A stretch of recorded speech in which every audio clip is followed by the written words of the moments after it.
Lanya.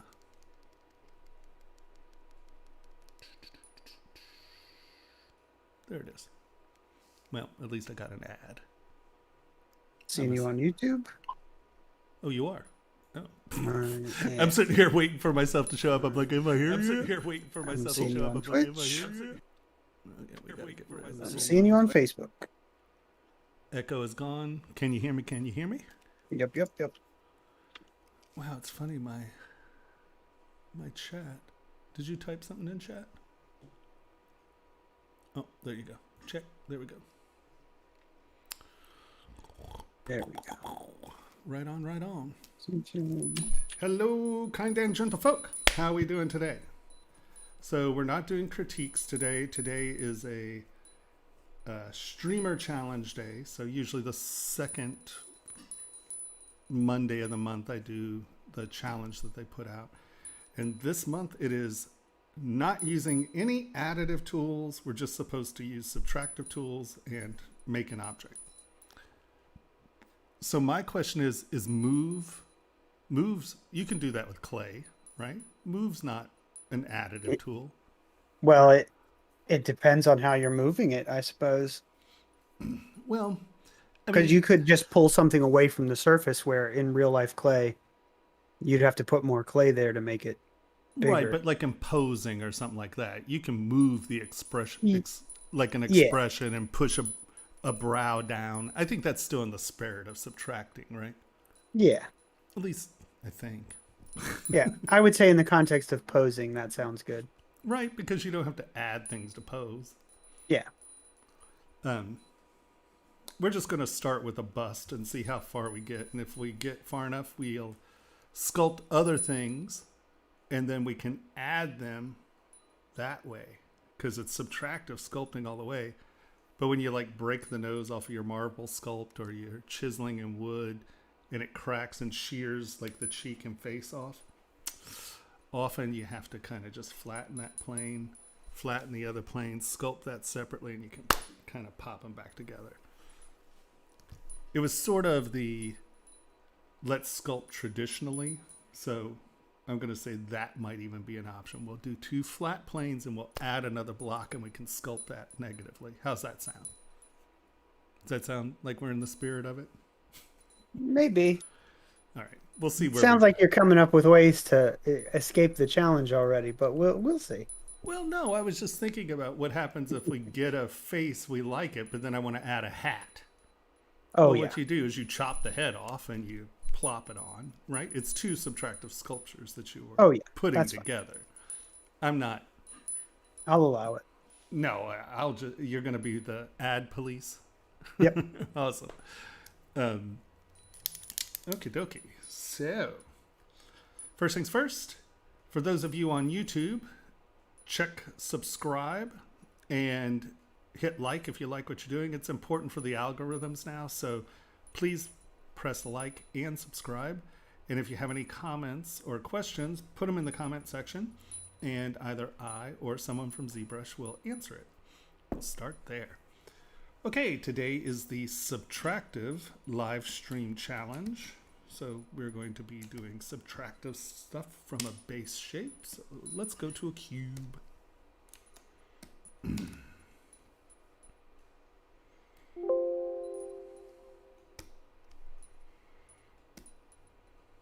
Is it doing something? All right. And what do we have here? We need a little bit more geometry than that to begin with. Divide, no. Turn smooth off, divide.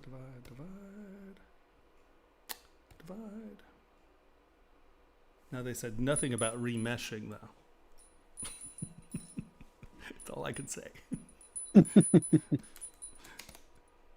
Because if we start scooping big things out, we may need to remesh and project. That's only fair. Because clay doesn't change resolution. Neither does stone or wood. Well, wood can. Technically stone can too. We're going to let that ride.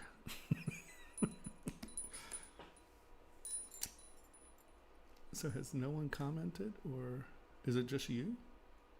Just me and you Wow. alone. Awesome. It's sort of intimate. I Okay. think Cat is here, waiting in the void, Lurking. Is that what that? lurking. Lurking. Q. All right. So let's do this. Is that enough? No, we definitely need more resolution than that. Divide. Okay. All right, fine. Delete lower, because we're gonna want to futz with this. Crazy. Yeah. So I did this for decades, where you only got to take things off. It's amazing when you start messing up, things all of a sudden become dramatically smaller parts. Why is that not working?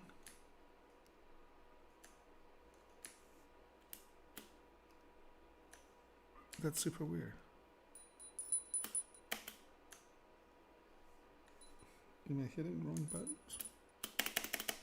That should bring up my little menu. There it is. What are you trying to accomplish? That right there. I'm trying to get that menu Oh. to show up so I can get rid of my focal length.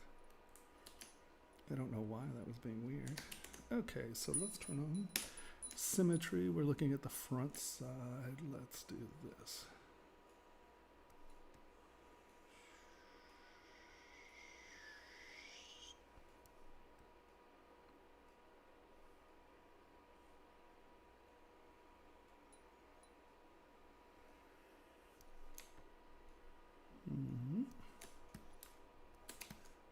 Now we need to get rid of this stuff. Alright. Then we're going to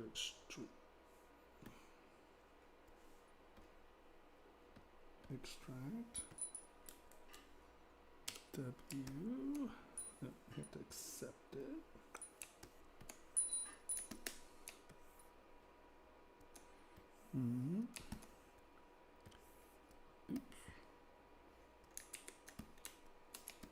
This is going to be like using hot wire on foam.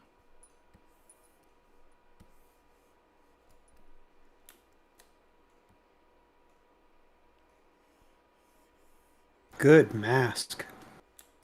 Hey, it works. I can't get all schmancy. We're just right. It breaks the top. It breaks the bottom. It's solid. Live Boolean. So we need to take you. Put these guys in a folder. Take you, your start, your cut. There we go. That's okay. I can roll with that. And then we need to do same for this side. Turn the boolean off. Hide that.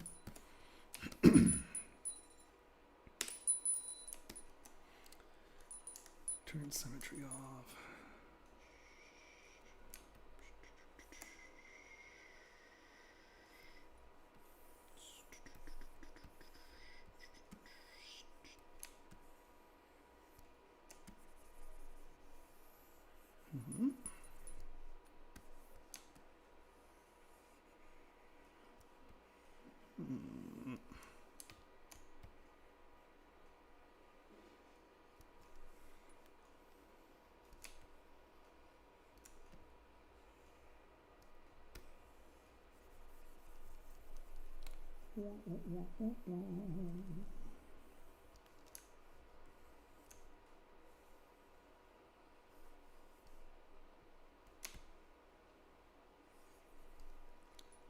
I did this a lot with hot wire, so you cannot tell me that this is an illegitimate process. I can tell you whatever I want. That, to be yeah, fair enough.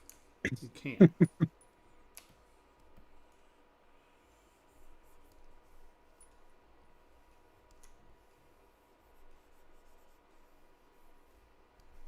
be very unkind and a little misguided.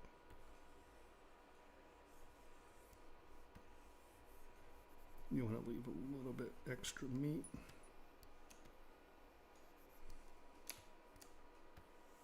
Yeah, dyslexia sucks.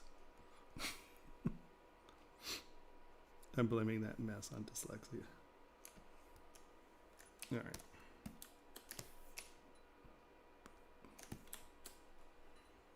Extract.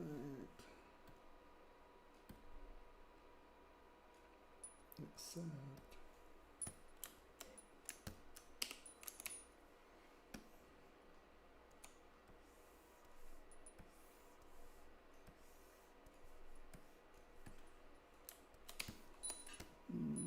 Is it complete? Yeah. Okay. So you are negative as well. Turn that boolean on. Let's look at our profile. Look at that. We're missing you. Boop. There we go.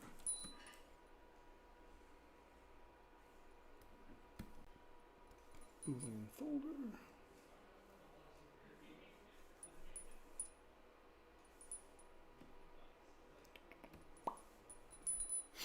So those were our first two big hot wire cuts.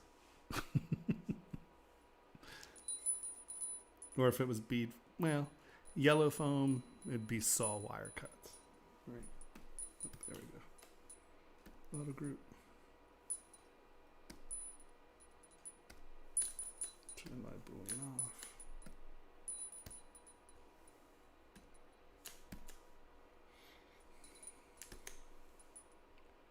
Hide part, delete hidden. There we go. We have our first profile. I know you're impressed, aren't you? So impressed. I know. I heard it in your intake. I heard that. I did. It really got to looking like ET for a second there. Well, you gotta leave plenty of room. Unless you have an exact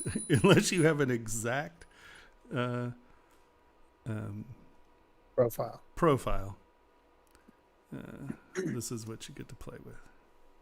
Vlad wants to know if you're using your space mouse regularly. I am. See, look. I've been... It's funny because you think there are tools that you use all the time, and so you put them in, and then you pull them out, you put them in, and tuning your profile, and then like how they have their space alt control set up is nice because it's sort of in the same position as the actual keyboard. But then you realize there's a lot of travel in your hand, like how you use it. So I've shifted those around a little and I'm experimenting. So at this point, I'm tuning it. And then the next thing I really have to do is figure out how to get it exactly where I want it. Because like, you know, for years I've been sitting here and I have my keyboard in my lap. So it's a nice clean profile. I'm sitting straight. But now, since my screens are so big, having to reach out and over, I realize I'm not sitting right. So I've got to figure out a way to bring it down to a more natural ergonomic position. But yeah, there's a lot of experimenting going on right now. But it's awesome. I like it. But the other problem is this one here is not set up the same way as when I want it home. I have to copy my profile. This one's all screwed up, and that's why I'm kind of using my keyboard a little now, because I've kind of trained myself where I want it to be, and now it's arduous, to say the least. When they don't match, it really is not pleasant. Yeah, you need to export your profile and bring it in. Yeah, this is something that I've been coming to grips with, sadly. Would you mind turning on SwordSoft and enabling the keystroke thing? Sure, I can do that. SwordSoft. And I'll just start screaming if you try and type any passwords. Don't laugh. It happens every time I do this. So I don't want to hear anyone say anything about, why would he do that? I can't tell you how many of my classes have seen me type my passwords into things. All right, No, it's down here, huh? Can we move Yeah. the position to up? Keystrokes. Let's go to top of the screen.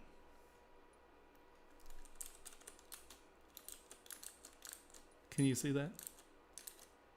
Looks good. Okay. Now I've completely wigged ZBrush out and has no idea what I was doing. It's like, wait a minute. Okay. So now everyone's like, if you push Alt, we're going to know it. There was this. Mhm. Wait a minute. Was this a subtraction Nazi test here?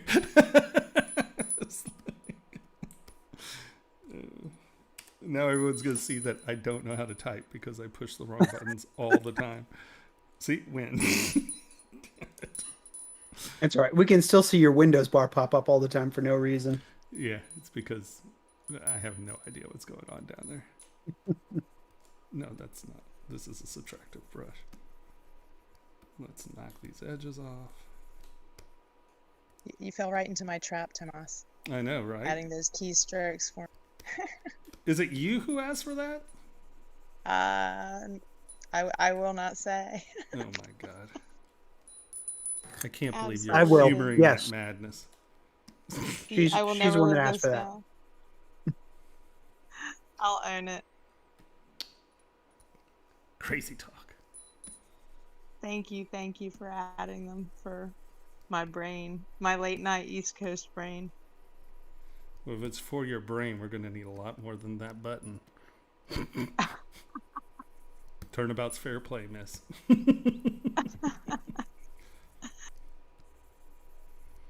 Since I have a lot of time, I'm just going to creep up on this stuff.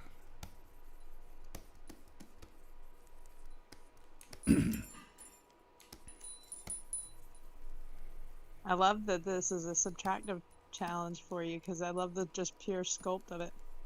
Yeah, well, this is what I did for decades. Yeah. When you're sculpting in foam, there's really no, like I said, you can take big blocks and, glue them back on or something, but there's really no fixing it.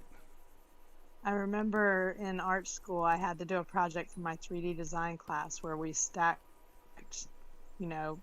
foam and, spray glued it all together and had to sculpt. I made this giant alien plant. Barely fit it in my car to get it to critique. And Great Stuff was my friend. Great Stuff? Yeah, that stuff you spray. So I wanted to do these tendrils. And so I took, the spray foam called, you don't want to get it on your hands. Yeah, it's like insulation foam. Oh it's man, just, that stuff. So I got the idea for these AB long foam. tendrils to spray Great Stuff on saran wrap. Sculptress Pro, give me that. Let's rehomogenize that mesh a little. I'm allowed to use my mesh tools. Sorry, I'm not going to hear anything about it. You can use mesh tools. You can add topology. Yeah. You just can't grow polygons. Yeah, I just can't additively sculpt. All right, let's go to clay tubes, turn sculpt. No, we'll keep Sculptures Pro on. Make this big. Let's kick our intensity up. Now, I'm going to just do something to see what my stroke density is. I'm allowed to undo, aren't I? Sure. All right. That should be fine for now. Are you allowed to move? We had discussed that. I can't move to make up for it. Like, I can't do this and go, oh, well, now I have a nose. That's not fair. But if I want to add an expression and I push this down, then yeah. Like if I can use my thumb to move stuff around, it's still subtractive. At least in my book it is. Because, like I said, that's what I did. All right.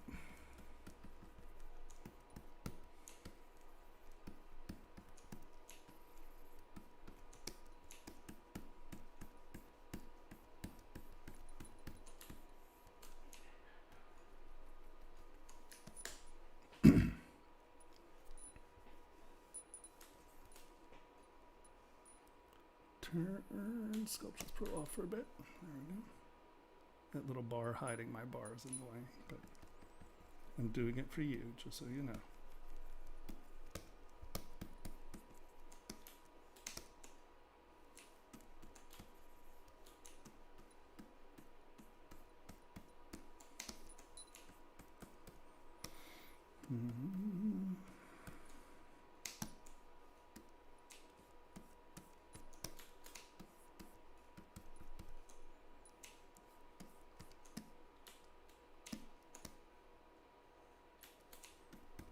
I admit I'm still working on grasping when to use Sculptress Pro. Like when it's the right time to turn that on. And Well, I mean, when do you want to control your mesh? I mean, there is no right so it's time. about mesh control. Yeah, of course. I mean, like, you know, when is the time to use Sculptures Pro?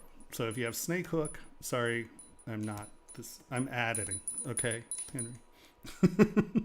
Like, if you're trying to do something like this, and then this is the time to use Sculptures Pro because there's really nothing else that allows you to do this, right? And then you can come back in and inflate this stuff, and it allows you to, do really dramatic motion stuff. Also, let's say you have blown out a hole, or let's say you didn't use Sculptures Pro, and you move this elastic out, and you've stretched your mesh where it's all mangled, but you don't want to remesh it. You kind of like this. This is a perfect time for Sculptures Pro. You can come back in and add the geometry in here and allow that to work. It's just about controlling your geometry when you want to control it. So there is, there's no right time to use it. I would say there are definitely wrong times to use it. Well, no, that helps a lot. Thank you. That's perfect. It's just I kind of forget to bring that out, and I'm always suffering from mesh management issues. I just think you kind of you get overwhelmed by the multitude of options.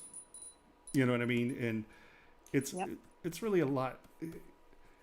Some of you guys really overthink it a lot. The key is just to get it to the point where you have controllable mesh, and then you also have the capacity to change it. Mm-hmm.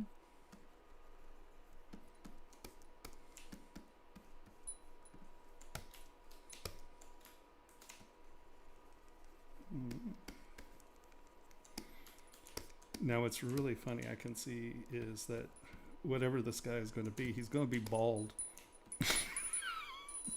Because me pre-planning hair is not probably going to, we can do a little tech head or something. We'll come up with something.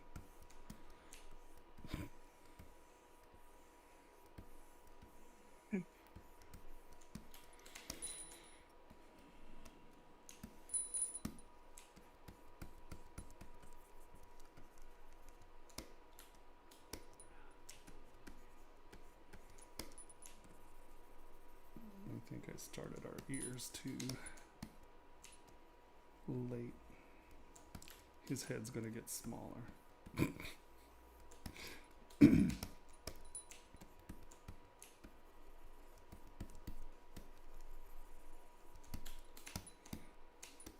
That's why you leave big lumps.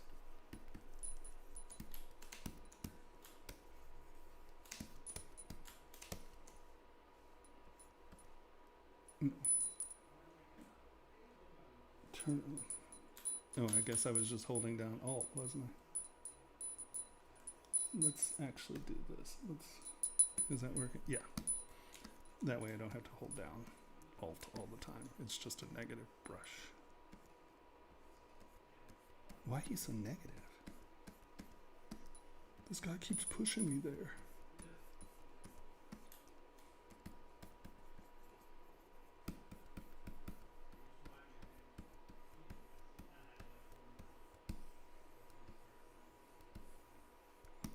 Depth of our ear is obviously going to determine where all that stuff goes. So that's why we're doing the ear first.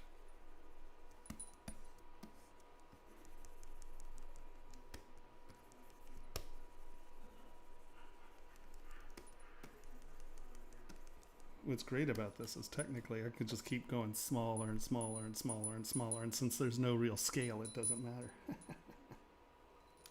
Yeah, it's up to you. Uh-oh. 1 second. I'll just take your word for it that that's what you meant.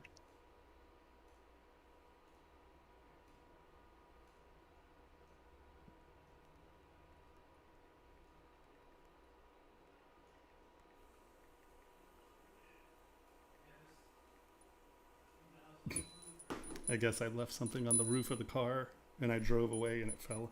They were like, "Hey, did you leave this here?" I'm like, "Yeah." They were like, "To leave something?" I'm like, "No, what?" I'm like, "Oh, I guess I did." I was wondering where my computer and Wacom tablet were. Right? Well, isn't that fascinating? We actually did that once. It was the worst feeling of my life. What, It left your was computer on top of your car? Yeah, not on the car, but Christmas, and we were leaving, the shop, long day, you're exhausted, you're rushing somewhere, and set it down by the car, but outside our gallery, kind of in the back at least. Well, go back to get it, and it's gone. And it was like nice laptop, matrix key, the whole works. And we're panicking. And then it turns out our back neighbor, like the person who lived at the end of the road, saw it and picked it up. Was like, that So we got probably it back, shouldn't be but sitting out there. it was the worst 5 hours of my life. Yeah. It was many years ago, and believe me, you don't do that twice. But I know that I was I've thankful he was walked into looking out for places us. and come out of places and my car was completely gone a couple times in LA. Yeah. I love this form of sculpting. It just has that, when you see it start to appear. It's actually what I like about ZBrush, is being able to do this. Sculpt. Sculpt, Yep, it's a good thing. pretty much. It's funny. This just reminds me about taking a billion steps into. It was always fascinating because you had your loop tool and they had their loop tool, and you're working on something and they're working on something, and the size of the peelings of people, like people who just like get in there and dig out and you have these big chunks left on, where I was just left with these powder thin layers because I sharpened my loop tools to be literally razor sharp. So I would take just really thin steps, but I'd take a lot of them as opposed to just really digging in. And it's just, what I was sitting here doing this, and I just remember the differences in the remnants of your foam. Because with clay, you just can add something back, but with foam, you really can't. So this is a little bit more like foam sculpting than clay sculpting. So we have a question for you here about the little pins which hold stones onto rings. What are they called, and how long should they be? Prongs? Is that what we're talking about? That sounds like prong. The thing that sits and you bend them over? Well, it completely depends on the stone, obviously. The best way to think about it is if you have, let's say this is your stone and this is the table of the stone. So your stone looks like this. This little top part's called the table. You want those prongs to be up and above the table when you're sculpting.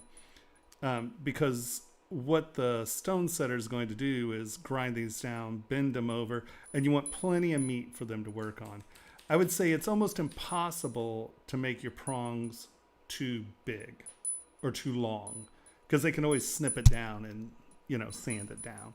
So I would say, like a millimeter or so above the table of the stone is the safest thing, because that gives your stone setter a world of things to do. That is not clay tubes.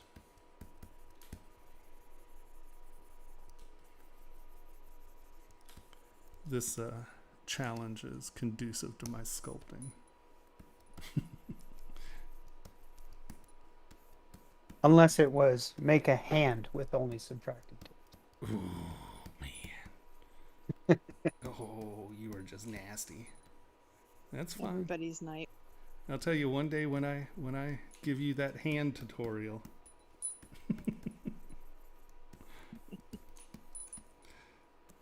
Hey, I'm gonna have that PDF on anatomy, aren't I? Do they have hands in there, please? Oh, I'm sure they do. Don't they? Let's see. I'm guessing. Sure they do. I look forward to that. That's very cool. Did you pick up the face one yet, Henry? I haven't gotten it yet, so we'll talk about that later. I forgot about it. I do. Yeah. There we go. No, you had mentioned that you were thinking about getting it, and that's the only reason I asked.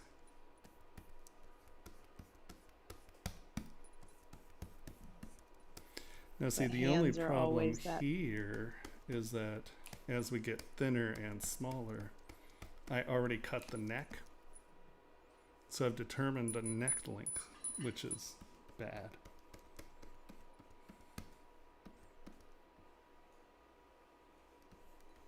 But since I can just say I meant to do that and it's a creature, I'm fine with it.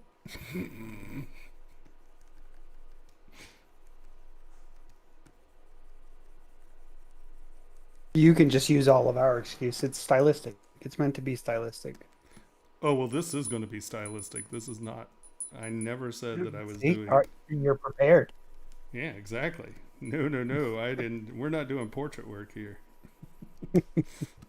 Look into the clay. No it's already in there. You happening. just have to release it. Release the beast from the clay. Awesome. Yeah, is that what it is? That's That must what be works. it. You're right. That must be it. It begs to allow you to appear in its true form. Yeah, famous last words by someone making silly things up. Wasn't it Michelangelo that said that? Yes. Uh-huh. Somebody, yeah, I think if you Mr. said Orange it, but I'm pretty sure that was Breasts. He's a grapefruit breast guy. He just saw what was in the clay. He saw what was in his mind. It ain't got nothing to do with what was in that clay. Just saying. He's never going to live that down with me. I know it's very important to him. I have to say, I experienced it one time. It was soapstone. I was taking a chisel to it, and it was the one time I really worked in soapstone, and this whole chunk fell out, and there was a perfect female hip just waiting there, and I was like, "Oh, this is what Michelangelo meant." Except you were sculpting a horse, right? Yeah. I mean, it's a lovely. I mean, it's a lovely idea. You know, it's a lovely idea. You follow the medium. Yeah, it's a lovely idea. I get it, but you know, I'm just saying, it's probably not the most constructive way to go about sculpting. Yeah. And you know, Carrara marble just was not cheap, even back then. I'm sure that the cardinal of whatever his name was like, oh yeah, thanks. You're just gonna slag a stone into that and tell me that you're sculpting a banana today? No, not happening. It's a lovely romantic idea.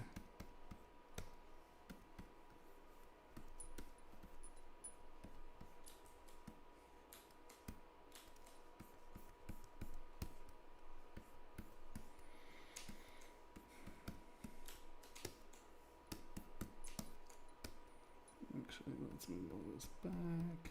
That's coming too far forward.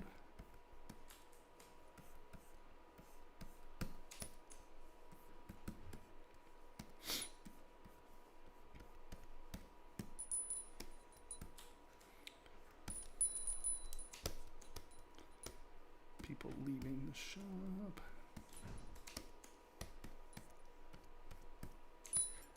So how we doing out there, lovely people? I guess if we're not doing critiques, people just don't show up in chat, do they? Talking about you. Oh, okay.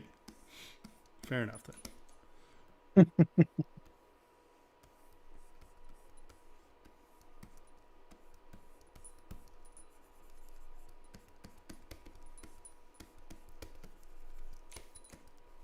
They're all lurking. I went and heard it. It's okay.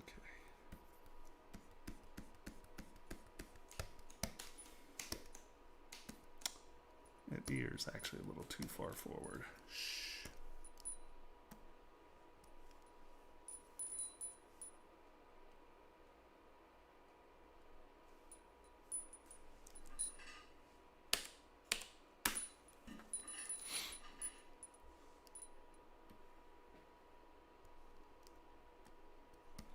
Hey, Henry, what's that over there?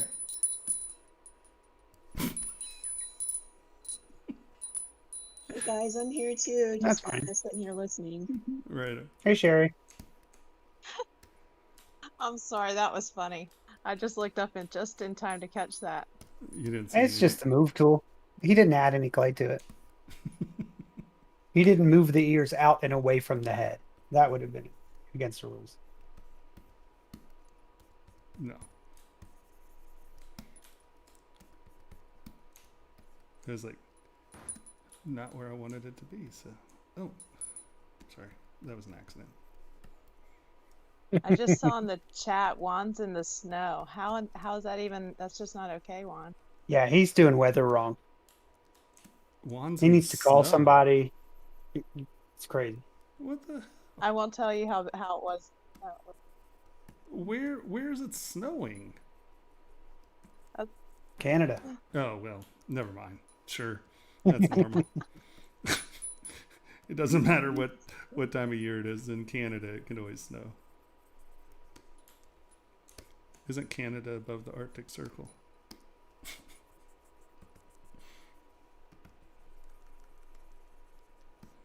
I know that Manitoba might as well be above the Arctic Circle. It's always cold there.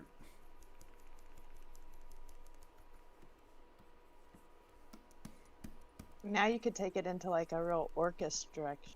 Orcish. You be quiet over there, miss. I'm not making orcs. Yet. Yeah.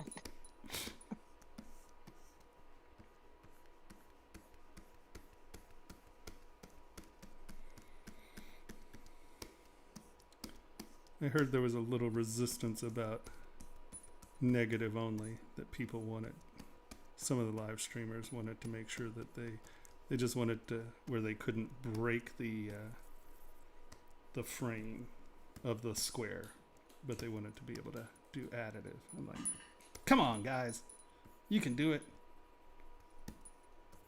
I just think that if I can look that bad on the core video, you guys can have an opportunity to shine here.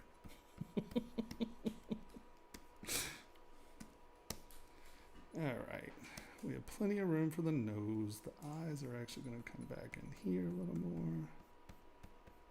My cheek. Do you happen to have traditional clay experience?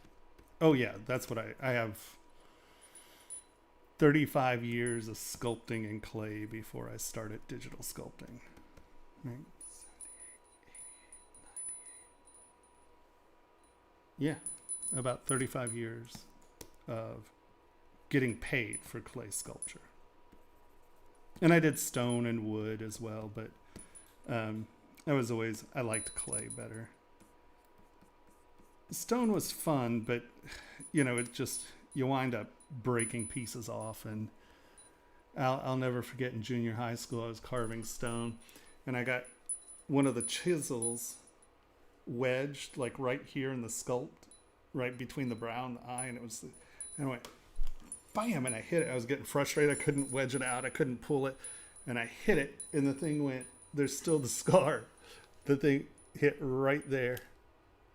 and was sticking into my wrist. And I was like, and I got into real trouble at school because they thought I tried to commit suicide with a stone chisel. Like, I have really sharp chisels right there made for wood. I wouldn't like try to cut my wrist with a stone chisel. Yeah. The school counselor had a lot to say about that. I'll never. Yeah. That was a good one. But yes, I started as a traditional sculptor. Do you miss working in clay? I think I do.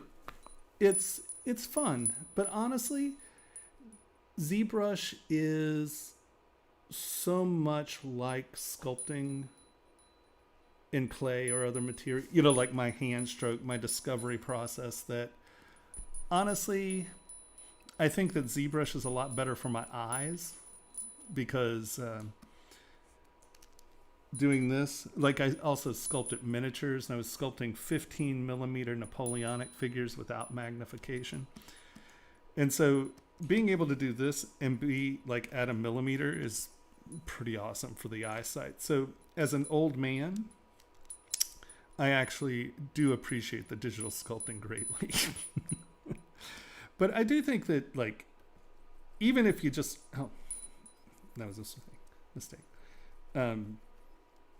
Even if you are doing digital sculpting, if you have the capacity or the ability to go to like a community college or like an art thing where you can take some sculpting classes, I think that it can only help you greatly because there is a big difference in a lot of ways as well.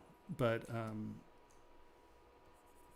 yeah, I do miss it because there was an instantaneous gratification that is not part of digital sculpting really, because unless you have a printer, but even if you have a printer, there's a delay and the print might go bad, and then where when you're sculpting in clay, you just do it. And there was a woman in Lexington, Kentucky that made a plastiline called plasticine, I believe is what she called it. And it was a spectacular carving material or a sculpting material. I think that Chavant eventually purchased it, if I remember hearing correctly, but that was well after my time of being gone. But I bought that stuff by the truckload. Sounds almost similar to that monster clay. We played with that some, and that's nice because it's like it moves when you kind of heat it, and it moves, and then it solidifies. Yep. And you can really carve it. It's got an interesting. I don't know. It was fun to work with, and it never dries. So. Well, what I loved about the plastis, I can't remember. I'm just gonna say plasticine, even though I don't know that that's it. No, castelline. I think that's what she called it. Was that it was solid enough that it would be self-supportive. So I could do, 1/6 figurines and I wouldn't use support, right? You could do a little hand and you wouldn't need support. And then you just take the heat gun and from a little bit of a distance, heat it generally, and you could literally move the fingers into position and then they would solidify back up. It was a really fabulous, what would you call it? A formula, I guess, for the plastiline. Chavant P40 was always a good one. There's a German company. I can't really remember what it's called. They created auto styling clays, and they have this pale gray that was actually a fabulous clay. They also had a really cool black one that sort of had some rubber, was a little bit more rubbery. That was another really good plasticine or plastiline or whatever. Chavant made some great clays. The problem with the plasticine, not Primo. What was the Italian plasticine called?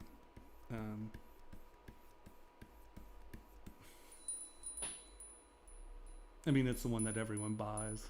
It's like, Sculpey? what's that? Sculpey? That's the one everyone buys. Well, no. Sculpey actually bakes. I'm talking about plasticines. It's like an army green, and it's sulfured. And then they did finally come out with an unsulfured version. It comes in like the white paper folder, like folding around it. Is it like a two-part thing that you put together and then it Nope. hardens? Nope, that's not a plasticine. No, it's just a oil-based clay, just like, it never hardens. It's green. Roma plasticina, maybe. Hold on, that one's gonna make me. I do have to look that one up now. I was looking at Legos earlier. It's Roma something.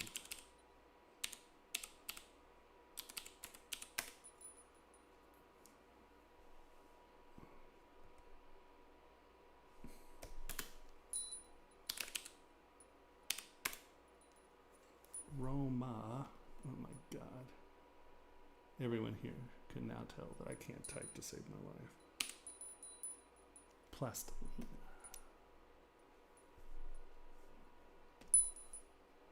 Yeah, Roma plastilina. So that was like a very traditional plasticine or plastiline or whatever it's called. The LeBeau is unsulfured, and that's Chavant's version of it. Chavant uses a lot of the clay colors or the mud or bricky clay colors, but like every art class in the world, you had to use Roma because it's cheap. It never dries out. It's a great clay. It just I've never seen female professional. Wow. Now I'm going back and learning about clays again.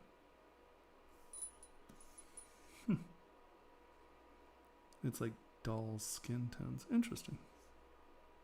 I remember when Fimo and Sculpey came out. Everyone uses Super Sculpey now. A lot of people don't use Sculpey. Sculpey's like white and powdery.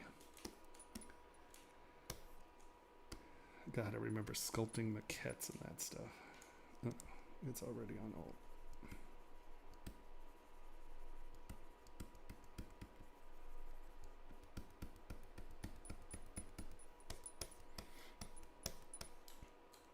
We have a question from Saeed. Mm-hmm. For making holes, for example, making an eye hole on a human mask, what would be the best way? Making hole with a boolean or putting a hole in the start on your base mesh? Yeah, I think you can just do something like this, sculpt it, and then slap a hole in it with a boolean. Or, like, let's say you had this as a sculpt, and then you want it to make a mask out of it. I find sometimes the easiest way to do that is literally come in, mask off what you want. That'll allow you to determine the face shape. You can come in and put your nose holes in, and let's say you wanted a mouth hole. And you wanted it to go to there.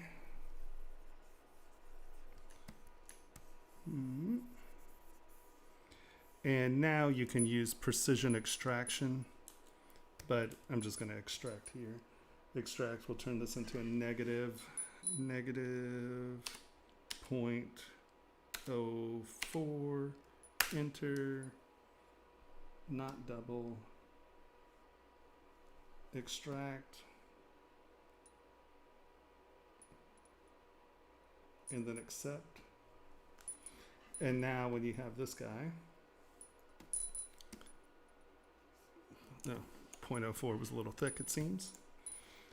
How big is this? That's weird. That shouldn't be that big. Whatever. And there you have your extraction, and you can determine the thickness of your part. Hold on. I'm going to, it was always negative 30 in here. Now this room is like hot boxing. They turned the AC off at 6, so it's like, oh, I'm going to go open this door. I'll be right back.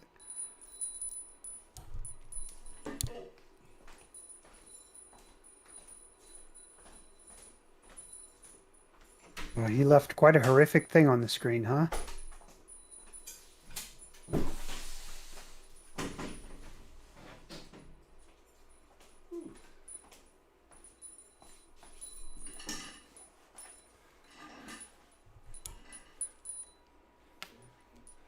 Yeah, it's kind of like a Silence of the Lambs effect. Get a draft in here. Holy Hannah. It goes from like negative 60 in the winter to like 150 degrees in like 8 minutes. Delete. Okay. So that's probably the easiest process there.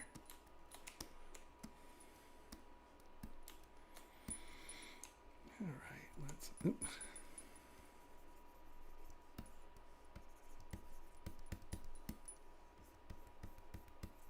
Is extract in your UI? Or do you use the plugin? Well, extract's right here. You mean precision extract? Okay, it's under his head, Cat. That's why we can't see it. Oh, it's over here. It's in your subtool palette. Right here, extract. Precision extract is up here. Precision extract, and then you tell it how thick you want it, and you can create the extraction there. I don't think I've ever used the normal extract. I've always used precise. Oh, it's precise, not precision. Yeah, whatever. Same. Yeah, back in the day before we had that, there was a lot of guessing. I used to have to extract naked in the snow.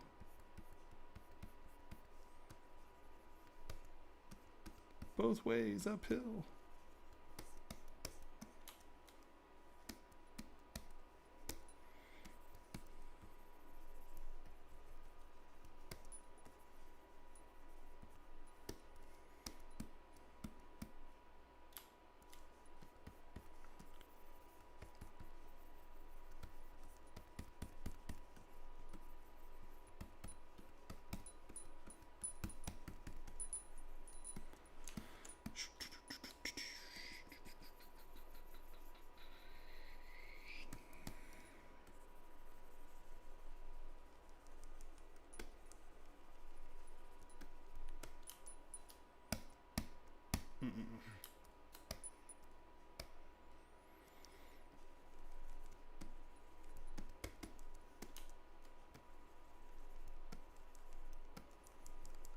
And I got quiet in here, huh?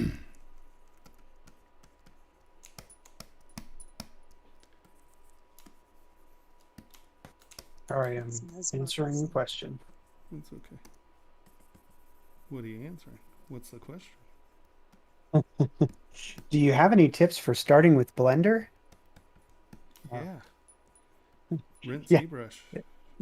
Uninstall it and install ZBrush. Right, it's called uninstall. No. Compositing, rendering, animation. It's a good tool for that. But if you want to sculpt, don't use Blender for that. Oh, and actually, they've made it a much more powerful program, from what I understand, the last couple updates. Yeah. But a sculpting program, it does not make. They certainly tried, and a valiant effort for their first attempt, but it does not compare to ZBrush.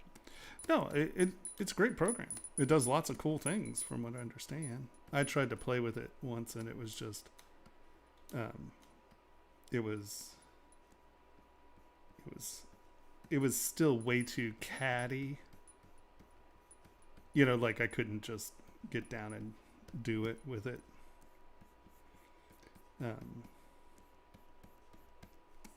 But supposedly they have some good jewelry tools and stuff. I don't know. But I mean, if you're going to do that, just get Rhino and do it, you know. If you're going It's kind of funny because my daughter's learning Blender for illustration and I'm learning ZBrush for jewelry. So like today she was, but you're right about that, Henry. The animation seems to be, pretty cool from that angle. But I was like, I don't know how you could do that. I love the sculpting of ZBrush. It's more natural. Well, it's sculpting. I mean, it, the thing is, I mean, like a lot of people who are learning digital sculpting aren't sculptors or do not come from the traditional world of sculpting. And so a lot of things that make a sculptor insane wouldn't bother you because it's not something that you dealt with. You know, like I said, I have 30 years of using a loop tool. When I push my stroke down, I want to feel tension, you know, and it's just, there are things like that that you just, they don't happen anywhere else. And no, ZBrush, it was weird because my friend showed it to me and I was like, no, that's it. That's it. There it is. That is the answer. And that was the future. I was like, I better wrap my head around this one because this is where it is going. I was, in Matrix for so long, and that was fine. I actually did a lot of like subtractive things where I would, throw a block out and slice and this and that and kind of start to try to do what you're doing without the clay part. And then they added clay tools, and they actually just lost me at that point. And that's when I, signed up for your class and started getting into ZBrush because I just couldn't get my head around the way it was trying to be clay, but it wasn't. In the same, it wasn't, and it was like sculpting with a hot dog. It was horrible. So true.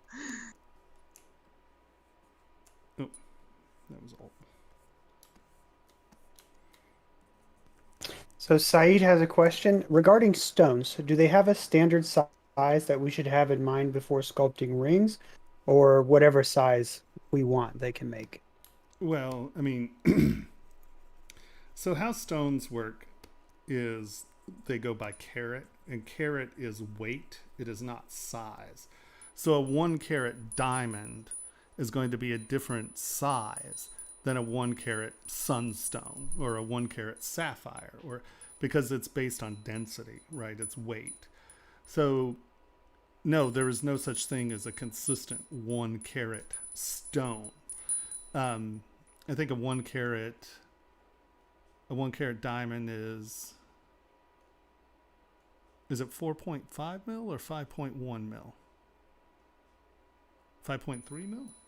I don't know. I more never like work in carat. 6.6. 1 carat diamond is 6.3. usually about 6 to 6.5. 6.3, right in there. Yeah, I couldn't remember off the top of my head. And what's funny is it completely depends on the cut, because now diamonds now are pretty much science. So it's a brilliant cut. So there is such thing as a perfect cut diamond. Only because the angles that are cut at, like I think it's 96% of the light that goes into the table comes back out. And I'm sure someday someone's going to figure out a better cut, but like there is an ideal cut for diamonds. And it works on the other stones as well. But the thing is a 5 millimeter diamond and a 5 millimeter sapphire and a 5 millimeter emerald all weigh different sizes, right? Or all weigh different weights. So no, there's no set size stone, because it completely depends on what kind of stone it is, what cut it is. There's just so much to it. Usually it's often easier for you just to find a stone and then match its sizing and go in. If you can get, there are charts that give you 1 carat sapphire is X size, or but it's not that unified, or it's not that set in stone, because how much people cut a belly, do they cut the belly deeper or lower, and yeah, no, it's a crapshoot out there, honestly.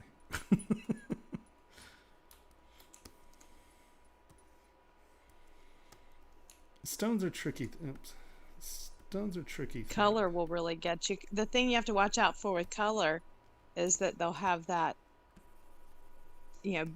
bigger belly to it. And Right. if you don't plan for that in the setting, you can really, next thing you know, your stone's not sitting down. You got your prong height, but you can't get your stone to sit down the way you want because you've not left enough room below it. And with And colored your stones, stone costs you 3 times as much because it's actually 10 carats because they cut this huge belly. So one of the Oh, ways yeah. that people get around color, right? So if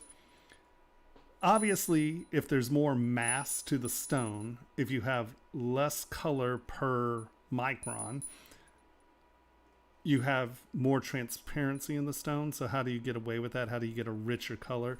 A lot of people cut color with really big, deep bellies, and it makes the color more saturated. So you're selling the idea that this is a more saturated stone than it is. And yeah, that's something that can get you into some big trouble because if you're not paying attention, not only does your budget blow out because you now have a 6 carat stone instead of a 5 carat stone, and if they're charging $1,300 a carat, you've just completely wiped out your budget.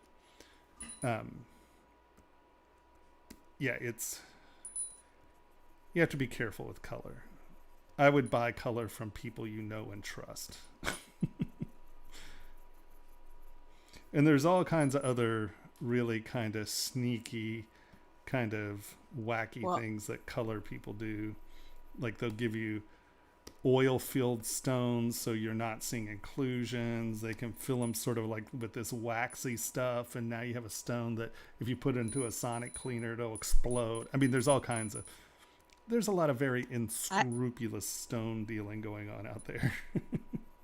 I had to tell somebody that their diamond was fracture filled the other day. Oof. That was my first, and it was one of those, they wanted me to set it in somebody's like reuse it for another family member, and I was like, nope, we're not gonna do it. And they understood, and I had to explain it, but you could see it so well, and it was surface reaching all the way across the whole side of this stone, and I was like, I'm sorry to say it. Right. I don't mean to be It the bearer of bad happens. news, but I am now actually the Hate bearer to of have bad to news. tell you this, but I'd rather tell you now than when it falls apart in my hands. Right. And then you hold me liable for it. Yeah, Yeah, that's tricky. that's tricky.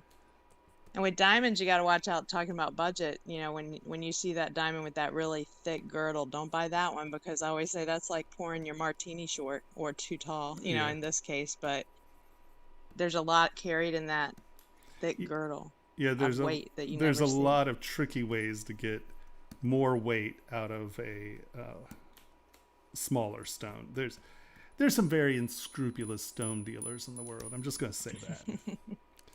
It's true. And sadly, a lot of it is in color. I've had fun recently connecting with some of these cutters, and getting some unique shapes, but also knowing exactly who and where they are, and they're doing their own artistic, aspect of it. Yeah. No, there's some really fantastic cutters out there.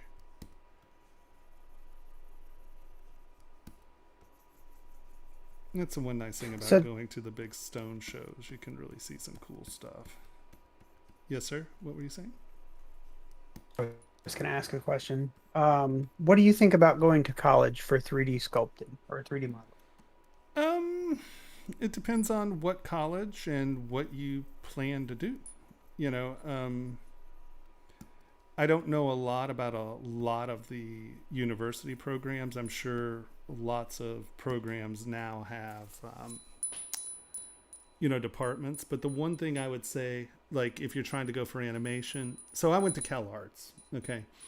And Cal Arts, especially then, if you were going to be in character animation, it was the school you went to. There was one other school in Canada, but really Cal Arts was the only animation school that produced professional ready animators.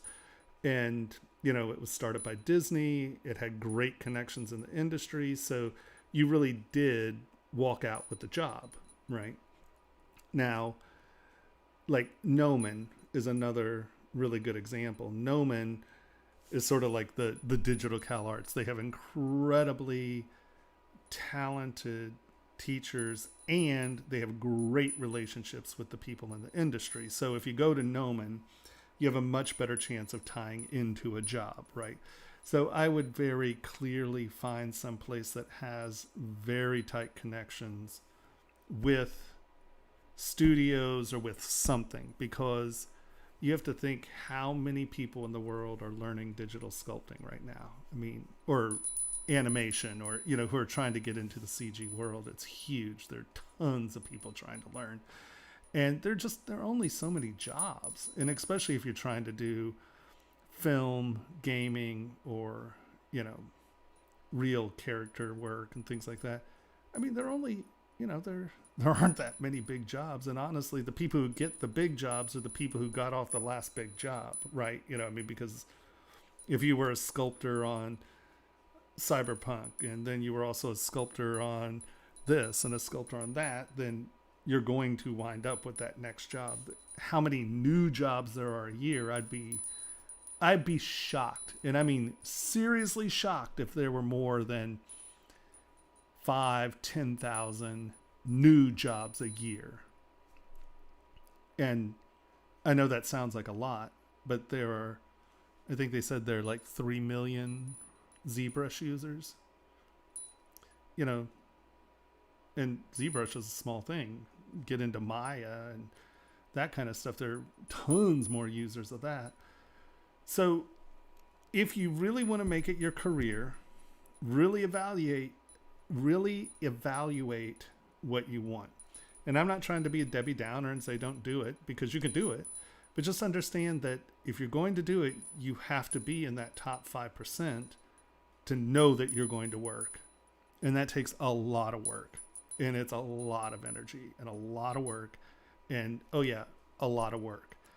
And so if you really feel that you have the craft to do it, then school, you know, college is a great place to hammer that craft into the things that a studio wants, right? But if you're just kind of jibby-jabbing around with it, and you're like, oh, well, that seems like that could be a cool thing to do, and you haven't been hammering yourself at home. I mean, if you're like 14 or 15 and you can still hammer yourself for 4 years, great. But just, I mean, look at top shelf on ZBrush Central and understand that that's who you're competing with jobs, right? And a lot of those people aren't working. They're just sitting at home making ZBrush models.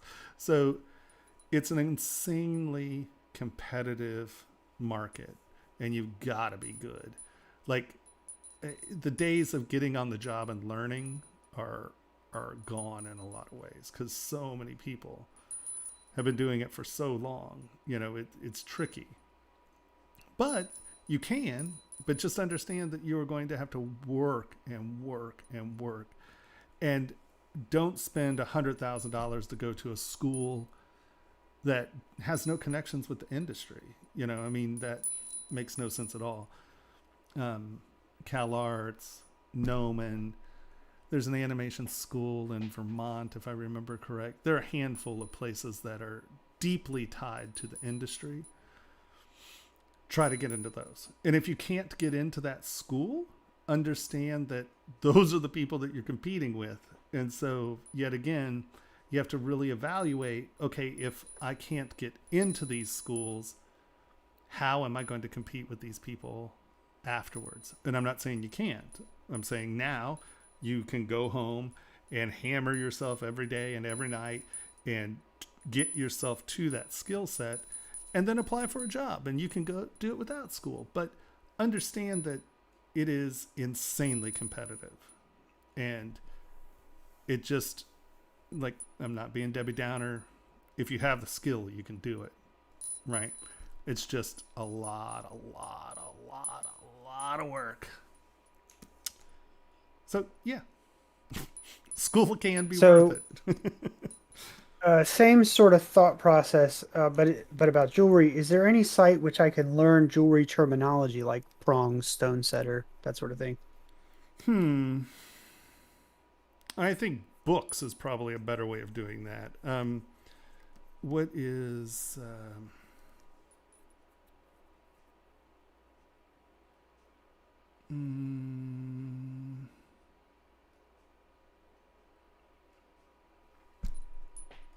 God, what's the name of his books? Well, there's website like Ganoskin, Ganoskin. Isn't that right? Ganoskin, something like that. Yeah, I'm not sure how you pronounce it. But Yeah. And they have a ton of videos. But the other thing they do is they list a lot of books. Books come up, and there are. I can't remember the guy's name. He has a great, just basic jewelry book. That goes through all the terminology. There are tons of books on it. Let's put it that way. Websites are a little trickier because the jewelry industry doesn't like to give away anything. So it's going to be hard to find a really good, consistent source of free information. the question didn't say it had to be free. Yeah, I would look for books first. Ganoskin is a very good place to find out general information, and a lot of that is free. But they also, the writers who write articles for Ganoskin often have books, I guess is what I'm saying. Because I cannot think of the name of the guy's book to save my life. Tim McCreate puts out a couple of good books that are, I don't know if is one to throw out there. Yeah. What's really... the one, basic metalsmithing or something like that? His complete, Tim McCreate's complete. Now I'm gonna blank it. There's one. I have it on my bookshelf in the living room. Complete metalsmithing. Yeah. That's it. But I was gonna say that's a good one. Yeah. Let me pull up some of the books that I have. But I would say that you're probably going to have a lot better luck identifying books that have good because there's some old books, that have really good information. Well, I have one. Actually, it's right in the other room. I'll go look and find the name, but it's stone setting, and it's unique stone setting. And I'm trying to remember who put that one out, but it's nice because it does go through and really explain, different prong styles, bezel styles. That would probably be a handy one. Yeah. And it's focused on stone setting. Is it creative stone setting, Kat? Creative stone setting? Yes, yeah. Tomorrow on the Facebook page, I'll put some pictures of some of the books I've got that I think are kind of key topics so that, if anybody wants to hop in there and check them out. I did that today with some Art Nouveau books and just, you're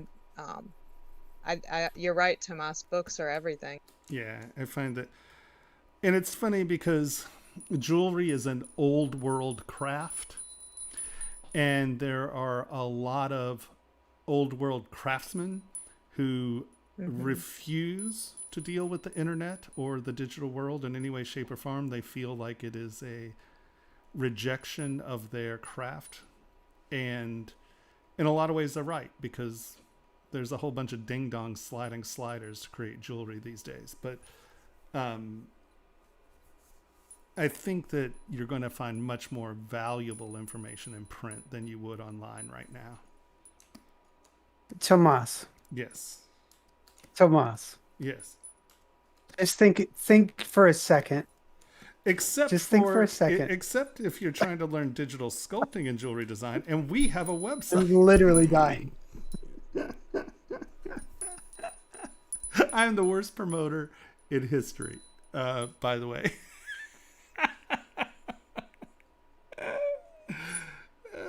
Well, they were saying jewelry terms. Which we have. I guess that's true. We're even soon. Tony's going to make an entire playlist of videos about, the different parts of the stone, different prong stuff. So actually, I completely lied. Well, then why don't you say something? I completely forgot.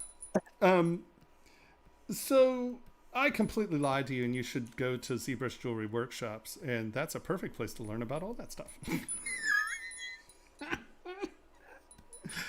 Oh my God. All right. We need to have an intervention. Oh my God, that's ridiculous. But those book recommendations are very good. I posted Amazon links to 2 books that I really learned a lot from for stone setting. And then I posted a link to Ganiskin.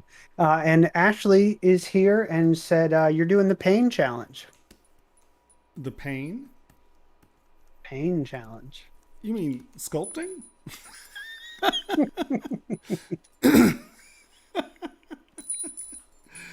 I mean, Ash, sculpting's not that painful. You just have to do it little step by little step. Are you one of the people who protested and wanted to keep additive in it? Is that you, Ash? You sculpting traitor.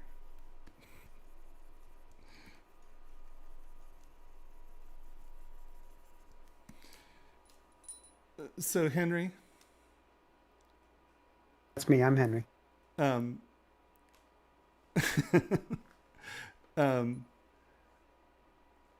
instead of being clever and letting me try to answer questions like that, you should say something about ZBrush Jewelry Workshops. I'm just certain it was coming. Well, you might want to do that before I say you're only going to learn anything from books. Oh.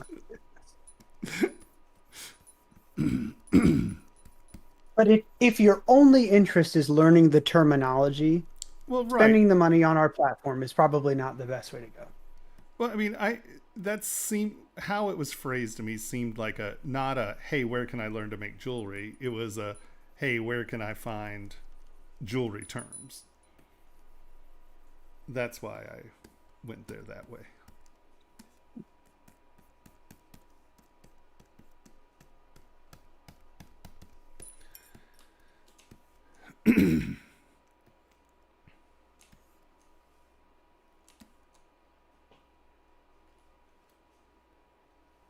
Oh, no. I feel far much more comfortable with this than Core Mini.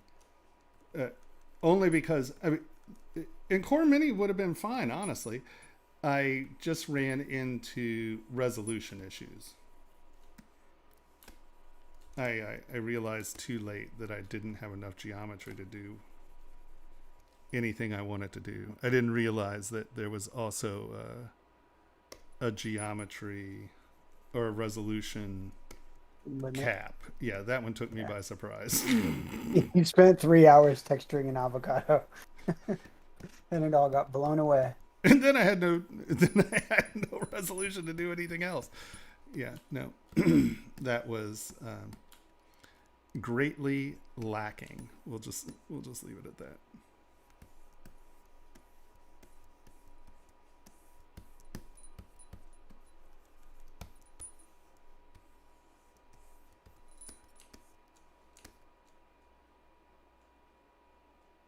No, old masters had sandpaper.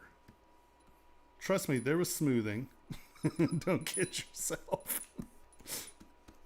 There was a loop tool and sandpaper. Scoop, scoop, scoop, grind the scoops out. Scoop, scoop, scoop, grind the scoops out. So smoothing is perfectly legit. Just so you know. Now the big question is, can you use move? Because you can push something and move it around. And technically that's still, but see, what we did not define was it hard surface sculpting in the sense of, is it wood or stone, or is it clay?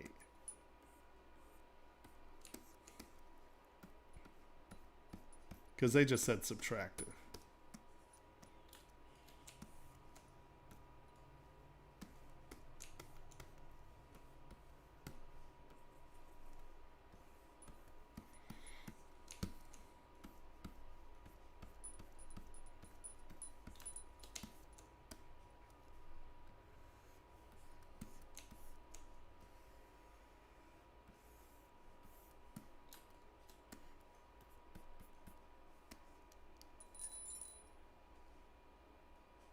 Oh, no one said marble chisel only. All right, well, fine. I'm not scared. But I would still argue that you can smooth because you can use sandpaper. I mean, the only tool I've used is Clay Tubes Negative and Smooth, so I don't feel that I'm too far off. Yet.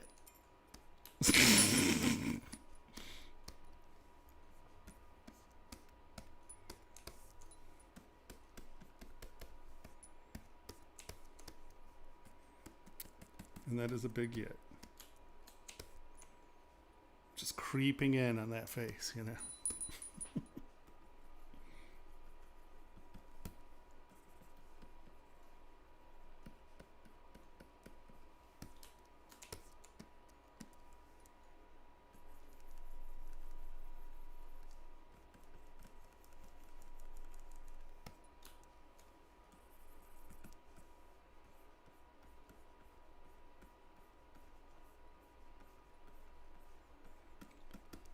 I'm going to tell you it's going to be really hard for you to do a big slimy monster this way, though. Have you decided what you're going to do? Saliva is really hard to do negatively.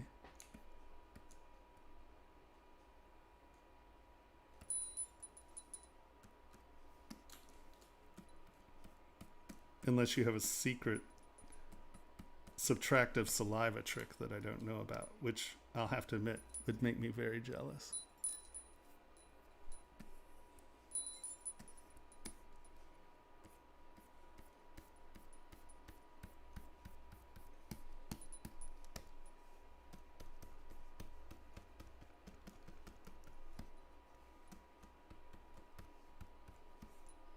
Subtractive saliva was something I tried years to accomplish. I want you to know.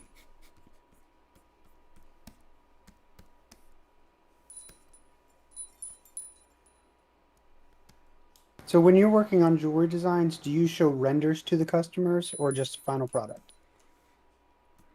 One more time. When you're working in the jewelry industry Mm-hmm. and you're working with the customer, do you show them renders as you progress, or do you only show them a final product? I send them a lot of screenshots in blue. I don't usually render. I mean, there are some clients that need a rendering, right? Like if it's for an advertisement or something. But my problem with rendering as a selling tool is that it doesn't matter what you do. The piece will never look like the render. Either the render looks better than the piece, or your stones are more saturated in the rendering, or the stones are flat in the rendering, and the rendering could look a lot worse. But the problem with a rendering as far as a communication tool, the other problem with renderings are, let's say you do a rendering halfway through. It's very intimidating for a client to ask for a change once a rendering's done. They feel like it's processed past the thing. Now, I have used renders to trap clients into stopping and making changes, right? Like if they keep doing just like little nickel and diming me to death, I will do a rendering, and then that way it seems finished and they really feel bad to try to change it after renderings happen. So I have used renderings as manipulation tools, but I tend to take screenshots, and I will also embed now it's, what is it, a universal 3D, a U3D file. And you can embed the model into a PDF, and then that way they can look around the model and see it, but they can't do anything with it. If you have not been paid for a model, do not send them a model to look at, because once it's out of your hands and you haven't been paid, I hate to be the bearer of bad news, but yeah, you're probably going to have a hard time getting paid. So I tend to send the model so they can look at it in a PDF, or I send them blue screen caps.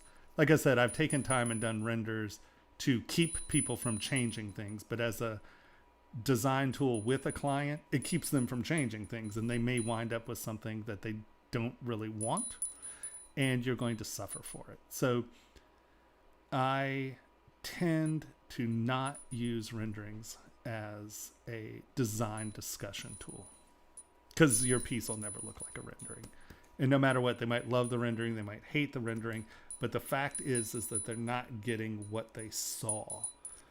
And that's a really important thing in jewelry. Oh, that was all. Sorry. I don't know if that makes any sense, but you're going basically with the rendering, you're promising them things that you will not be able to give them. Whether it's better or worse, doesn't matter. If they approve a rendering, that's what they have in their head, and now you're trapped by that image. And that's never good. That's no good.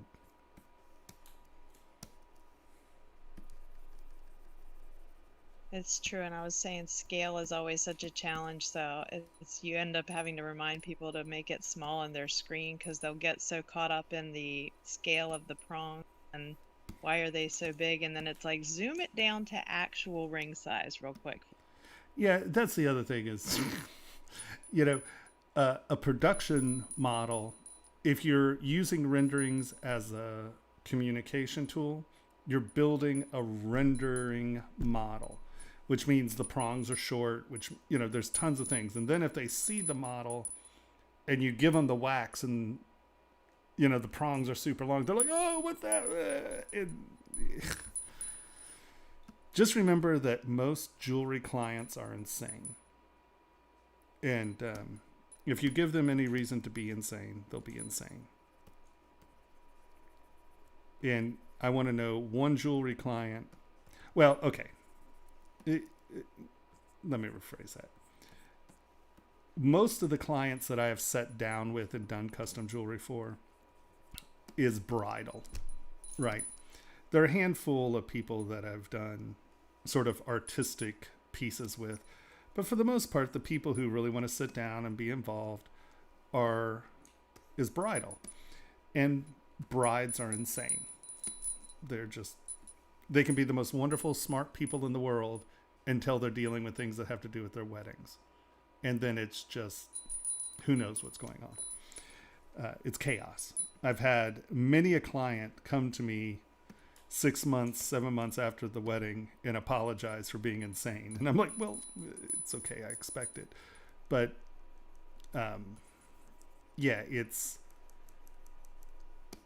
brides are insane. It's just, that's all you can say. So you just have to be very careful when you're dealing with clients about rendering, because like I said, you're promising something you cannot do. A rendering will never look like the piece. Just even the metal, right?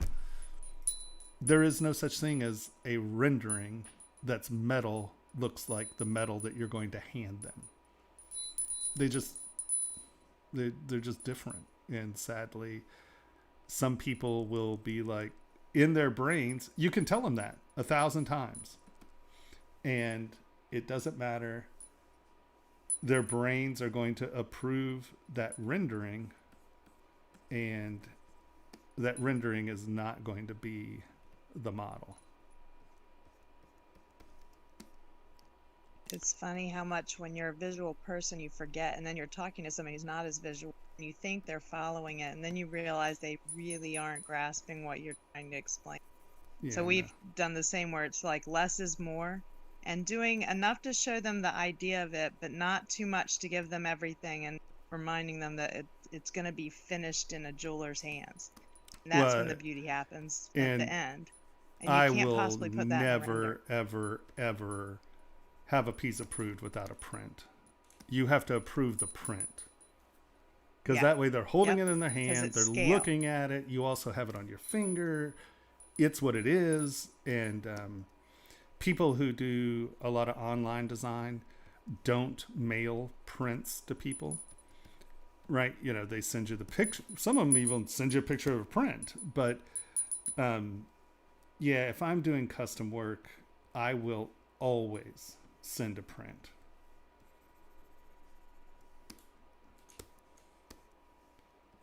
Because I've been finding that holding the holding the resin and or the grow once it's done and videoing it, when you're in the progress, if you can't, get right to them, that's better than a photo or anything else, because at least they see the scale of it. Because it really is, that's the beauty of that print. It's all about the scale. Yeah. The scale's a big deal for sure. So Even I'll lose myself in scale when you're sculpting. It's like you think you're there and then you print it and you're like, wait a minute. yeah, it's a big deal. Now, it's really funny because I actually will put things in pieces that I know for a fact a printer does not have the capacity to print yet. Not for clients, for me. And that's because I've designed things and I've dumbed the design down, and then a printer came out that could do it. And I was like, oh, you. And I've, like that sugar skull, I have resculpted that sugar skull like 20 times. As ZBrush has changed and printers have changed, and it's just really funny.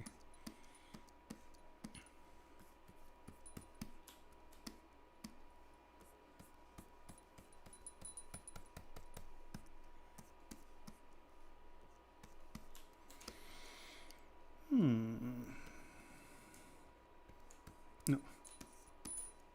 We keep forgetting.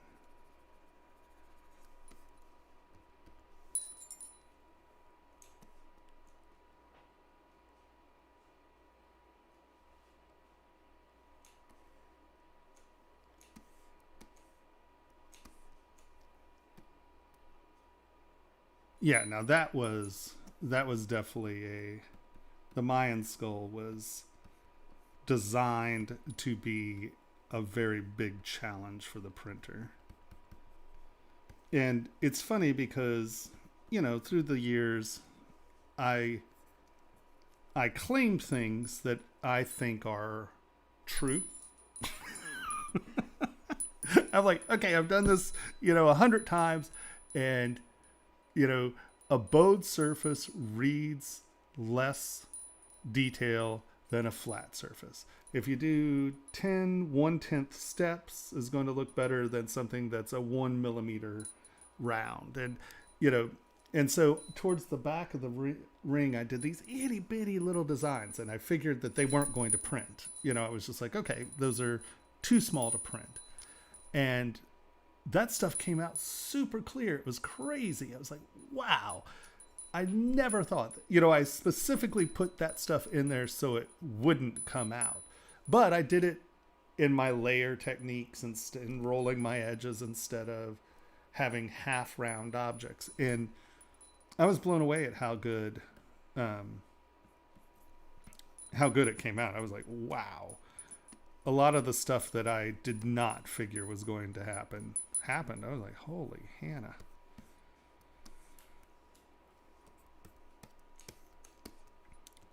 Yeah, that was a good ring.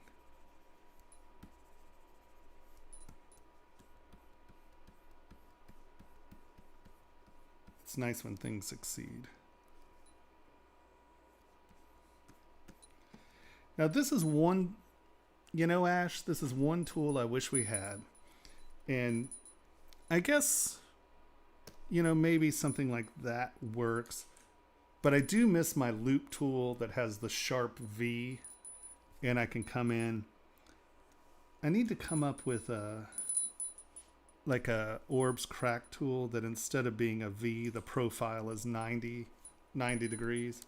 So when you come in like that, you're getting 90 this way and 90 that way. I do miss my triangular loop tool. It's hard to get that there where that is a nice distinct step.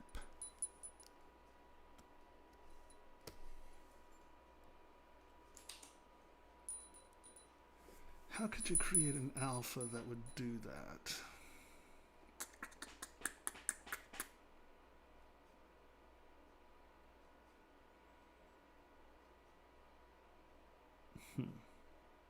Yeah. The only way I can imagine it, it would be extremely directional and Yeah, very see, harsh. well, that's the problem, is that it would be, you know, because there is, where is it? There is like this alpha, which is sort of that, you know what I mean, where you have the one where it's sort of half gray, half black, and that's kind of what's happening. But how to get it to be rotational and a chisel? Standard.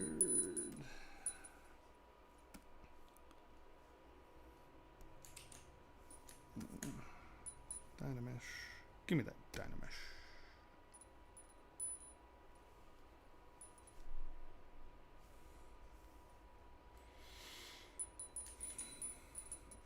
So Saeed asked, you said we shouldn't give our models unless we get paid.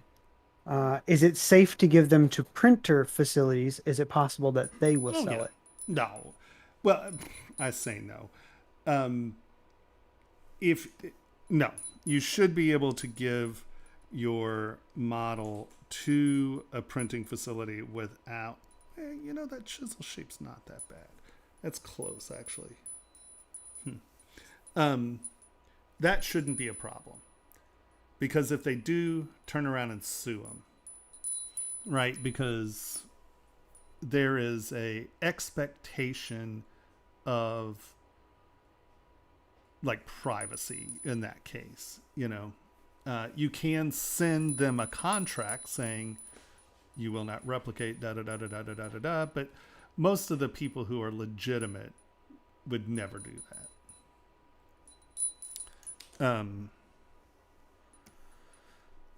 But you know, people suck, and you could have people, you know, blow it on you, for sure.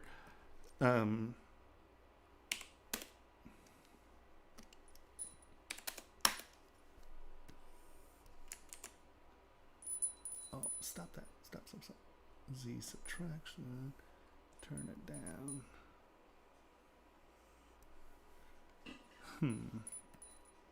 See, that's close to 90. I knew that.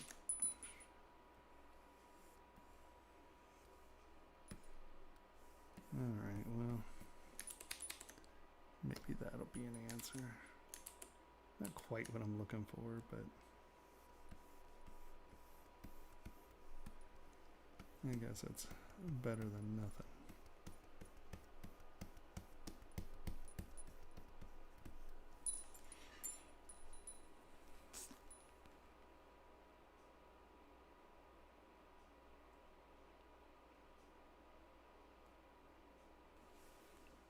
Yeah, that long retopo. Wow, why is my camera like overexposing? Do I look like totally bleached out and overexposed there, or is that just the screen? Might just be the screen. Looks fine on my end. Okay.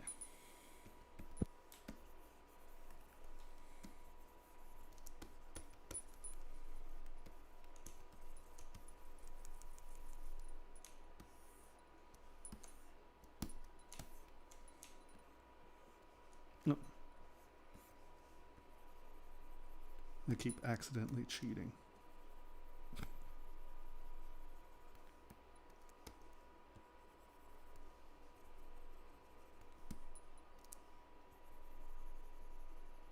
Careful, cat will make you turn keystrokes back on. Keystrokes are on. No. Yeah. Are they not showing Oh. up?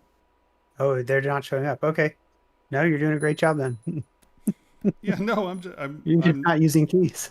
Yeah, I have this one subtractive brush I'm using. Every time I stop and think and then I come back, I inevitably hit Alt and accidentally add, because Alt is my standard subtraction, you know.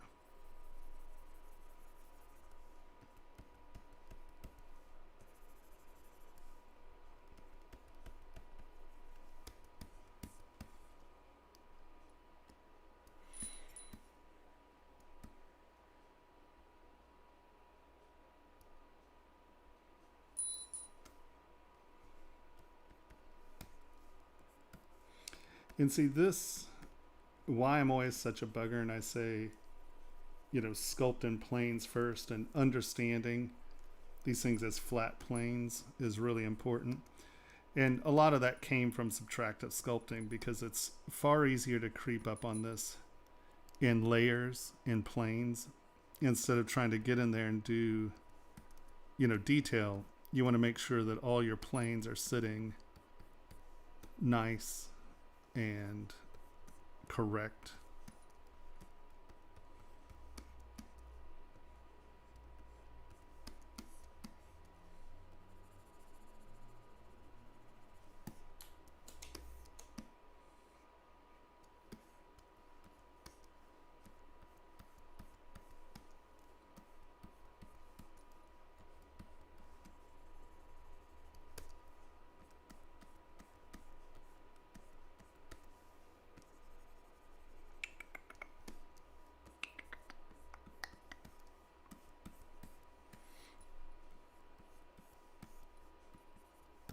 All right, you're on your own for a sec. I'll be back in a minute. I'm abandoned.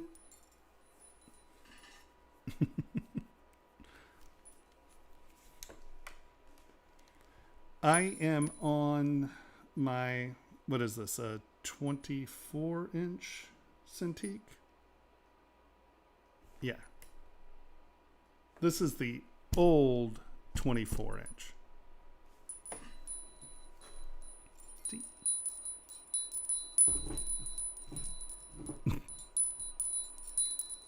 That wasn't very helpful, was it? Oh, yeah, there it is. I didn't show you anything. It's just a big reflective thing.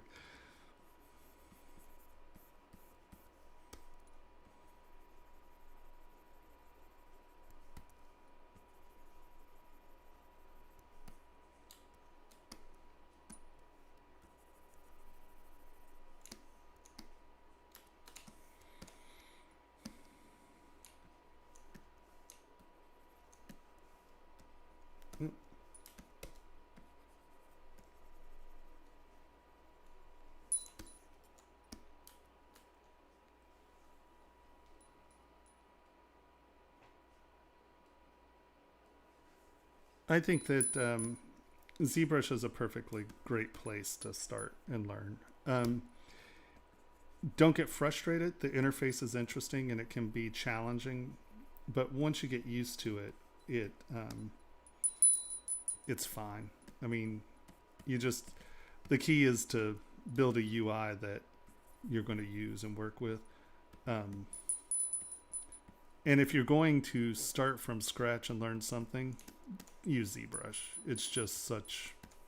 What is going on in here? No. All right. Well,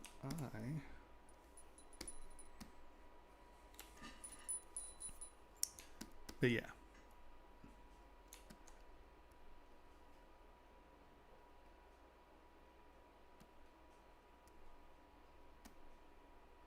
No. Since it's only subtractive, I've left a lot of no's. If you notice, hold on, let's turn our guy on here. I mean, look at the ear distance to the eye. That's really deep. I'm just assigning my markers right now. And I'm going to, because I can only be subtracting right now. So, I mean, if you really think about a face, really your ear, your eyes probably here, cheekbones here. But I made a mistake and I cut the neck early. So I don't know exactly where. If you'll notice, there is plenty of room in here for a face. But I have to be careful there. Right? If that's my ear, there's plenty of depth here for face. I'm just kind of crawling back because you don't want to get too far ahead of yourself or you're doomed if you're only subtractive sculpting. And that's our challenge. For those of you who don't know, this our live stream, we do challenges for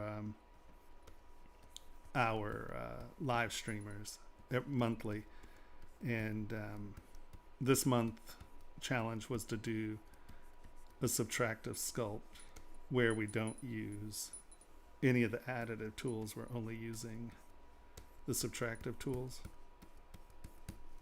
And so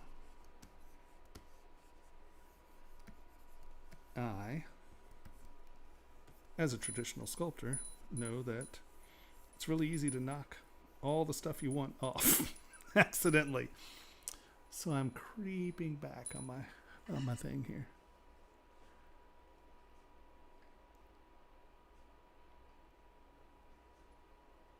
Do I use duplicate tool for your next major change? Yeah, if I were going to do something that was a big change, I would. What I'm probably going to do is whittle this down to closer where all my architecture is correct, and then I'm going to remesh this so I have better geometry when I start sculpting smaller. But yeah, remeshing is a good tool. And Ash, no one said I couldn't remesh.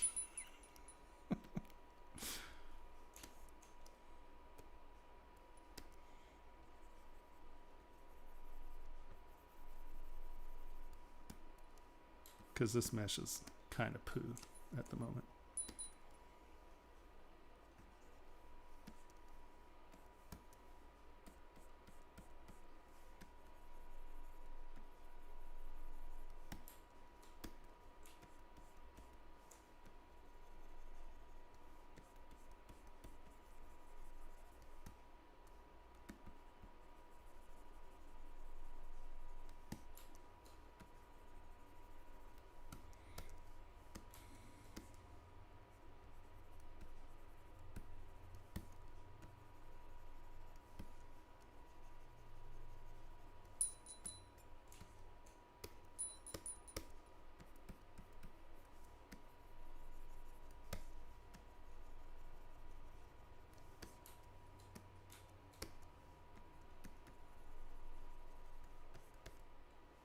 What? Oh. I'm like, why is this so chattery? Because I moved my focal shift. Ah, much better.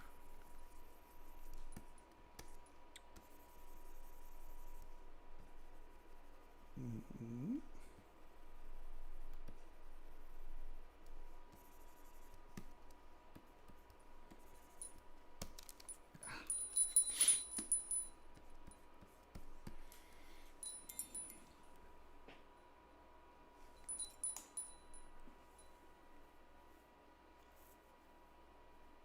I've been doing ZBrush for about 16 years. And I was a traditional sculptor for about 35 years before that. So, I mean, my main living has been through sculpting. It's really the only job I've ever really had. So, I was a traditional sculptor. And then when I was introduced to ZBrush, I was like, that's the future, better pay attention, and did my transition to ZBrush.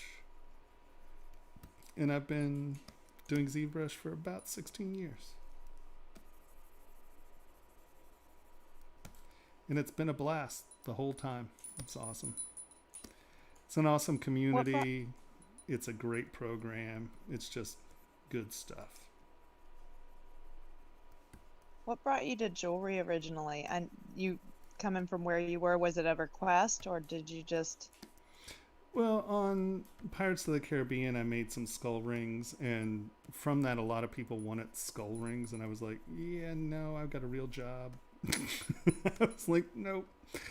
And then when I left the film industry, I was like, hey, you know what? People wanted skull rings, so I started making like custom skull rings, and that's what sort of brought me into jewelry.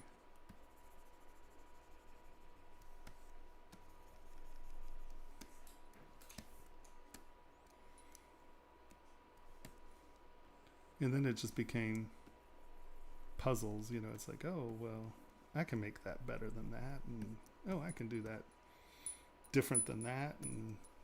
And as a kid, what's really kind of funny is, as a kid, I saw some Lalique jewelry, and Lalique actually made me want to be a sculptor. So, Yeah. that was one of my major inspirations as a kid. I agree with that totally. for Lalique even and being a Fuqua. sculptor. Yeah. And then Louis Sullivan and the architecture stuff. And yeah, jewelry and architecture were major inspirations when I was a kid. So Constantine Brancusi for as well. It's even though it was simple, it was yeah, no, Brancusi was badass. Without a doubt. one of my favorite, and I always follow that. Form follows function is a key thing I think in jewelry to remember, or find the balance of, because you want it to function well, but you want it to have that full sculpt. So Yeah, no, it's a fascinating thing. And I was doing fine art sculpture, and then the thing about jewelry that I found so fascinating was that it's like the ultimate interactive art, because art, you are creating things often. Well, when I was making art, often I just made things that was going on in my head. It was, and the viewer was sort of secondary. It's like, well, honestly, I don't care if you understand what I'm doing. That's my art, right? Where jewelry kind of, I get it, and there are people who make art for art's sake in jewelry, but what I always found challenging about the jewelry was that it has form function. It is, a ring needs to fit on a finger, or it's not a ring. It's a sculpture thing that has a hole in it. Yep. And meeting the demands of the form functions, I've found to be an interesting challenge, and it's just been sort of these fun puzzles that I've been trying to solve. And yeah, it's been an interesting journey. I've enjoyed it for sure.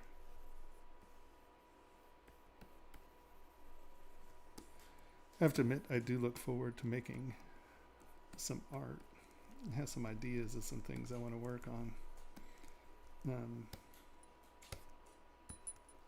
But Are you gonna do some more furniture? definitely. And I really You're wanna- adding. when? You hit alt a bunch of times around the Oh my god! about on the top of the head. See, on I the was side. talking, and I was just. Yeah. I thought I was subtracting. Okay, sorry. Sorry about that. Tell me Yeah, where you I, can talk. Got into the I'm here to talk watch about him. the tell me sculpt where and tell, made you tell me add. tell me where I added it. I'll take it back off. Was I'm it trying to trick you. a was it a was it a Yeah, mud- right around the side of the head. You're fine. Oh. I'm watching you. Well, it's funny because it's such a reflex now. You know what I mean? And since I changed it to a sub, so I didn't have to sit there and hold alt the whole time. But when I get distracted, oh, see, there we go. I was trying to subtract, and it was just a big alt button.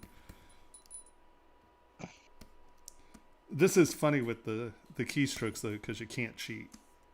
Well, I mean, you can, but you're going to get. See, I'm the only one that called you on it, so you totally could cheat. I didn't even realize I was doing it, honestly. It is funny when certain tools become second nature and you're not allowed to pick them up. Yeah, that was my main problem with Core. Is that not one of the tools that I use normally was in there. You know what I mean? It was like, oh, I didn't have one layer tool, right? It was they had clay, but clay has build up to it, and it was just like, oh my god, I never thought it would be that hard. That was really hard. I put this in the chat. What is Core? I don't actually know. Is that Core is the basic version. It's a okay. It's a reduced function basic version of ZBrush. and it doesn't have a lot of, like, it has limited brushes and limited resolution, and it's like an intro level ZBrush. So And specification needs to be made. Core is almost like the ZBrush that you're used to, but with slightly limited functionalities. What we're really talking about is ZBrush Core Mini, which is an extremely limited version of ZBrush. That's kind of like dipping it's your free. toe into the digital sculpting pool. Yeah, it's totally free. Yeah. It's a lot of fun to use, but it doesn't have a lot of the things we've become accustomed to. Yeah, it's a lot of fun to use for people who haven't sold their soul to clay tubes. Yeah. Not having clay tubes as a brush. Core and Core Mini are separate. Yeah, thank you. Right. Core has a lot more functionality. Core Mini has very, very limited functionality. And I mean, honestly, it was fun. What's really, really, really funny about it is that I opened Core Mini with Henry one night after the stream, the week before we were doing it, and I did it, and I sort of kicked out a little face and was playing with it, and I was like, oh great, no problem, that should be fine. But I didn't realize that there was the resolution issues, or resolution minimums and There's stuff. a maximum polygon count, and it's like 800,000 or something like that. 300,000. It's so funny is that I picked one of the most basic shapes. I did an avocado. I mean, how hard is an avocado? Well, it winds up that when you put all the geometry of the avocado in the skin, it becomes very problematic. And after that, you intend to flip it over and sculpt an entire alien on the other side? Yeah, no, I blew it. I had a major core failure. Mine was not a successful. Well, I mean, it wasn't a complete failure of a challenge, but let's put it this way: many of the other people produced much finer examples of what you can do with Core Mini. Oh, it was really sad. That was not one of my best showings for sure. It was a good stream, though. It was funny. Oh yeah, no, it was definitely entertaining. I don't know if I did any good for Pixologic or Core Mini, but it was funny. It was definitely a comedy. So then if it was funny, so then the big question is does this still exist somewhere in the database of many videos out there in the Yep, universe Oh, that we get absolutely. to see 1 it? month ago, you can find it. Yeah. All right.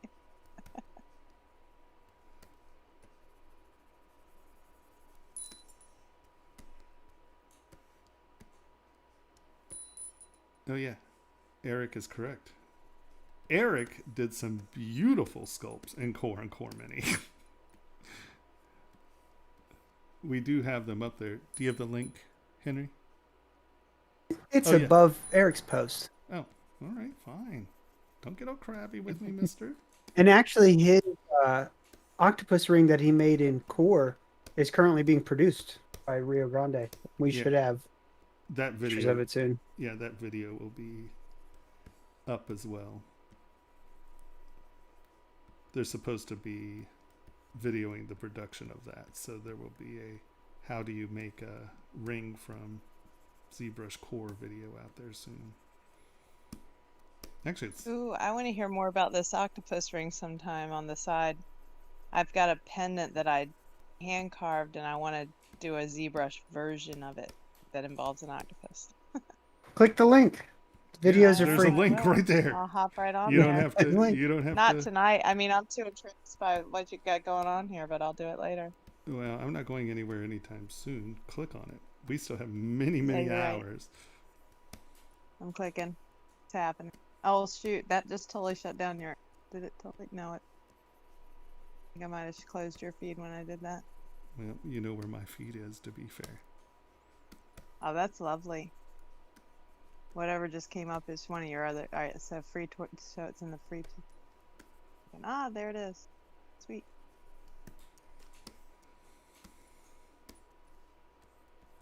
Goes to show I need.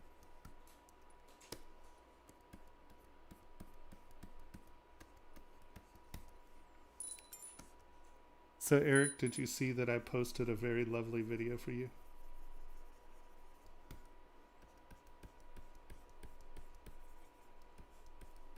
I think it's 9 gigs. Yeah, and if we can figure out why it's 9 gigs. because it's 3 hours and 40 minutes. Oh, that'll do it.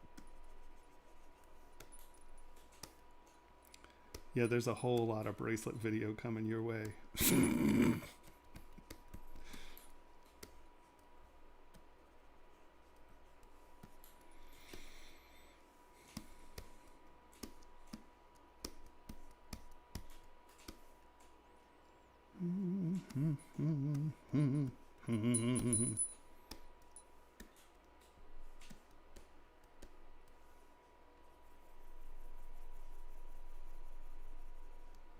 Is the bird project posted?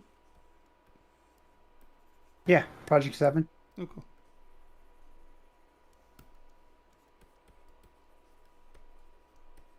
Yeah, we just I just did a print. We're gonna try to mold that from a printed mold. That should be fun. Hopefully it'll work. Yeah, I was pretty excited to see that today when you sent that. That looks like I'll be interested to see how the wax shoots. You know, there we go. Adding, not subtracting. Feeling the surface, right? I would be surprised if we have a problem with it, honestly. Good to know. But when, you know, I mean, who knows when it gets hot, you know, maybe there's an issue that I can't tell that easily, but I don't think it's going to be. I think it should work. Now, which material did you end up growing it in? The flexible version 1.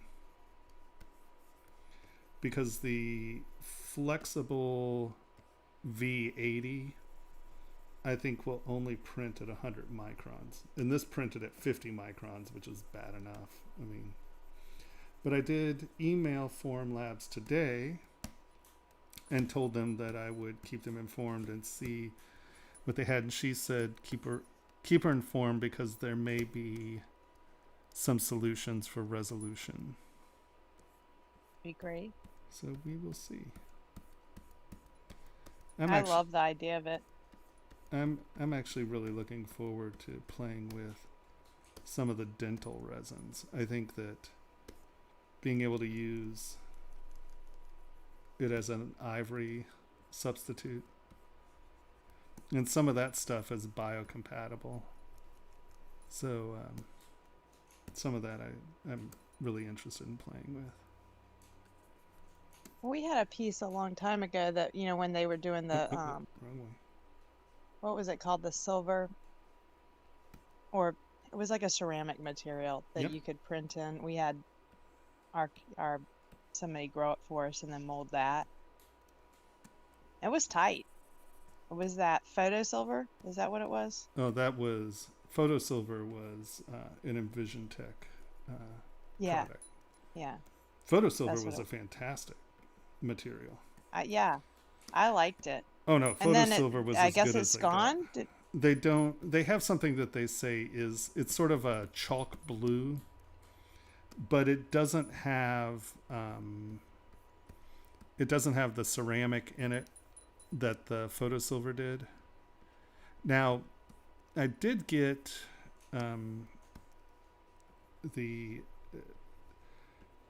I think that the Formlabs model making material, it's a dental tool, or it's a dental material. Hold on.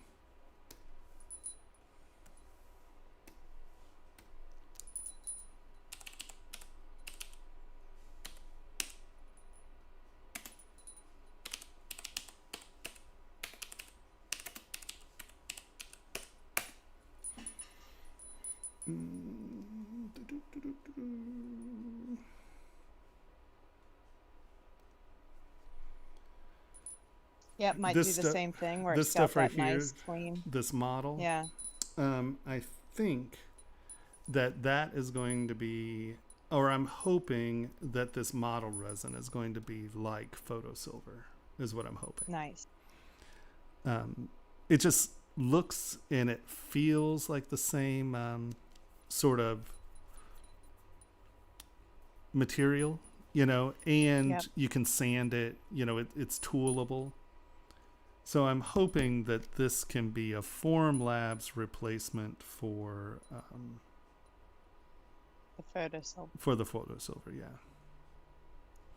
And then I have some of this stuff, and I have this stuff, and both of these are biosafe, and like the ceramic tooth stuff. When you polish it, it has that translucence just like teeth, because Oh wow. you literally can print. It's meant to print dentures. Hold on, where is it? Well, I was about to say, so it's durable too. Yeah, and hold on, where is it? Well, that'd be fun for some talking Art Nouveau. That'd be fun for, I always love those Art Nouveau sculptures that just had that beautiful, stone carving in the center of a figure and then the metal Right. work going on around As far as an ivory replacement, I thought that it would be Yeah. sort of Yeah. but if you look there, well, you can't see like the subsurface scattering. It sort of has that translucence, and you can polish it, and it looks like teeth. I mean, literally, they are printing dentures out of this, and they're workable, usable dentures, right? So I think that these could be some very interesting resins. Yeah. And it's funny Now- because they have, where is it? Yeah, this is the denture stuff here. But they have some stuff that I have, which is the old denture stuff. And now they have new denture stuff that's on the... see, this is temporary CB resin. I have this for the crown. See, here's a pretty good picture, though. You can see how it has that, like, translucence. Like, these definitely have that appearance of teeth. Mm-hmm. And I think that could make some very cool jewelry where you're using it as that Yeah. sort of bone ivory replacement. It's tough and it's completely biosafe. Like you don't have any problems touching it or wearing it. So doing things that look like they're hand carved bone rings or something, I think that could be an interesting. Oh, that'd be good. I think that'd be an interesting thing. So I look forward to playing with that.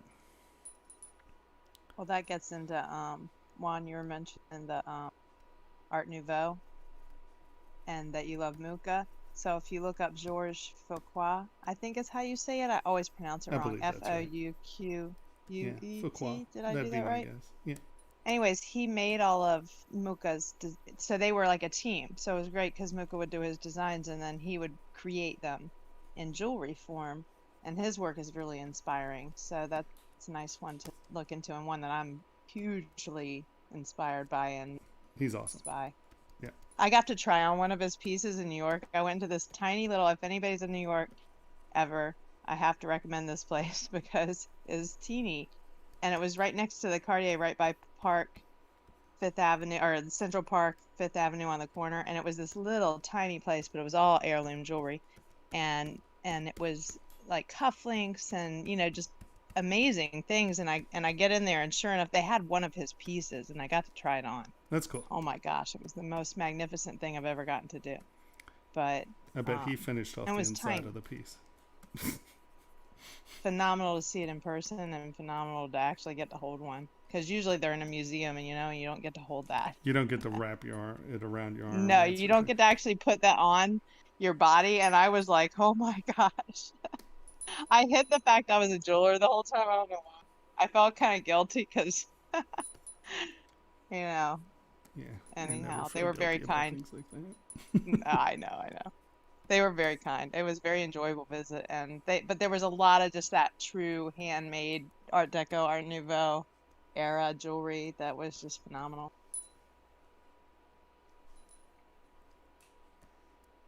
But yeah, that bone, the idea of that resin is Yeah, it's pretty cool. Yeah, that could be really fun to play with. Yeah, that's going to be, I think, one of my next experiments. Well, because I've even been looking at some of the printers that are, like I was like the ones that do more heavy CNC carving, or I love the deep relief. Like I'm definitely getting more and more fascinated by the. And what do you, and you don't So like think, there's like the ones that carve leather, or so the idea of using another resin, I hadn't really thought about that. You could print something in another material. well, that's the thing that I've really been, because, I mean, with Formlabs and sort of the relationship we've been working on, obviously they have the castables, but honestly, what can, as a jeweler, great, I can make things that you can do in the castable and you can see if it's castable, but I don't think that's really pressing the boundaries of what they're doing. So that's been one of the things that I've really wanted to work with them. And what's really nice is being a brand ambassador now. I can ask for the different resins, the new resins and stuff as they come out. And Well, and like my interest in the photo silver also gets, or something like that. Like so, this porcelain material seems similar. Is being able to get away. The castables are great, but still not getting the surface out of the casting that I wish I was sometimes, and that just gets into the burnouts and all of the different, and injectable wax would burn out easier, I would think. So without a question, it's wax. It's not a resin. it's wax. Wax has none of the burnout. It has its own burnout issues, but I mean, it has none of the burnout issues that resin does, because you don't get thermal expansion and stuff like that from casting wax. And I mean, it's been hundreds, if not thousands of years, at least, or 1,000 years that they've been developing casting waxes, so I think but I think that a lot of us are very, very interested in resins that you can print something in, and then that print is the product, to avoid having to go to mold and avoid having to go to casting, just where you can print something and, well, there it is, It's done. Well, kind of like the silicone rings. I mean, is there a material Formlabs has that would create something like a silicone ring? Well, silicone is not printable. That's not true. Yeah. That's not true. There are 2 companies that are trying to print silicone. There is nothing like silicone. Silicone is its own weird thing. And I mean, you can have something that has the ductility of it, or it has the, flexibility or the da-da-da of it, but it ain't going to be silicone. Silicone is a very, very, very unique material. And I know that there are a few companies that are trying to create printable silicones. And when they do that, I will be stoked. But yeah, right. But that's not happening anytime soon, I don't think. So now, Formlabs are those advertises. cast or are they milled? Is it a casted thing? What? Silicone? Like a silicone ring, like the way that they do those that have the detail and whatnot. Are they Yeah, cast they're or are they probably milled? just casting out a huge tube or extruding a huge tube and then And then just slicing yeah. it would be my guess. Or they are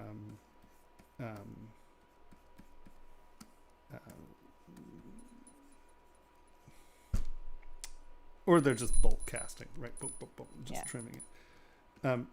Henry, you said that they're saying that one of the things is silicone. They similar- advertise Elastic 50A as being good for wearable items. Huh. Okay. Interesting, because the last time I tried elastic, it tore. But I don't have the new elastic, right? I have the old elastic. And to be fair, I didn't cure it. And it tore really bad. The curing might have been important. What are you talking about? That's silly.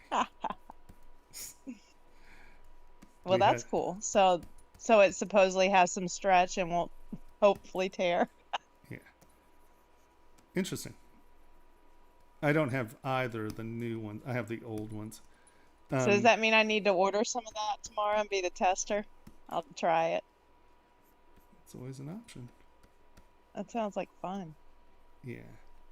But, you know, even if it has a lot of the silicone properties, the thing about silicone that makes it so unique is that, like, nothing sticks to it. It has, like, its porosity is really weird. Like, you can't paint it.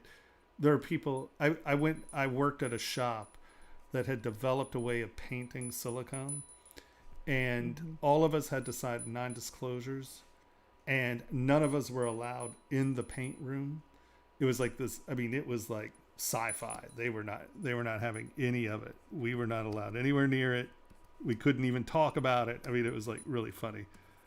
And he had designed it to use with theme parks, and it was a lot of parts for theme parks that was the painted silicone. But it was interesting because one day we were sitting and chatting, and he talked about what a challenge it was, and you know,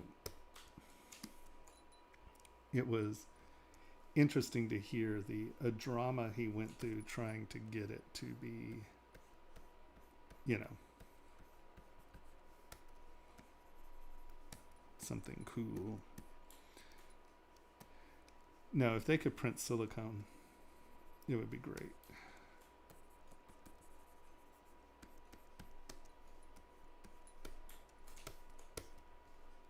But you could always print a part and make a mold of it and cast silicone in, Oh, yeah. in a pressure No. chamber or Without whatever. a- oh, yeah. Silicone's really easy to work with. Yeah, no, without a doubt. Well, depending on what kind of silicone you're dealing with. Because Sure. some of the, like the silicones for some of the things we were making, and for the stuff that's biosafe, right? Like Sampo was doing, like implant grade silicone has to be cooked at like, I think it was like 350 degrees for like 3 hours. And I had built some molds from the high temp resin, and that worked great, honestly.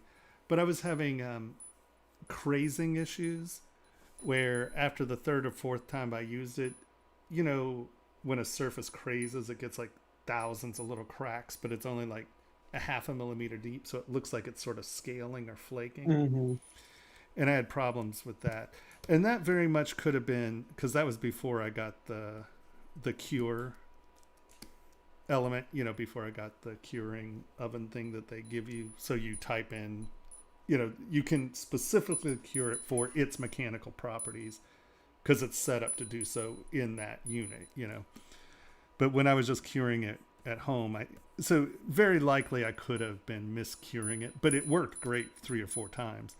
And for the body, because he was doing subdural implants, and you know, the fact that we could produce custom ones for you know, a few $100 as opposed to having to get a metal mold cut, it was awesome. Yeah, I would say, you know, that's the other thing that Form Labs does that's so impressive is it really is their material sciences. Some of the materials they're coming up with are awesome. Yeah, and it's all so easy to work with. Yeah, you push a button and go. Like you were saying on the cure machine, I just turn the little dial until it says black resin, and then I put my print in, and it does whatever black resin needs. Yeah, exactly. It's awesome. Yeah, it was nice how easy it was to just like get rolling with it. I have to say, you know, when we got ours, it was like, boom, you know, we're moving. Yeah. There wasn't this huge learning curve. It was very user friendly. Yeah, I think the only And still learning is. curve there really is with them is how to lay out your prints. Because like Yeah, I had a print angles. failure this weekend on the flexible. I should have known it. Like if I had been thinking about, but it's the first print I had done in a long time. And the thing about the really viscous sticky resins is that the shear strength is really dramatically different. And so if you position something like this, your cross section is very wide, and so it pulled itself off of the supports because it's really sticky, and I just had a large enough flat surface that it pulled itself off. Where the next time I just put it up and tilted it like this, but had it much more straight up and down, and it actually was a 4-hour shorter print, which is interesting because normally the Z-axis is what kills you. And they came out great. There are a few weird little lines in it because after my print failed, I didn't actually run the whole tank through a filter. I just kind of scraped it out. And so I'm sure there's still tons of particles in there. It's always such an interesting balance too. And like, I mean, when you shoot the wax, you're gonna have parting lines. You're gonna have things there. Yeah. So some of that, it seems like is okay, and then some of it could be just like catastrophic. I guess it just depends on where that line is. Well, I just wanted to get it done so I could get it off to Tony. Yeah. So I wasn't too worried about. If it works, then I will redo it. We'll film it while I redo it, and Sweet. And then I'll do it well, and we'll discuss the angles and the failures and all that. And I will filter the resin so it's not just a mess. But time was more important than quality. Yeah, there's that point where you need to see if it's working. Right before I spend a ton of time. It looks great. I mean, it definitely, the concept is there.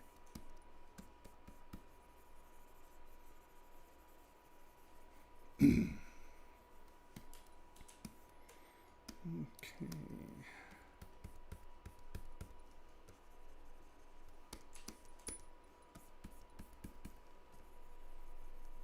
So you gotta avoid cutting in that cheek area until you know where it is.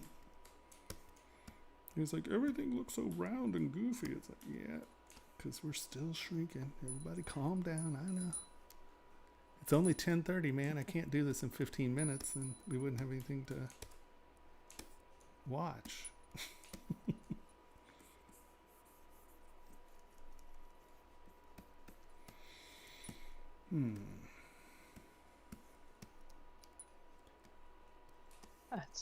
Yeah, 10:30. I'm like the diligent 122. East Coaster.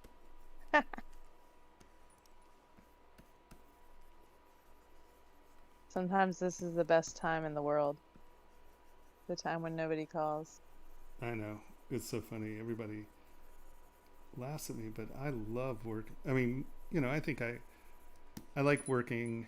Like I go to bed around 2:33 every night, and then I wake up around 9:30, 10, and that's plenty of sleep, and I don't have anything super hectic going on, so I'm not really angsting out about a lot of stuff. It's good. It's good. All right. I think we're all on the edge of our seats to see where you head with the top part of the head. Yeah, I have no idea. I didn't mean to use the word head there. That just happened.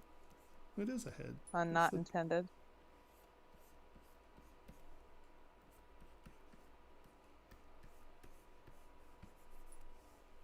Just checking my depths, seeing where I'm at.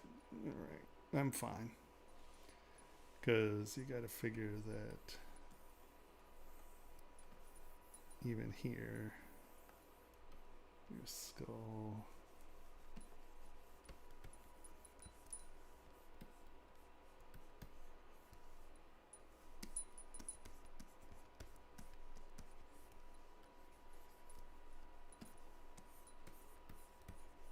Right, we still have plenty of room. We're doing just fine. Doing just fine. I mean, this is still a huge distance between the face and the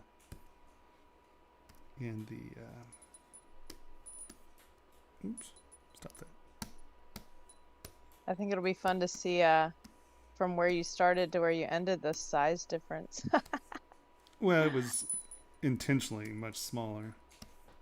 Yeah, well, and like you said, that it's not a scale. I mean, you could be as tiny. In fact, there was Oh, and now I'm gonna blank the name. There's this Japanese artist that we follow, and he does these tiny enameled sculptures, like Sounds literally cool. on a pinhead kind of thing. That's crazy talk. It's crazy talk because he posted something today that was crazy. It's sort of like I need to find it so I can put the link in, but I don't know if I'm gonna ever succeed at that. 'Cause I'm blanking Well, if you're following him, 122. you better figure it out. You can't let something like that go.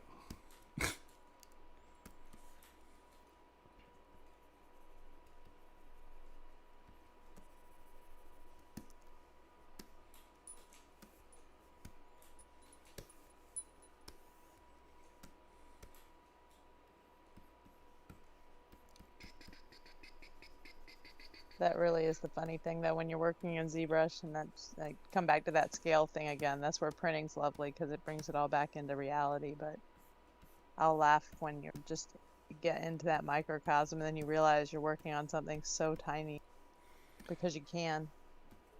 Yeah. That's a lesson everyone needs to learn, is that, and I've talked to him about it, and we've discussed the capacity or possibility of getting a button where you push it and it shows you actual scale, like it makes the model actual scale. Yeah. And I know there was, I'm trying to remember, it was a plugin by someone else, and I can't remember what the plugin was.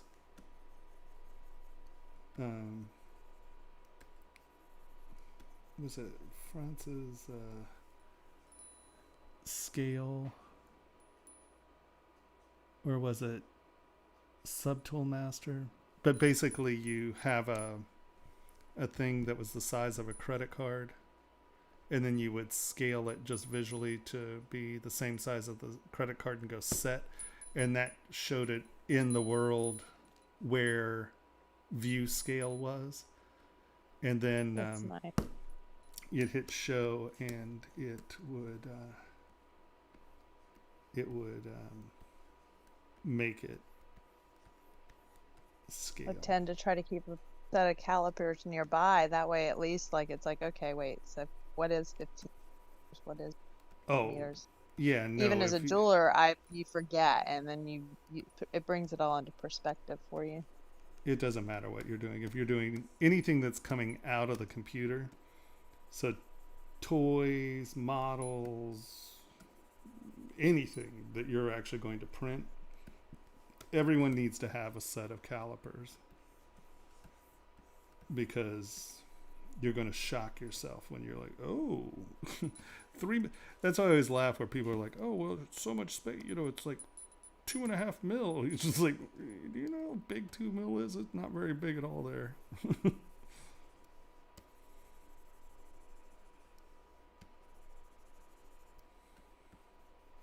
We finished up a ring today that it was kind of cool because the first one details were a little bit slim on, and then beefed them all up, but really didn't change anything else, and it was amazing how much better the cast came through and the details showed up. And it's just little things. Well, I'll tell you, the contrast tool tool.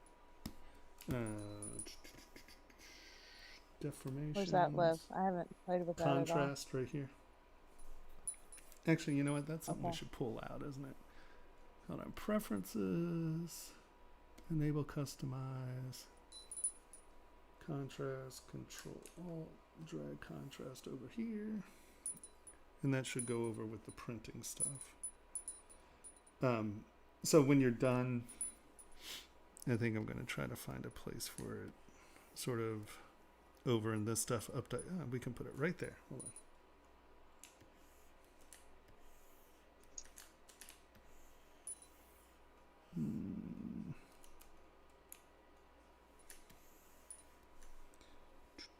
Where'd it go? There it is. You fit right there. Boop. Actually, let us put it. Oh, I just had it go away. Analyze selected subtool. And then I'm going to grab contrast and put you right there. All right. And so what contrast does is, let's say you're here and, we've been doing this and, subtract. That's what I want to do. And we're going to turn this down some. And, you've been putting all these really nice little lines in. And all this really nice little detail. Oh, look at all my nice little detail. And then you realize kind of, okay, well, that's never going to print. You just slide contrast and it punches see how it punched the depth? Oh, yeah. Did not know that existed. And you can see it does it with everything. So it's sort of, Yeah. really, So it does it across the whole model. Is there now, if you were to mask Yep. an area and then, like you say, you just wanted to pop a certain area, is that doable, or is it always do it across? No, it should be mass specific.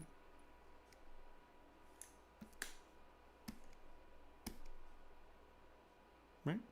That's wonderful. Yeah, no, contrast is a good one. That was made for printing. Right here, let's save UI. This would be TSWCUI test. Thank you. All right.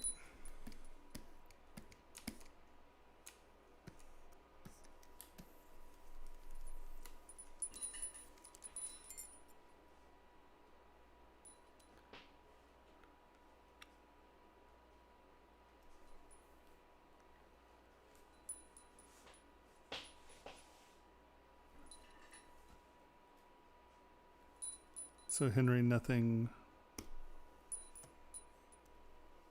to discuss there? Nope. Okay. Are you in Dynamesh or do you have subdivisions? Nope, this is Dynamesh. I've been doing Oh, this you all- are in Dynamesh. Yep. I've been doing everything in Dynamesh right now because because I know that I was using Sculptress Pro to get some things in, and I'm just kind of flicking through because when my mesh gets distorted, I just re-Dynamesh. Before I start doing detail sculpting, I will definitely convert. But I think it's sort of cheating to go down and re-lower stuff and come back up. And, it's not really indicative to this process. So just keeping it in Dynamesh has been, I think, more to the feeling of what we're doing as far as just being subtractive, Yeah, makes perfect sense. But when I start getting into doing, cutting in the eyes and things like that, I think that it'd be better to do it with a more controllable mesh. And I will probably switch to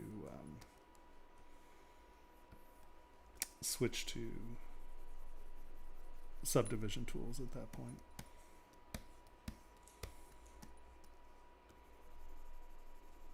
I don't care what Ash says. We're not sculpting marble. Is there any criteria regarding switching between Dynamesh and subdivision? You mean for this challenge? Or do you mean in general? I think in general. Okay, so I really use Dynamesh as a transition tool or a special effects tool. And what I mean by that is, so like on this, right? I'm futzing around and I'm making something. And let's say I all of a sudden know that I want sort of tendons to be coming from the back of the head down to here. So I'll mask this stuff off. And then I'll take snake hook and I'll come here. I'll drag these down through the mask surface and then I'll just restroke. And that will then redynamesh, right? So having a dynamesh where you're doing things like that, or you're using Sculptris Pro, or you're going to start punching holes in things, or, you know, if you're doing really fast, kind of very dramatic move stuff, Dynamesh is a really good place to be. But for how I sculpt, I like to sculpt at very high resolution and then be able to use my low polygon stuff for smoothing and moving and things like that. So having the broad spectrum of subdivisions between my tools is really important to how I sculpt. But this challenge is not about that. So I've been just using Dynamesh, since I'm not using a lot of the effects that I get when I sculpt my normal way, right? I'm not going up and down between subdivisions and things like that much. So I've just been staying Dynamesh because it's sort of, it feels more like I'm sculpting in clay, I guess. So yeah, in this one I have been very limited in my subdivisions. But under normal circumstances, no, I will always have a lot of subdivision levels. This just has to do with this challenge more than anything. Is that what they were asking? I certainly think so. Okay.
Is there any advantage to subtractive sculpting?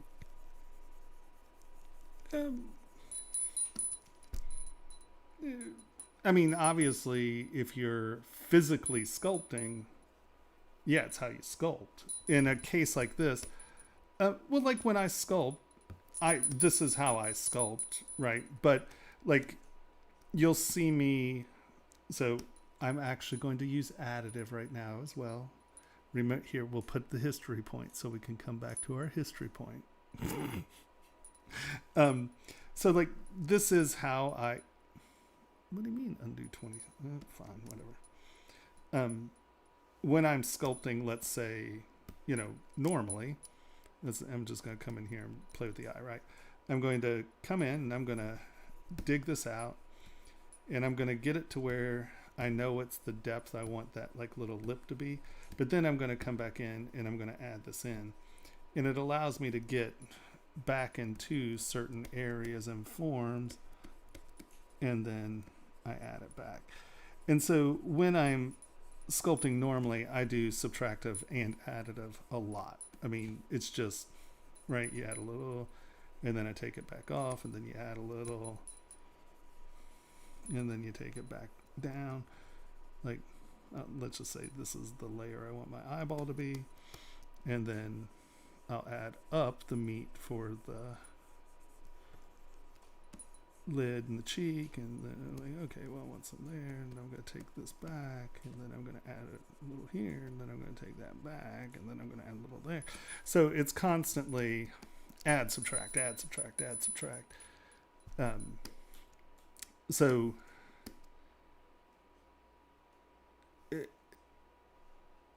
I would say that it's much more about just your process. So yeah, I'm always subtractive sculpting. I just happen to dig past where I go, and then I add it back up to my surface is a common thing that I do with additive and subtractive. So But I'm constantly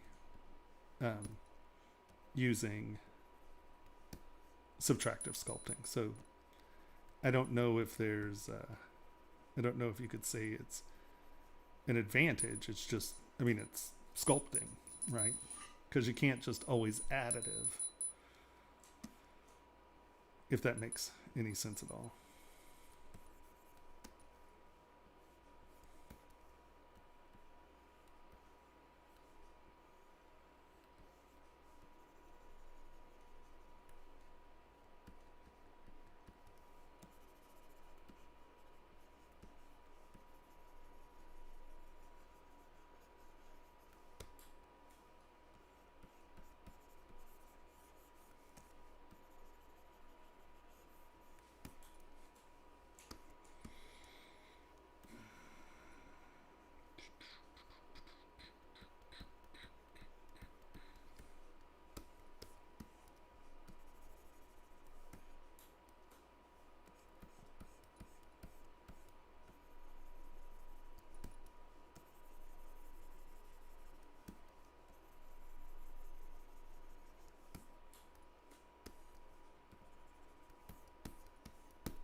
Hmm.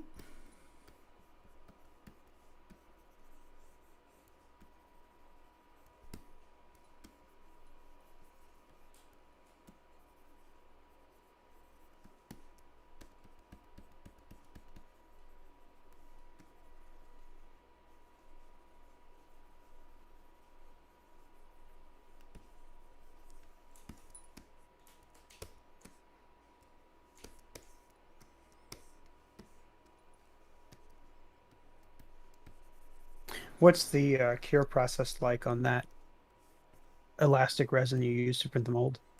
What do you mean? Is there a cure? Like, does it need to go in the cure box? Oh yeah, it was 60 degrees for like 20 minutes, or 60 Celsius for 20 minutes. I think is what it came out to. And then,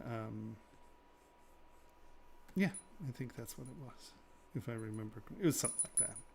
Mm-hmm. For like 98%, or you could leave it in there for an hour for 100%. They're like, you know, you're not going to get much more out of it if you leave it in there longer, you know. You know what I'm saying. Yeah, I've seen a lot of their resins say something like that. Like, this is long enough. If you really want it to get brittle, you could go longer, but Right. you don't need to. You don't need to. They're like, yeah, you can leave it in there for this long, but, you know, you're getting like 2% more difference. It's like,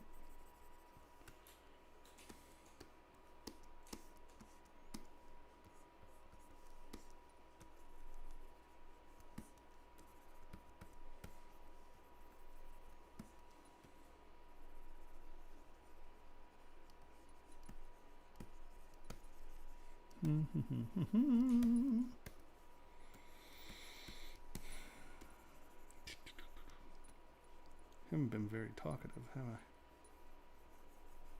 You feel like, I would say you have been. oh, I have? Good. We just haven't had a question in a minute. I know it gets quiet that I get all paranoid. I'm like, oh my God, you gotta make noise. No, just sculpt. You're fine. It would say getting some of the internet safe music would be nice. Yeah.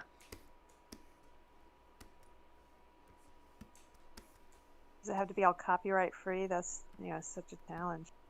It really It doesn't does. have to be copyright free, but it has to be copyright approved at least. Like, we could pay $10 a month for Well, what's his name? that one. What's the Harris guy? That's what he totally started doing. Yeah. And I think it's just free. Oh yeah. There's probably some free ones out there. but sadly, I seriously doubt that he's going to have music that I'm really super interested in listening to. It's like Sadly, that, what's it called? We used to carry their CDs, Putamaya World music. There you go. You can pretty much get it just about anything. yeah, probably not like Acid Crunk from Antennae. You know, it's like, Right? I have a pretty specific kind of music that I like to work to. And sadly, I'd much rather just listen to books on tape, but I definitely can't do that. I just went down the rabbit hole of screenshotting and just looking at things on your Instagram because I'm determined to make a new cover for that Facebook page. Oh, All I the wish. very beautiful things. Yeah, it's funny. Well, I really need to redo my, or not redo, but add to my ArtStation page. It doesn't have a lot of stuff on it.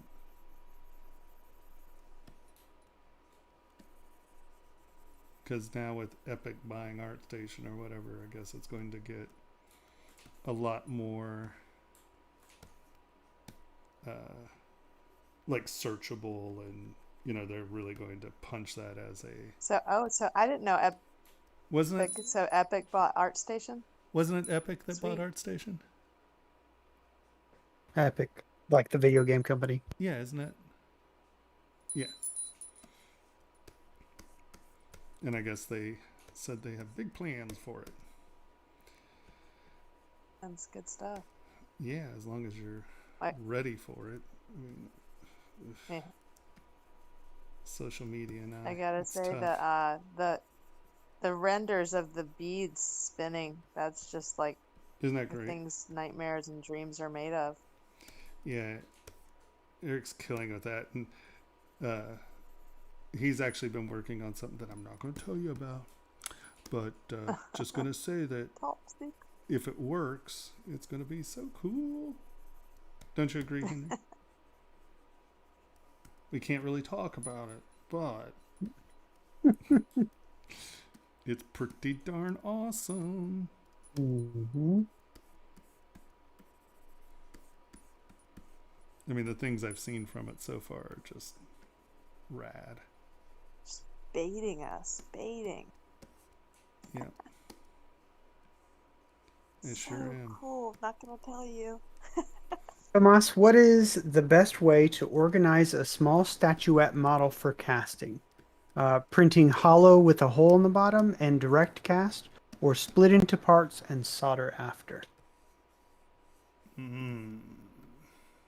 Well, it really depends. What's the size?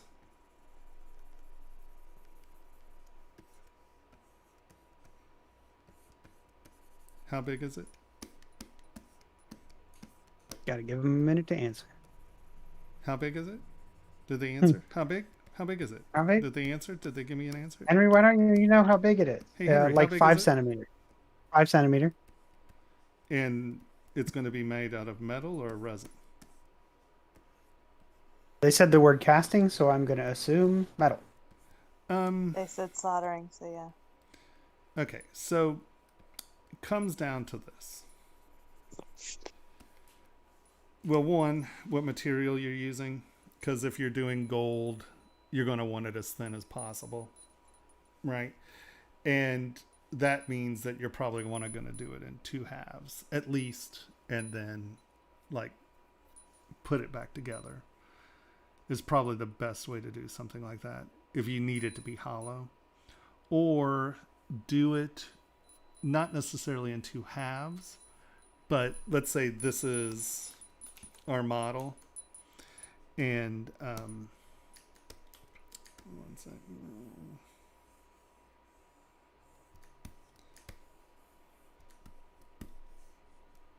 Is that covered? That's covered.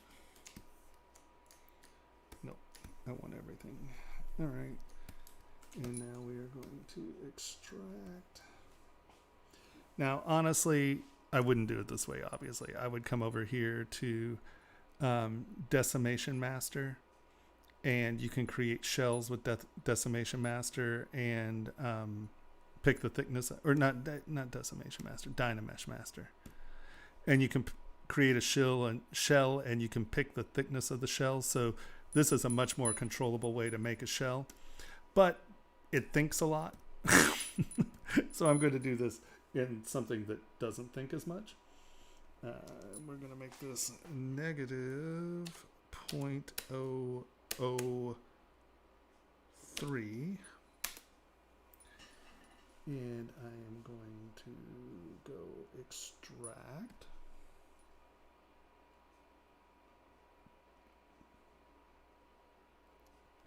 You can do it. And we are going to go accept.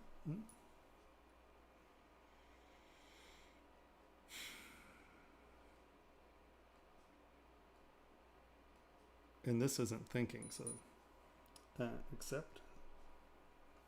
And so here you have your shell, right? And you know that it's as thick as you want it to be, right? Let's just, boom. And you can see that there is thickness there, right? No, I made that really, no, you can see the thickness there, right? So you have thickness here, and you have your shell, and you've determined how thick you want it. But you're like, okay, well, I want it to be able to pull out. Right, I want to be able to get it out easily. So I'm going to pick a line that does this.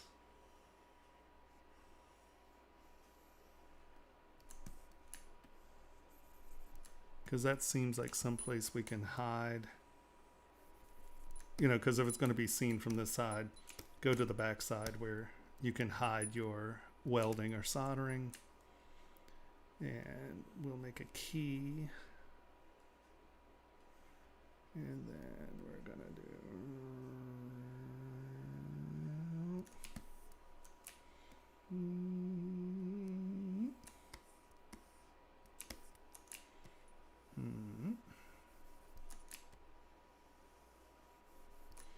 Or let's do this.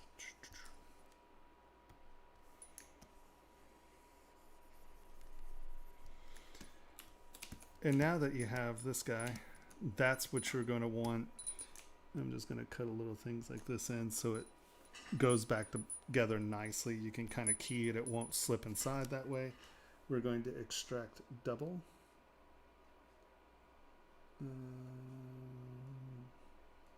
Extract.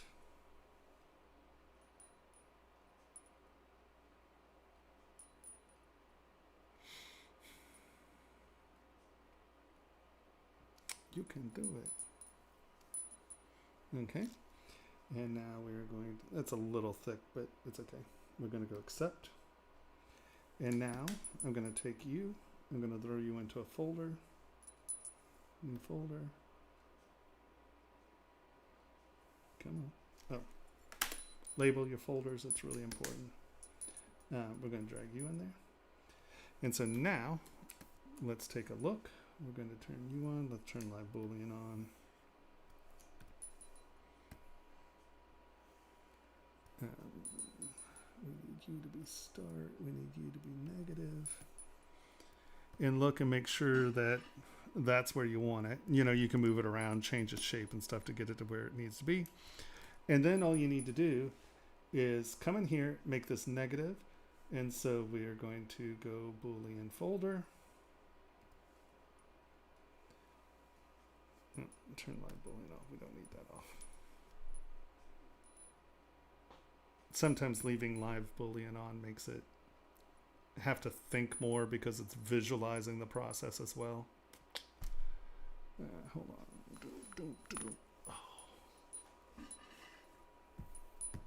It looks like it's going to take a minute, so I'll just ask now, do you have any experience with two-part injection molding? You mean plastic injection molding? Or are you talking about like the silicones that pre-mix as it's going in? Because like the I'm going to guess plastic. But I know last night you printed a two-part injection mold for wax. I mean, yeah. Are you talking about two-part mold for injection? So how do you make a mold? Yeah. I can show you that in a second too. So now you have that part, but to make the other part, all you have to do is turn this into intersection. And now we go a Boolean folder. And so now what's cool is you do one subtractive, you do the next as intersection, and it's going to kick out both parts for you. As I did not turn live Boolean off, as I said you should. What happened there? Intersection. Oh, I didn't turn everyone on. Hold on. Turn on live Boolean. Turn on intersection. Why is that?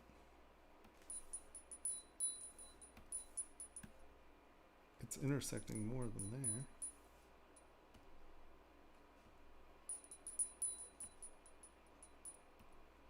What's up with that?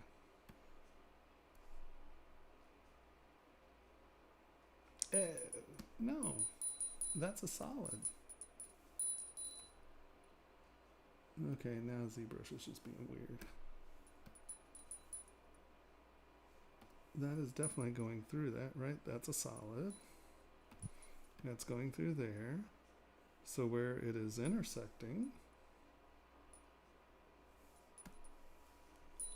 let's Dynamesh that real quick.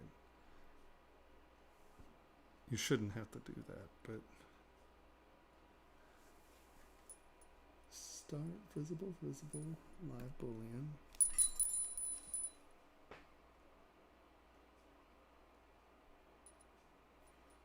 What am I not understanding here? What have I done?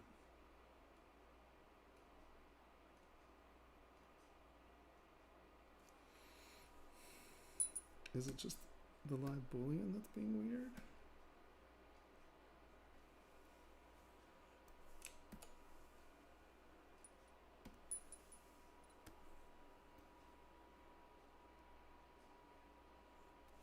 I mean, that's going all the way through it, isn't it?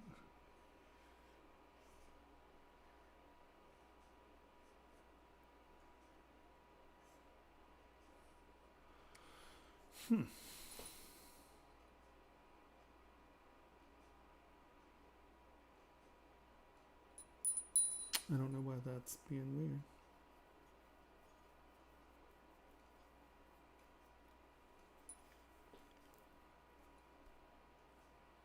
I obviously did something. I have something sitting weird. I'm assuming it's me. So you should be able to now intern. Hold on. Let me just look at this and make sure this is going all the way through. Yeah, no, that's going well past the thickness of that.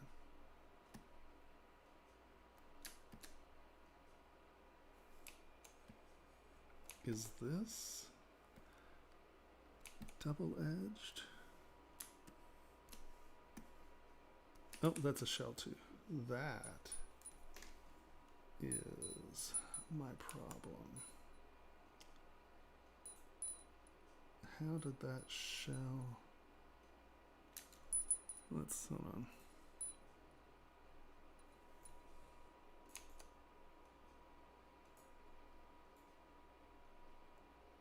That's weird. Auto group. Oh, I see there are two of them. We want...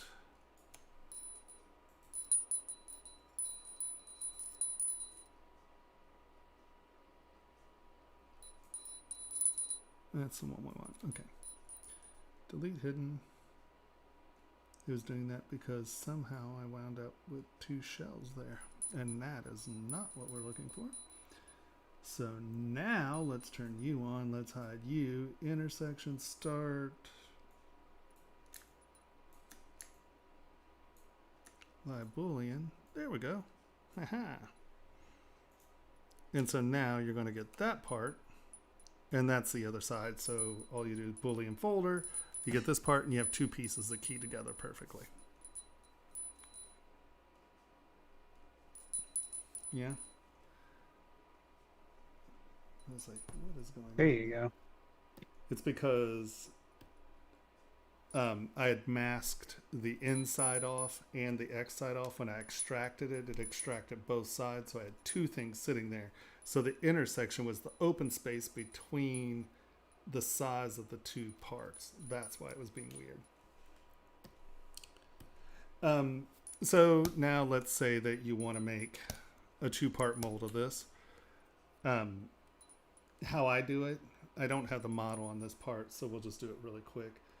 Append a star, make you a cube, frame, transparency,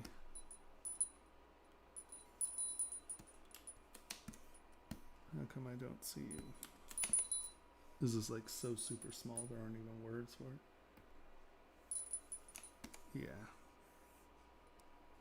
How big is this?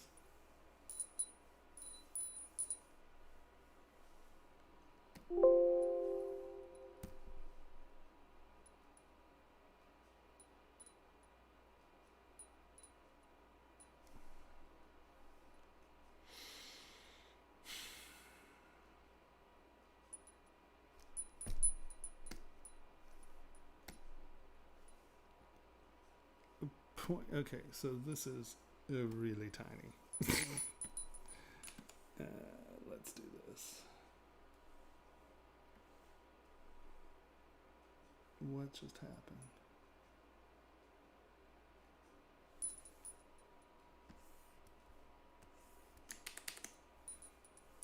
W, sliders to subtool.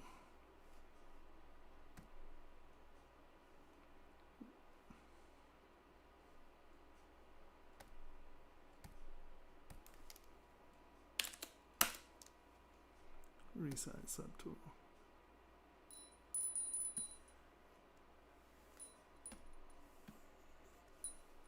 Okay, let's make that 80 millimeters.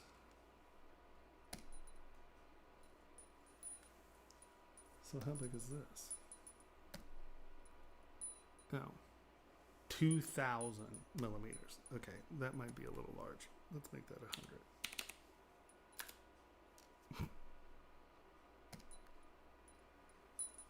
That's why we couldn't see anything. Hey, there we go.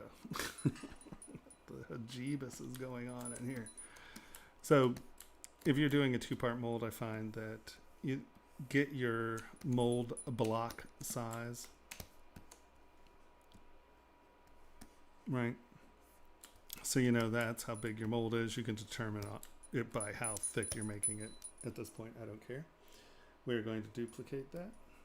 And I'm going to come in here, polyframe, and is it like 2,000 as well? What is going on? No, everybody just stop. What is up with you? Oh my God. I don't even know what that means. Look at that.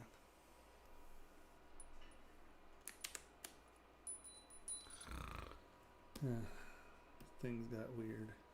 Things just got weird. All right, whatever. We'll just do it this way. Things been weird. Yeah. Duplicate. W. Come on. There you are. Make this. I normally start with a plane instead of a thickness thing because this is has the capacity to overdo its thickness. I'll show you in a second. So turn live boolean off. Let's get that out of here. Let's get to dynamic. There's dynamic. All right. So what we're going to do is group front. I'm going to hit that. Get Q out of there. Hit that. And you can see that we got rid of the back geometry. It's now hidden. Delete hidden. This way I only have one plane. Turn smooth off and divide this up. And so now you want to come in here and decide where your part lines are. W, we're going to drag this out some more, move it over here. We're just going to go center, make it bigger, get it in there. And so chances are you want your part line to be behind that ear and behind this point. So grab move, and I'm going to make, okay, jeez. Crazy. Our scale is something definitely bizarro. Take this, and I'm just gonna move this down. We can turn transparency off so we can see what's going on. And I'm just gonna decide where my part line is. Chances are I want that part line to go right along the tip of that ear so there's no undercut there. Come back around, make sure it's where you want it to be. I'm not going to spend a ton of time on this, so I'm just going to kind of get it there. All right, that's good. And we can tune that up right here. And then you're probably going to want it to come down behind those horns. So we're going to drag this back and down. Symmetry's not turned on, so you want to make sure symmetry's turned on. So you're doing this to both sides instead of just one. Bring that down so your surface is where you want it. Okay, so that'll release, right? You want this to make sure that you're above the curve of the ear there. Okay, we're going to pretend this was done on both sides. I'm now going to come in and I'm going to go thickness, dynamic, and I'm just going to get some thickness in there. Okay, that is too thick. Oh no, maybe not. What do we have? We have a lip on there. How thick is that lip? Yeah, that's too thick.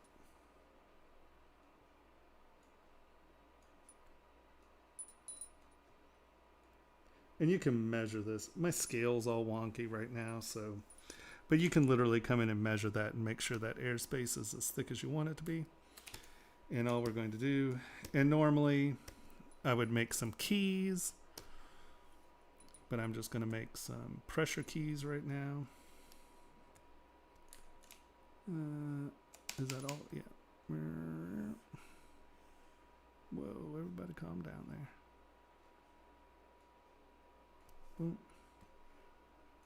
We're going to call those keys. Once again, symmetry is really helpful. Boom, boom, boom, boom. Okay, those are your keys. And then the next thing we're going to... Wow, that was really bizarre. That can't be like that. Okay. Those are your keys. And then you need your feeder tube. So we're going to duplicate. And we are going to W. I'm going to push bend arc. See how it's getting huge. How can we get this to stay there? No. All right. So I'm not even going to make this anything because it's just going to be a pain in the butt. You're going to pretend that that's a cone. That's your feeder tube. I'm good at pretending. Right, pretend. Tapered. See, it's just blowing out. So, sorry guys, this is what you get. There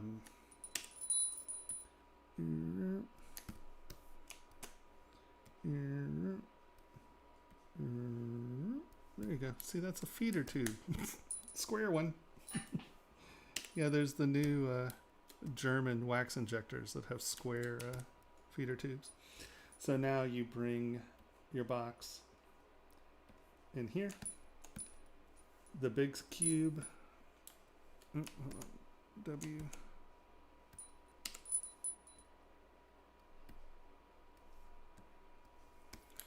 boom, boom, boom. I usually put a step in there, but we're not going to do it. What I mean by that is, so normally my sheet will look like, or my cutter will look like this, and then there's going to be a step in it.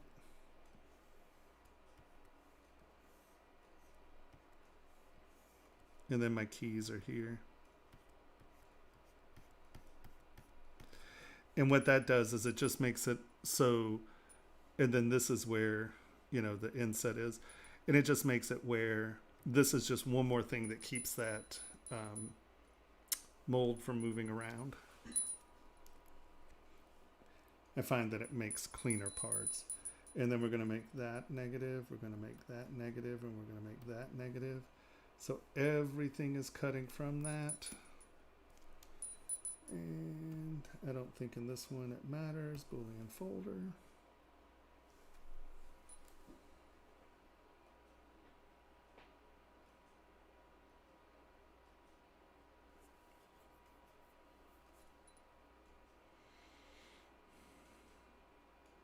This will at least get you working in the right direction. And so now we come here.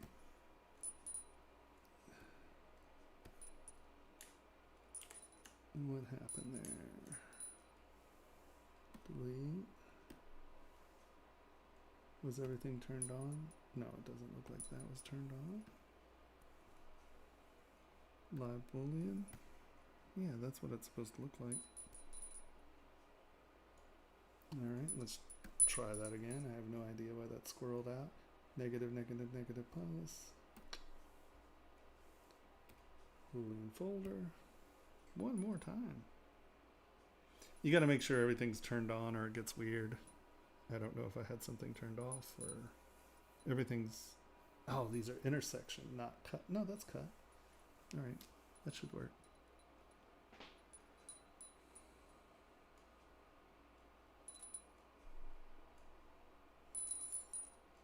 You can do it. Boop. Oh. So I tear my headphone out of my ear again. Come here. Turn that on. You can turn line off. Auto group.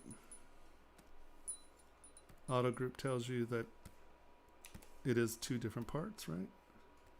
Auto group. Why is that inside a different part? Did it not actually get in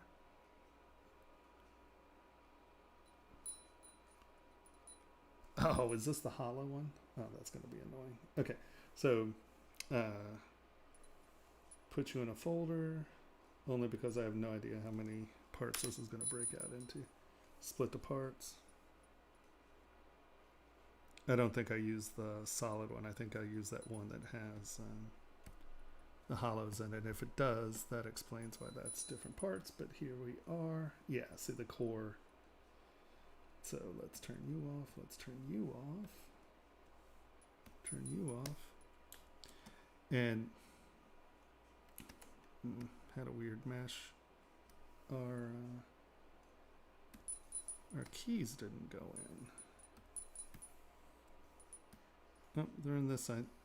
Obviously my mesh was overlapping, but you can see what's happened, right? You have your cutter, it cut in, you have your feed port, and you have your keys. And if you make one of these that has a bunch of keys already preset, when I pulled these through, we obviously had a coplanar plane in this tool right here, and that's what's causing the weirdness. But I have pre-set up slabs like this, and then I have keys that slide, and so that way I can just stretch it to be the right size, plop it in, and just throw it in and it cuts. So I sort of have like a little modular cutting system set up. But yeah, that's kind of the easy way to make two-part molds. Make sure you're not using a shell to cut because you'll only cut the shell. You won't cut a solid.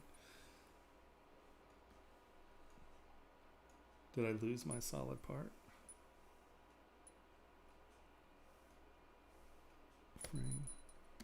I think that's the solid part, isn't it? Or is this the solid part?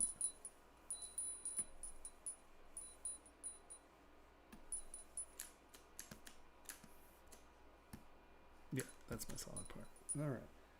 We are going to take you, append you, delete our star.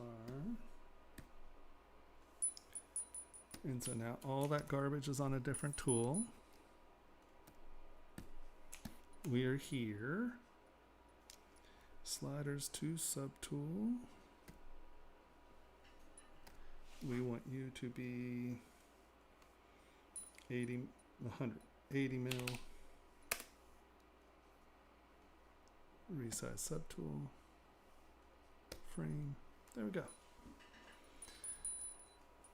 See that red mark? That means we have a history state somewhere. And where's that history state? It was in here, wasn't it? Well, watch this. Delete all. We don't need any of this garbage. This is the right model, isn't it? Yeah, okay.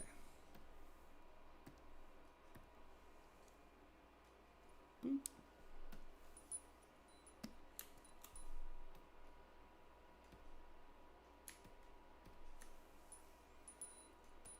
Okay, there we go. Back to sculpting. We've got more questions now. If you're ready for more questions, I don't believe they'll be that involved. Sure. But 2 of them do require you open Discord. Uh-oh. This next one in the general channel, there are 2 pictures of an object very close up. And the question is, when we're making jewelry, how sharp, not in education, go up to general. I thought sorry, I picked the wrong general. That's all right. How sharp can or should our lines be before they become difficult to cast or dangerous to the wearer, that sort of thing? Which of those 2 is a better example of what we should be shooting for? Well, some of that's style, of course, but I mean, if you want it to look like the top one's fine. You know, I mean, if you're trying to get something soft, then the second one's fine, but that's not. There's nothing there that's sharp. And if anything, putting these nice, sharp, crisp edges on things, you got to remember that it's going to go through polish and then a second polish, usually. And it's going to go into wax first. And you lose about 3 to 7% of your detail in the process, we figured out. So, I would make them crisper and sharper than you want them, and then they will eventually get to where it needs to be. Does that make sense? Yep. All right. The next question is, a picture right below it. Yeah. Is there a way to build models like this using mesh array? What's mesh array? Well, You mean array mesh? Probably array mesh. Well, I mean, you can build, a quarter of it, and then, but I mean, honestly, that's not, W, append, a star. Oh my God, what is up with that? Well, that says it's only 49. That can't be right, though. Sliders to subtool. 2000. Something's really squirrely. I think I need to reboot in some way, but we're not going to worry about that right now. Let's just take you, and we're going to take you down to 100.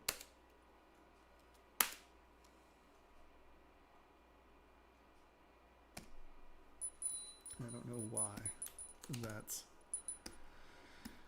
Okay, so just go, what did it start?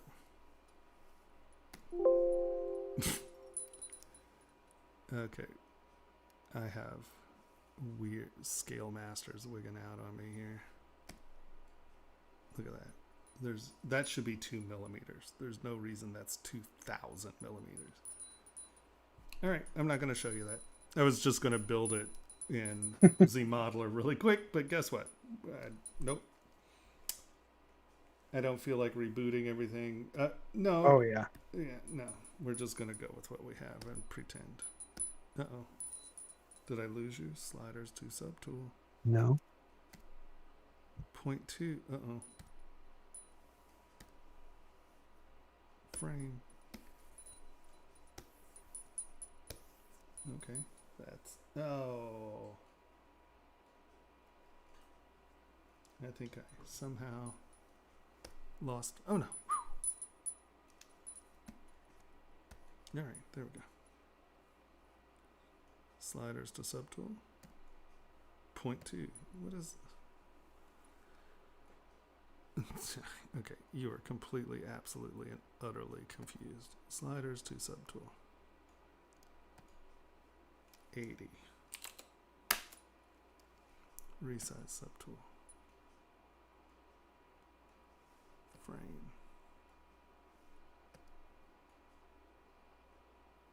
Does it seem like it's really laggy now? Okay, no, it's okay. Weird.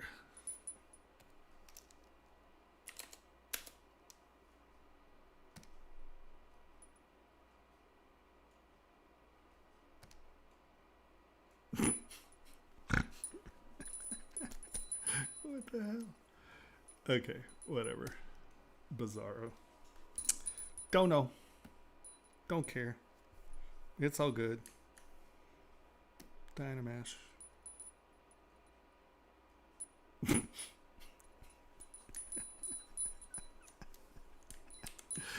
Okay.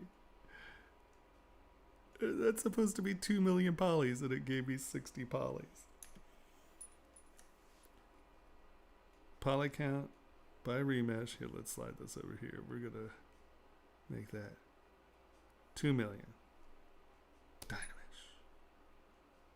60 polys.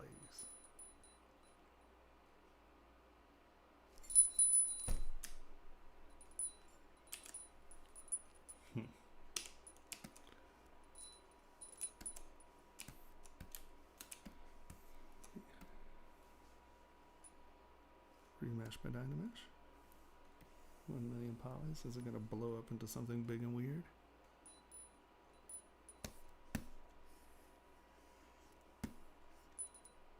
Okay. Let's go 1.7 Dynamash. 60 polys. What is that even about? That's about rebooting. So, kind and gentle folk, when you see something like this happen where you're getting complete and absolute weirdness, restart. But we're not going to do that. We're just going to muscle through this. It can be tiny. It's fine. I don't even know. It doesn't matter. Holy Hannah. Here, let's see if this will happen, though. I'm just really curious.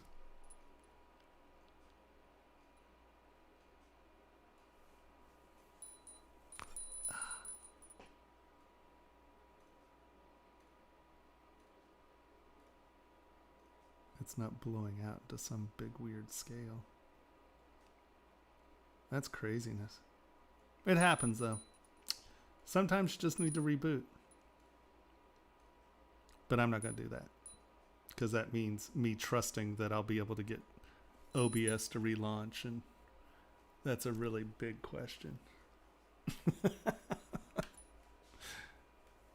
Why do I know that this is totally hours and hours ago?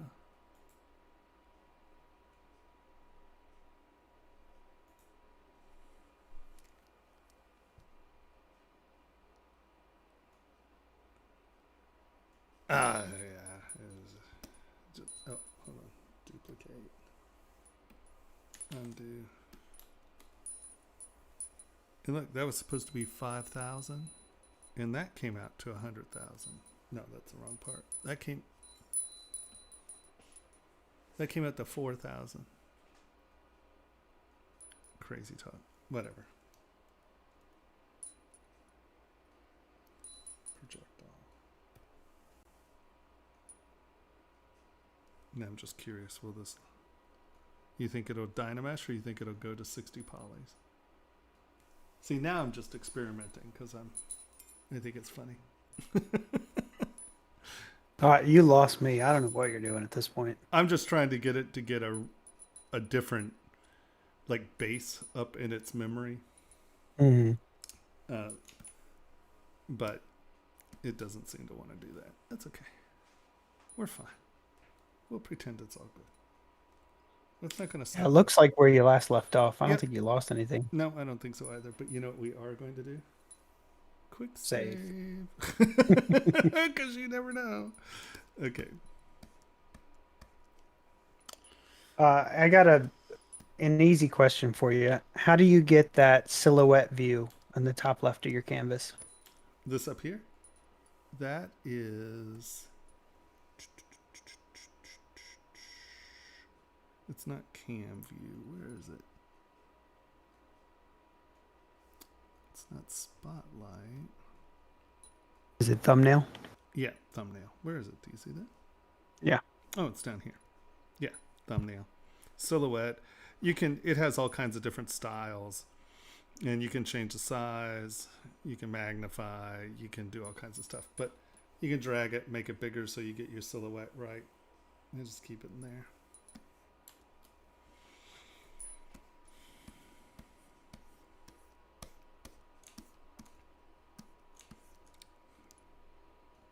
See, now I got so discombobulated, I have no idea what's going on. See, this is this is how you know something's wacky. This is 20 millimeters. I have my dynamic brush scale set all the way down to 0.02. And look, that's how big it is. I can't get my brush smaller than that. Isn't that wild? My goodness. Yeah, no, there's something definitely whack. And can you just open up Gizmo and drag that sucker bigger? Yeah, I can. It's just crazy. You know, it's like, what in the heck? It's the principle of the thing. Yeah, I mean, sure, you can do that. And now I can have a small brush again, but what's it say it is? It says it's 600 mil. You know, I mean, it's like,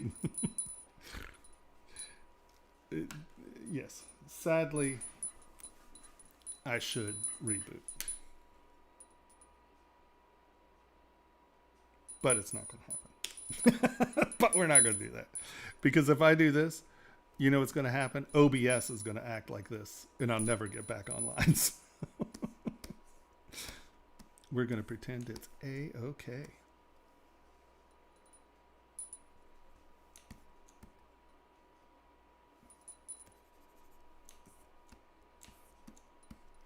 Always exciting, isn't it? It's So always an exciting. adventure. Oh, this is definitely smoother than where I left it, but that's okay. Oh, that was the wrong button. Don't get excited. That was an accident.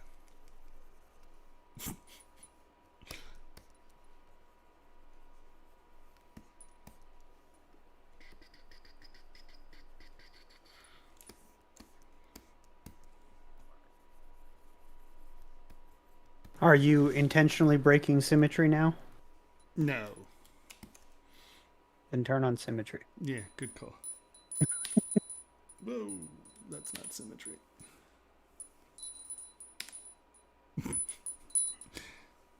Smart reason. You can do it. Oh, did you see that glitch hop? There it was. Boom. Yep. Yeah. Oh, maybe this was a bad idea.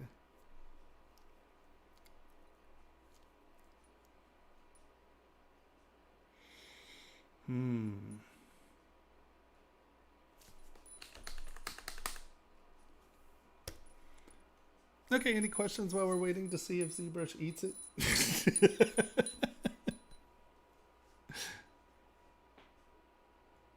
Did I lose you? Can you hear me? No, I'm reading. Oh, okay, see no, if that there's just more. scared me. I was like, oh no.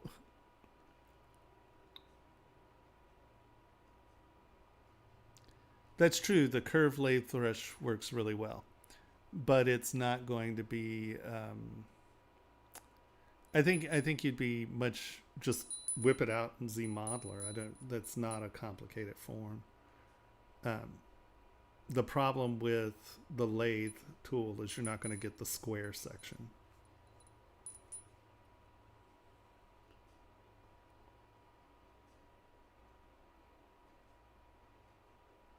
I mean, you should be able to whip that out with your primitive shapes pretty quickly. It shouldn't be too painful. I was going to show you, but I'm having some scale issues that just, yeah.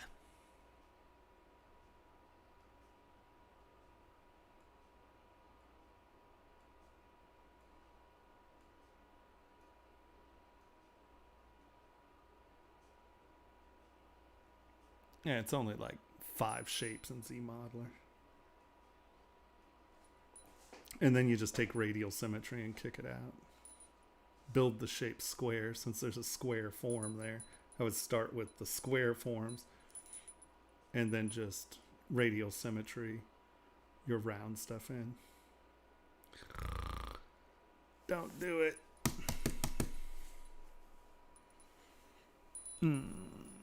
I think I killed ZBrush. Luckily, you just saved. Yeah, let's just forget it. See, because most of this is square. Actually, all of it's square. There's no round. So yeah, without a doubt, just build that in ZModeler. Hold on, let me reboot ZBrush, and maybe we can do it really quickly. I'll show you.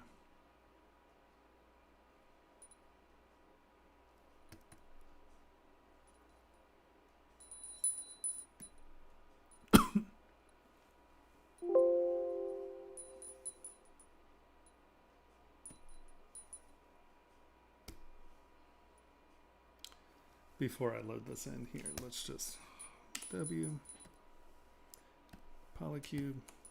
What's its size? Woohoo! Look at that. It's 1 mil. That's lovely.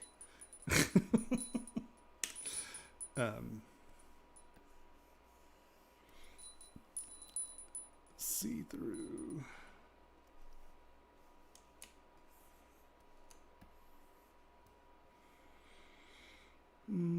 Let's bring you over here. Bump. ZModeler. Oh, we have to Q. Polycube. I need to get rid of everyone. I want it to be 1 cube. There we go.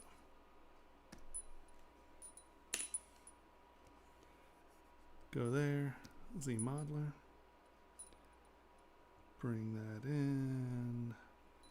Here, let's turn this to here. We're gonna go here. We're gonna go scale. Shoot.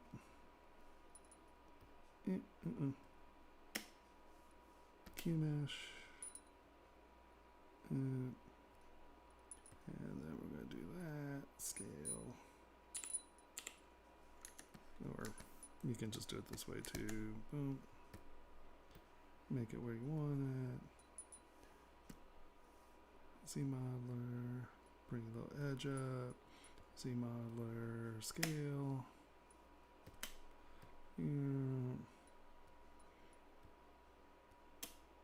Q up. Scale. No, scale.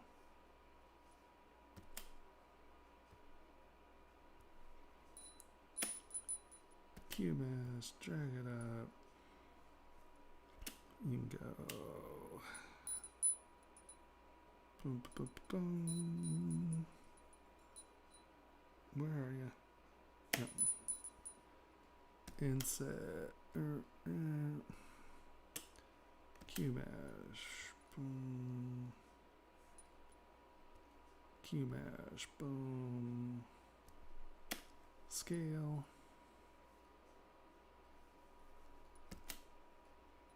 Bring it out to where it is. W. Mask it off. Drag it down. Drag it down. QMesh. Nope. QMesh. Boom. Boom. Boom. Boom.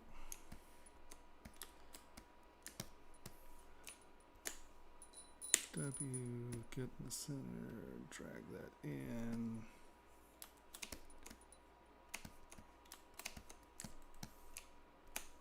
Drag that out. Right, I mean, you could quickly get there that way. Honestly, in some ways, I wouldn't bother doing a lot of my scaling at this point. I would count how many divisions I had.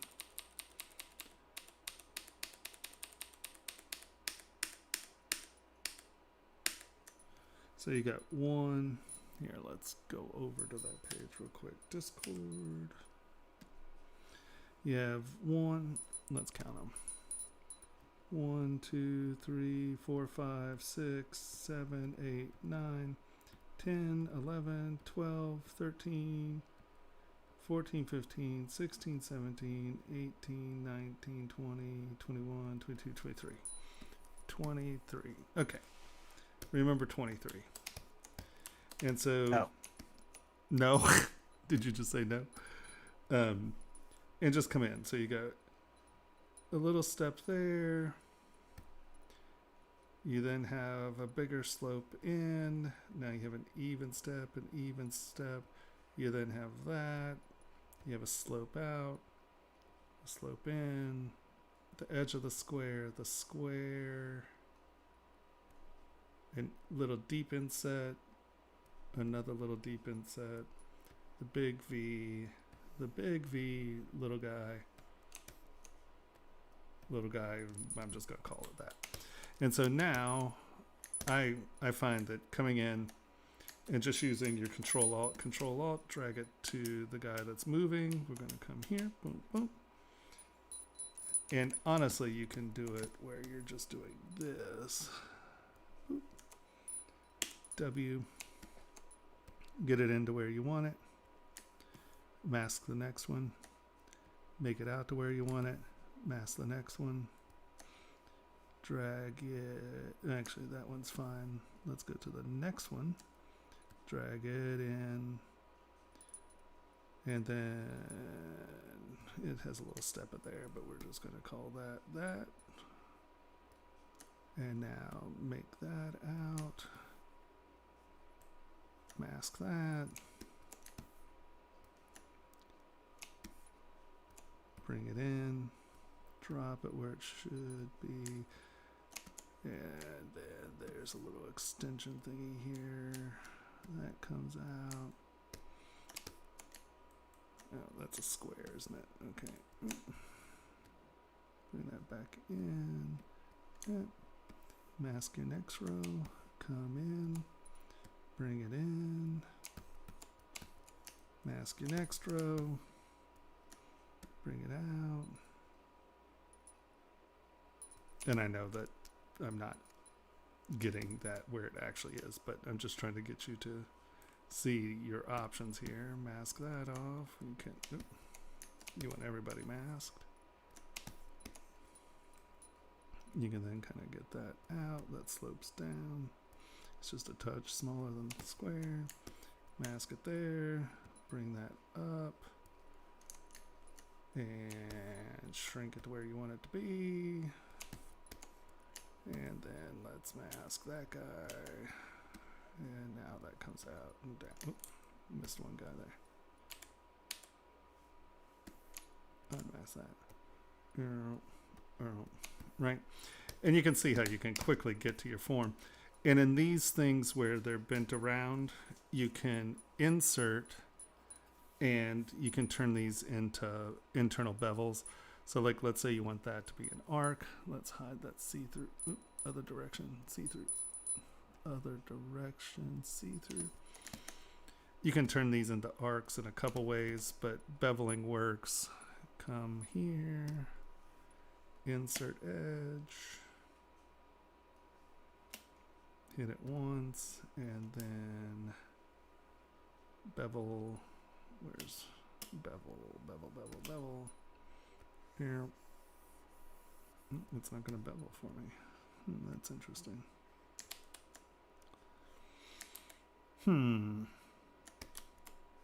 Okay, it's going to be a pain in the butt, so we're just going to insert a few things.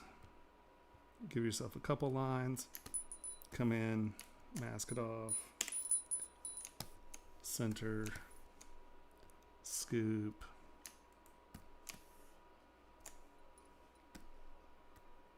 You know, you can build your curve that way. Stop it.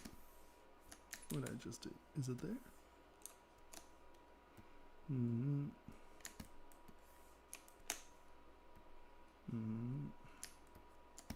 And, you know, I would suggest spending more time than I just did. But, you know, you can get your forms pretty well tuned with just ZModeler and your Gizmo tool. And if you spend a little bit of time, you can kick it out. That's probably how to go about it. All right. Yeah.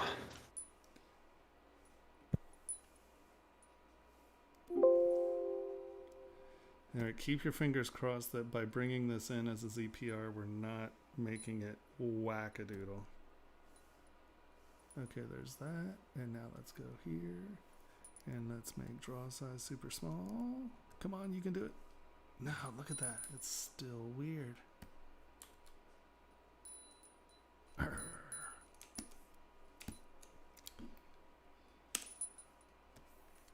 It's okay. Should have saved it as a tool instead of as a project, and then it would have come into the new world with its properties, but don't care. We got some sculpting to do. I mean, you can do that now. All right. Save it as a tool, open new project. Fine. Fine. Fine.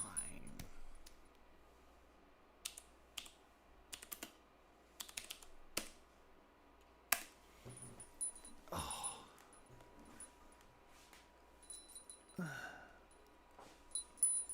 I might have to stand up here in a minute. Almost midnight. Might be time for a bio break.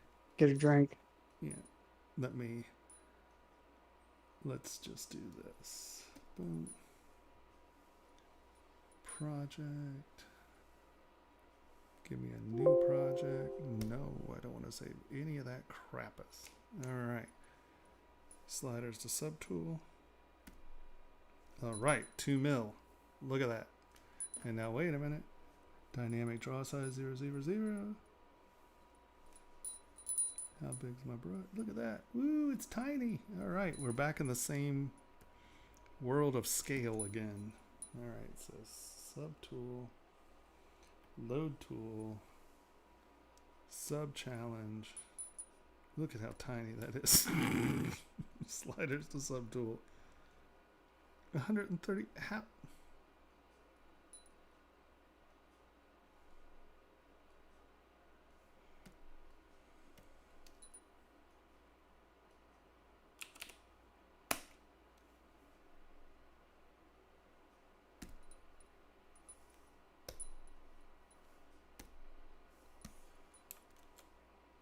All right, well, at least our brush size is still right. That's weird.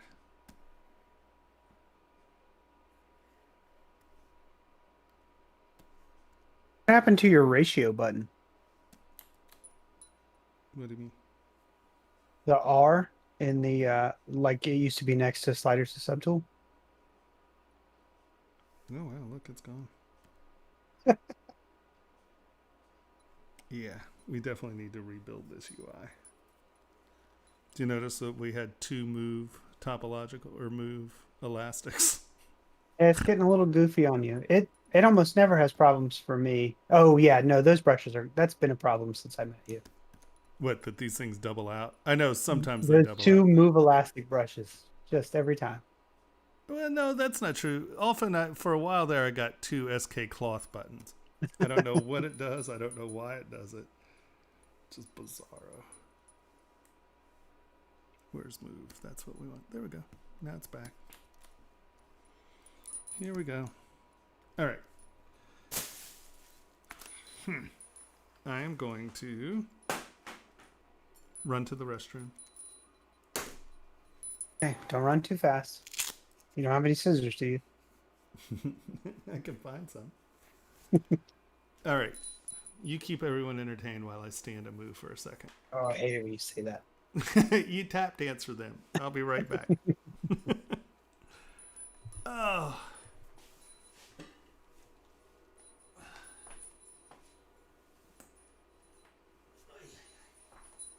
Potty break.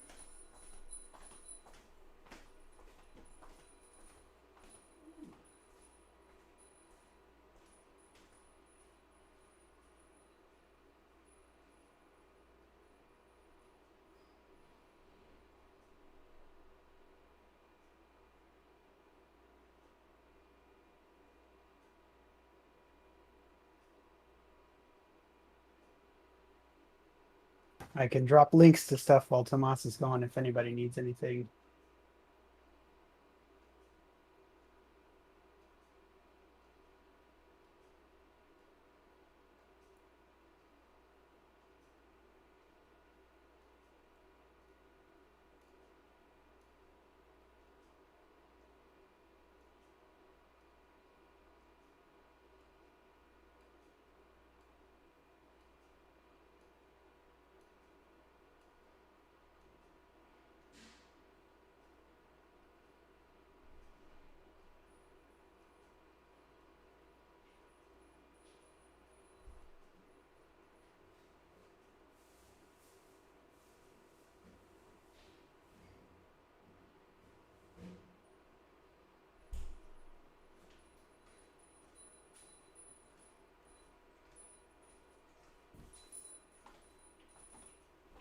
I don't hear you tap dancing.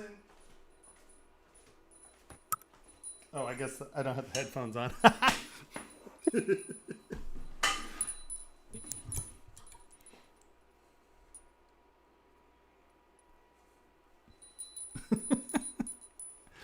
was like, it's a mighty quiet in there. I don't hear you tap dancing. Is it dead quiet? Say something. Oh, okay. Something. All right. Wow, you didn't seem very entertaining to me. It wasn't.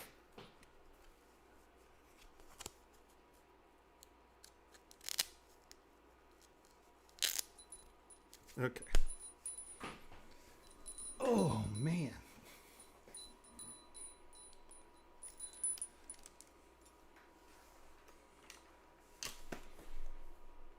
All right, that's fully charged. Super tool. My battery's not at its best, and that little thing will get my car to start. It's really nice. Mm-hmm. Because I'll tell you, there's nothing that makes you want to scream and yell and throw yourself off a cliff is when you're done with a stream at 2 a.m. and then your car won't start. Mm-hmm. Sounds awful. Oh, that makes me super happy. Super happy. Hey, Tomas, Riz wants to know what kind of music you listen to. Honestly, I listen to books on tape.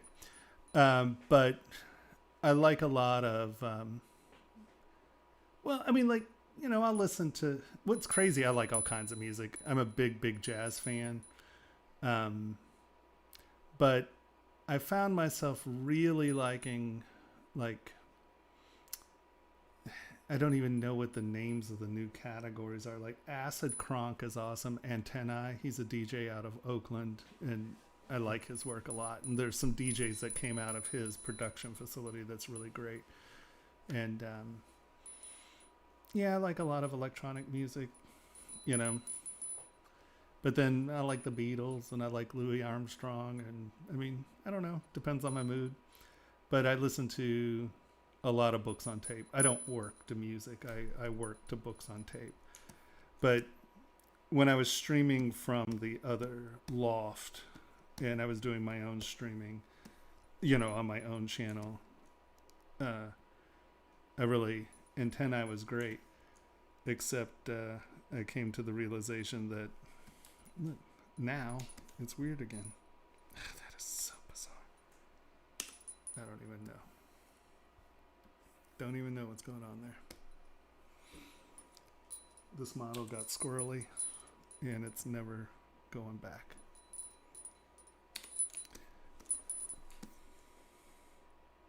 But when I work, so I'm like clinically OCD, and I find that working to music, I can kind of start to zone out and sort of loop reason. And the nice thing about books on tape is my brain attaches to the linear narrative, and I don't. Oh! I'm adding. No, you're not. You're not on ZSub. Yeah, Oh, yep. there we go. You did there for a second. Yeah, I was like, oops. I'm like, what's going on? This doesn't look right. I don't think it was enough to create an For issue. most of that, you were holding Alt, but you hadn't turned Z sub back on, so it was fine. Okay. The sub police approve of my action there.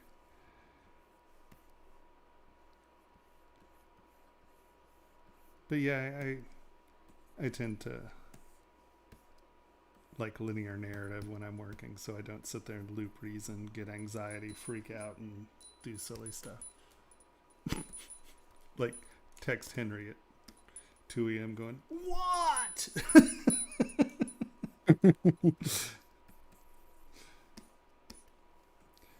I still get a lot of 2 a.m. texts from you.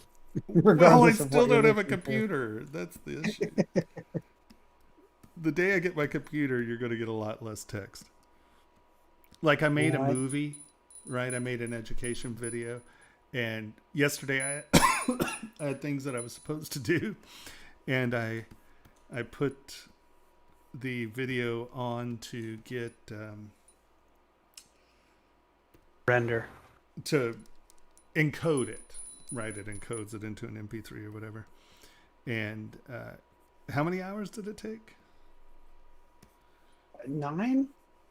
Yeah, I mean, it was like 9 or 10 hours to encode this video, and it should have taken like 2, maybe. And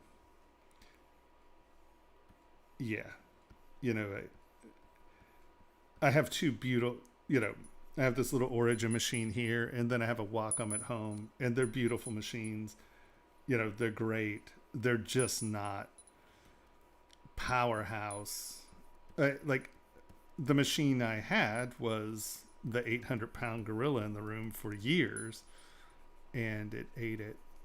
And then we ordered a computer, and there was just a little technical issue with it, and so we got a different computer. And they were very, you know, I have nothing bad to say about it. You know, there was something, well, and it wasn't even really something was wrong with it. The case just was never designed for that setup, and we were having problems with kind of some of that stuff. And then we realized that we were using the wrong components, and we ordered a different computer with completely different components, and we think we're happy with it as soon as it gets here, but it's not going to be here for like another month. So, needless to say, when things like that happen, I get frustrated and screamy and grouchy and kvetchy. Even when it gets here, you're going to text at 2 in the morning just about something else. I'm certain of it. No, not me. I don't know what you're talking about. I mean, you're kind of implying that I abuse your friendship. Is that where No. we're going with this? No. No.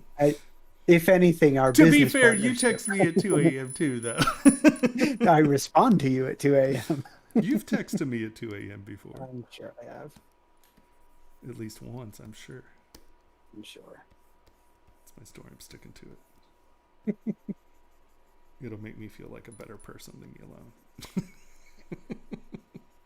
He does it too, and he's a nice guy.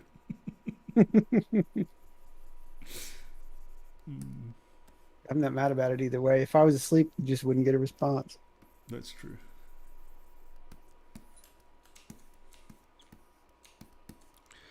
Das ist true.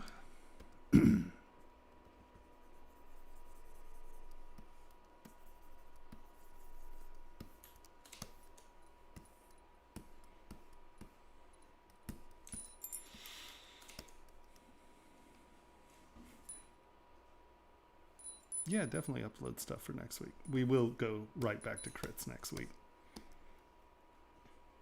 9 people in the queue so far. Wow, look at that. It happens fast. It really does, doesn't it? By the time the stream starts, we'll have more files than we can handle on the street. So get them in early. I find that absolutely crazy. I mean, that's wild. Yeah, I remember when I started doing this with you, it was every day that we did it. It was like, okay, we're out of models. Anybody want to upload? Anybody Yeah. file? And now it's like, geez, please calm down, everybody. Yeah, it's wild. It's like, holy Hannah. I've never been at a place where you know, the stream, or that there's that many that quick. Mm-hmm. And I still think that once we sort of get settled at home and, you know, the internet stuff, I want to try to do a day stream. I mean, we'll stream on my stream, but for Pixologic, I want to do a stream that is sort of during the day so we can hit the East Coast. Because it's funny, most Americans can't deal with this stream because they're already in bed by the time we start. You know, it's 11 o'clock East Coast, isn't it? When we start? Yep. Yep. And most It's people, 2:56 a.m. here right now. yeah, so most East Coast I'm people don't watch this stream.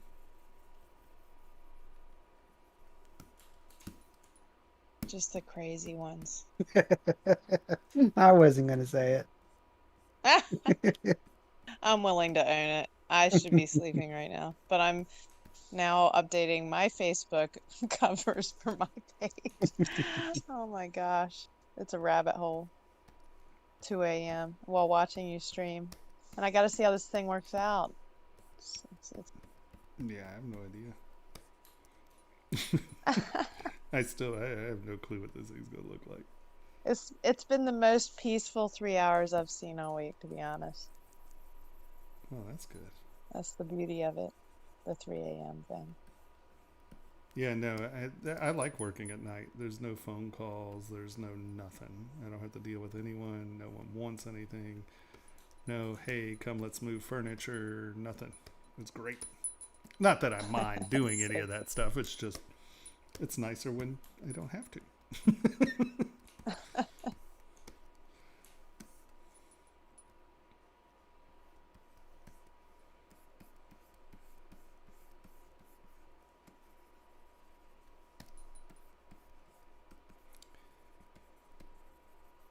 When I don't have to. One day I'll have the internet at the house and I won't have to leave the house to use the internet. I can't tell you how exciting that day will be.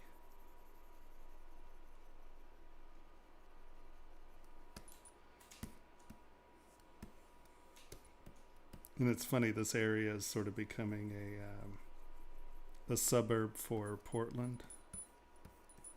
A lot of people, like, they're just building around where we are. And I think a lot of people buying these houses are going to be really shocked that they can't get internet. Oh, look, I just bought $1 million.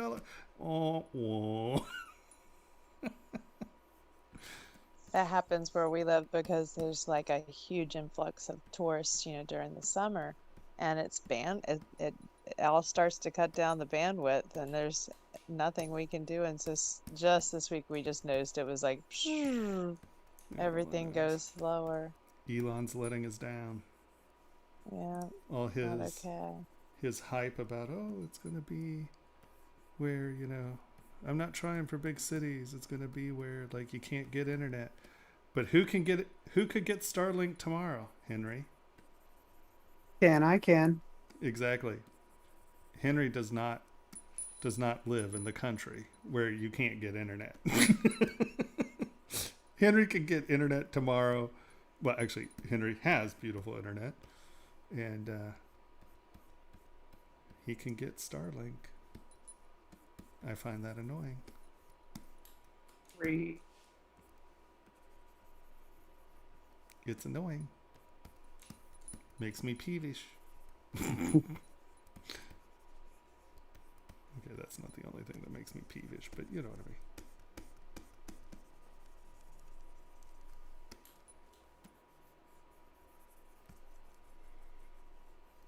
Elon doesn't care about me, and I find that frustrating. He should.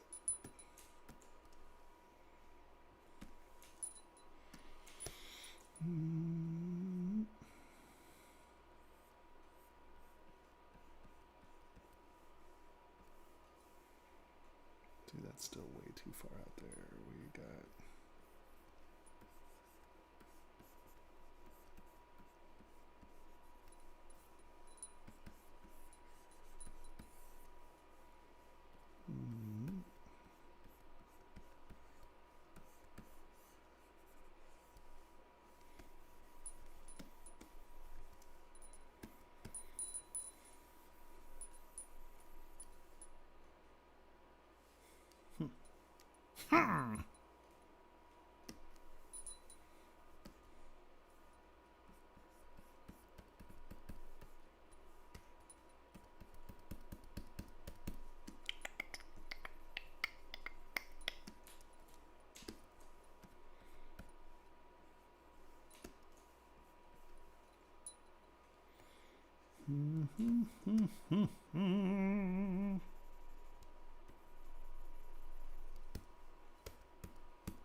Can you re-say what the challenge is for any new people?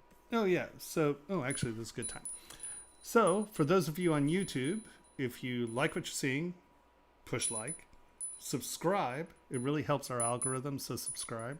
And if you have any questions, please put them in the comment section, and either I or someone from Pixologic will answer your questions. Today's challenge, or the challenge this month for the live streamers, was to have a subtractive sculpt only. So not using any of the additive tools, but only using the subtractive tools to create an object. And I've just been wheedling back on this, made it too big and then, or made it too big and fat, and then just kind of cut back and cut back and cut back. And I have no idea. Obviously, it's a fawny, devilly, horn wearing something or another. So that's why it's just the slow whittle back to something, because I don't want to cut too far in and blow it. So it's just kind of creeping myself back up and into something. And so this month, the streamers are going to be, at least on one of their streams, should be doing this challenge. I usually do my challenges the second week of the month, and then the rest of the month is critiques.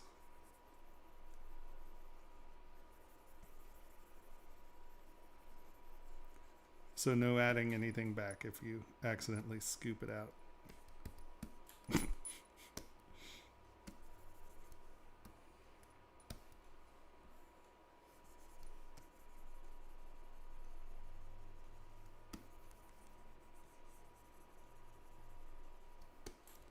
It's just so weird and quiet.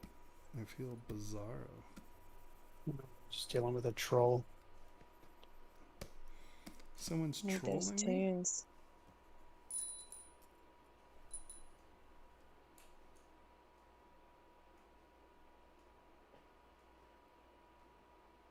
How much can my ears bench? Well, these are at least 2 ounces. So I would say probably, can I get this in there? Let's see. How much is an iPhone?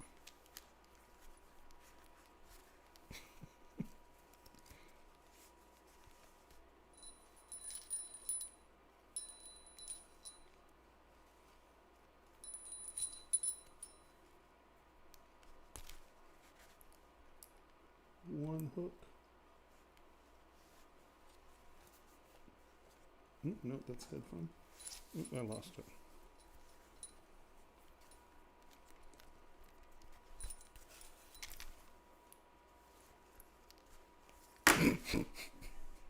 Grace in action, you saw it here first.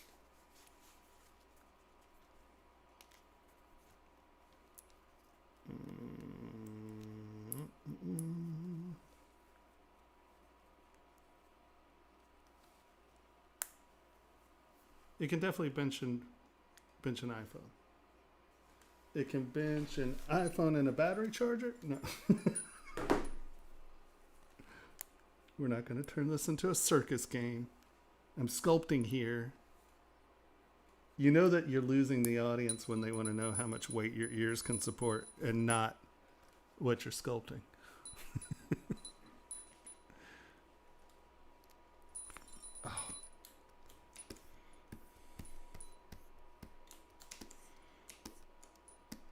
Oh, was someone actually talking bad about me, or were they just yabbering?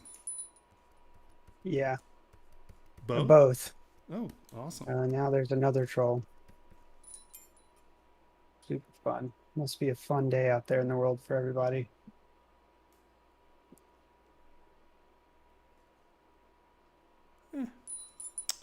Look. Douchebags galore. Welcome to the internet.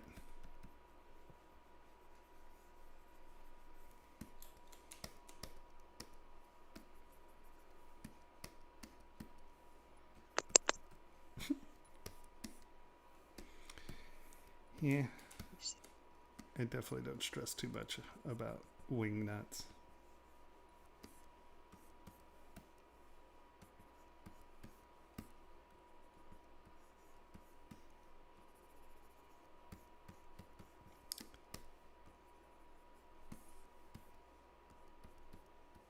Do people gain pleasure from that? What do people gain from that? I don't understand.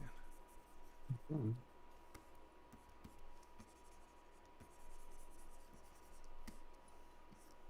I mean, all they're doing is helping our numbers, honestly, Right? because it looks like people are participating. Wow. The implication there is that people aren't participating. I mean, it looks like even more people are participating. I see how you are. Thanks for the support there, buddy.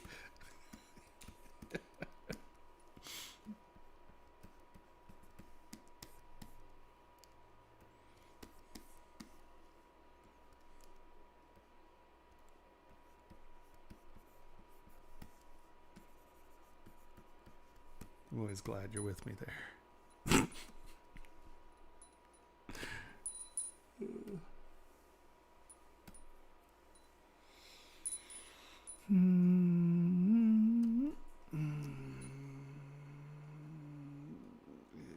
Is 8.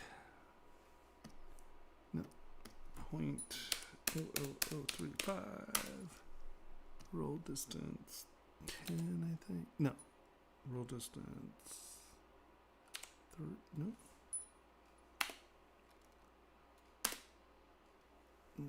Something like that. I can't ever remember. What's that look? Is it smooth?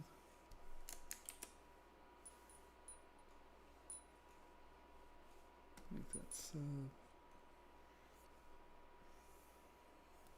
yeah, that's fairly smooth. Right on. We will make do with that, won't we?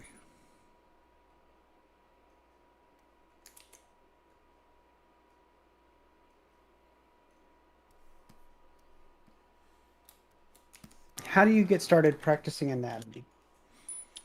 I would strongly suggest trying to get into a life drawings class or a life sculpture class. It teaches you to identify and break down the basic forms.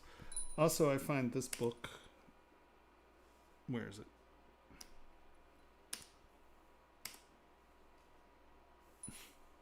How come I can't get to my desktop?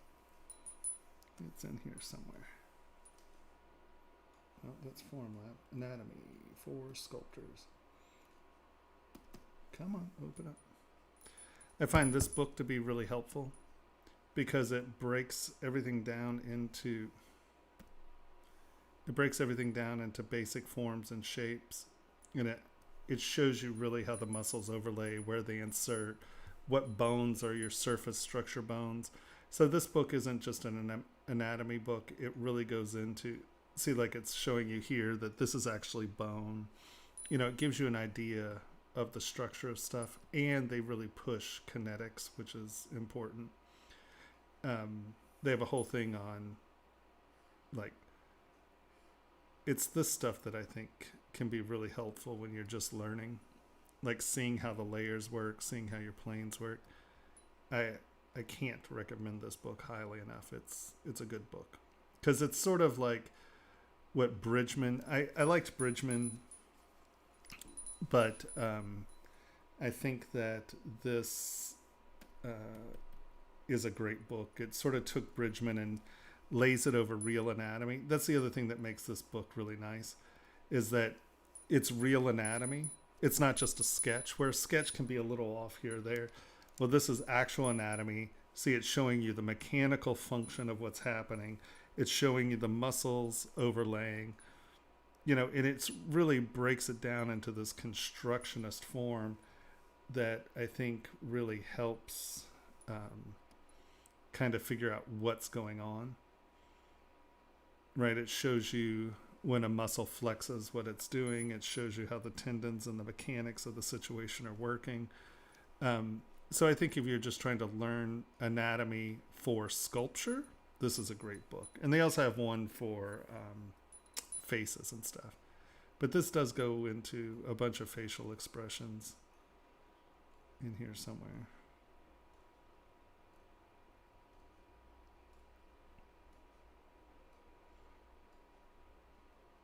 Don't they? Am I completely just crazy? Oh, yeah. There we go. Facial expressions. I was going to say, I know they're in there somewhere.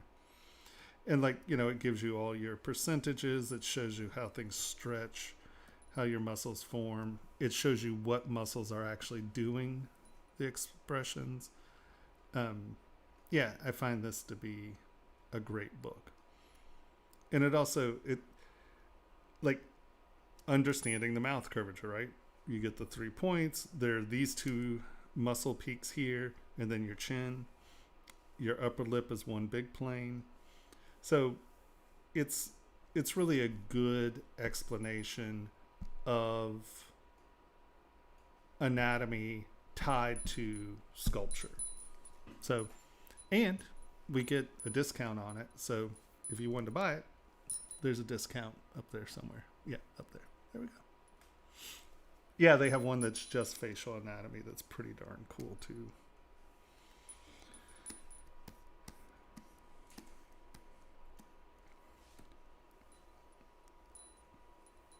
So I would say that's a good place.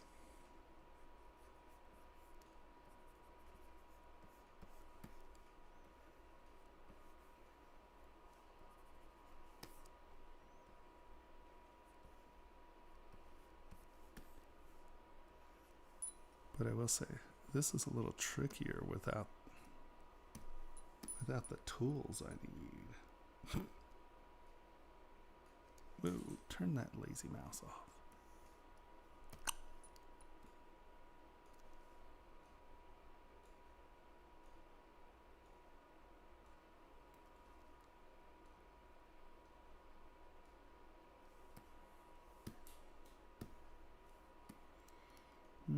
Hopefully that's not too far.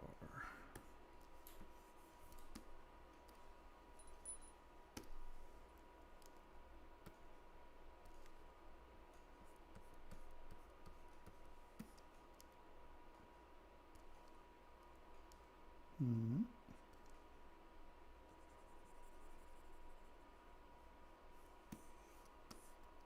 Mm-hmm.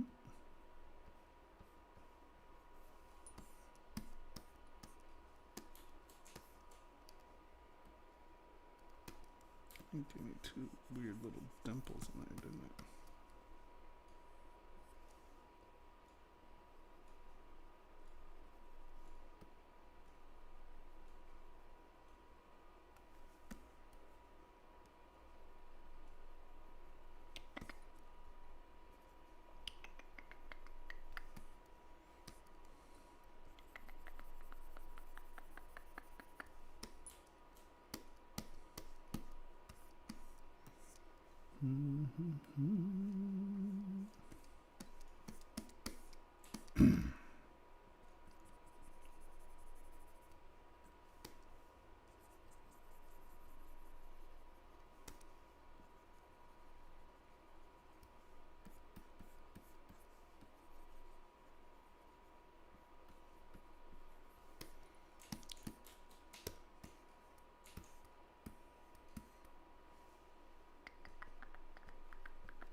Any questions? What tablet are you using? A Cintiq, 24-inch Cintiq. They're awesome. I'm a big Cintiq fan.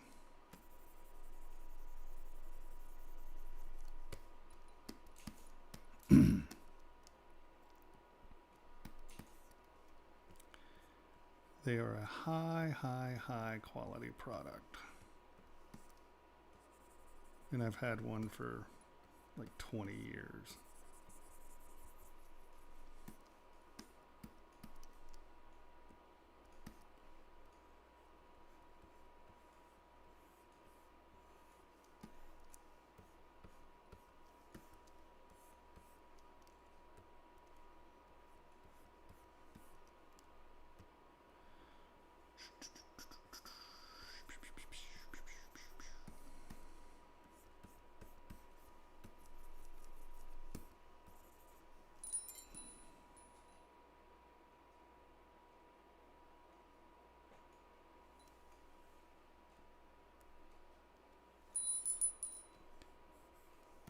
All right, what should I talk about?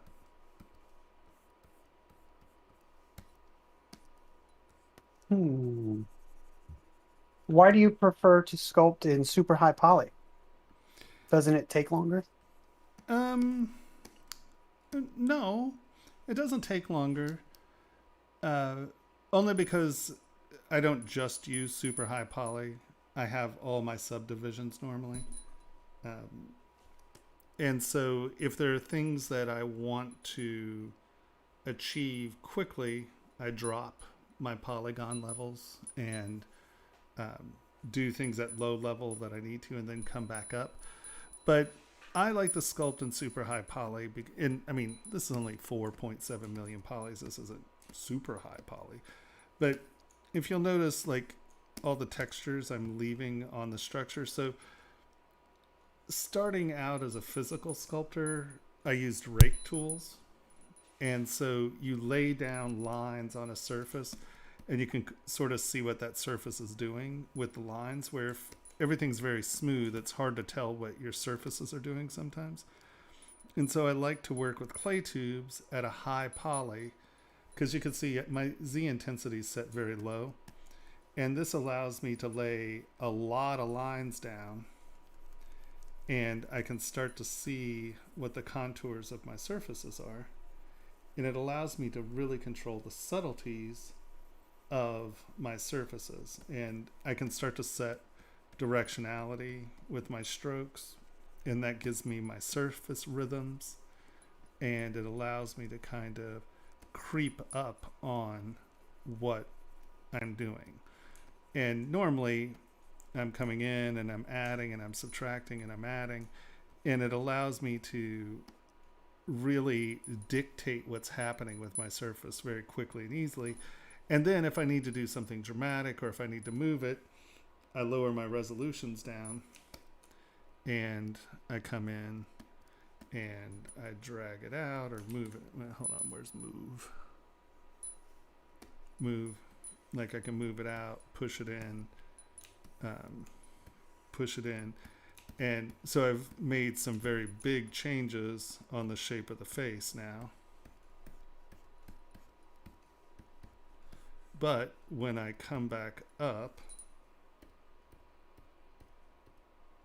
see all my subtle brush strokes and stuff are still there. And so it allows me to control my mesh, and I can start to dictate and find little moments in my mesh that I really like. And I kind of like that. That's fun.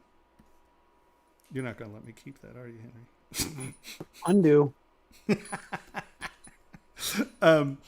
But this way, as I'm sculpting and I'm laying these lines down, I often find moments that'll help me dictate what the style of the object is being.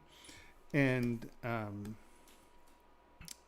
yeah, so I prefer to work here, get my layer structure, get my surfaces going where I want them to go, and make decisions there. And then I can lower down, do stuff, raise it back up, do stuff. But I like to play with a really nice, good high surface, and it allows me to kind of get there, if that makes any sense. But now I think I am going to drop that chin back. I like that. I like that expression.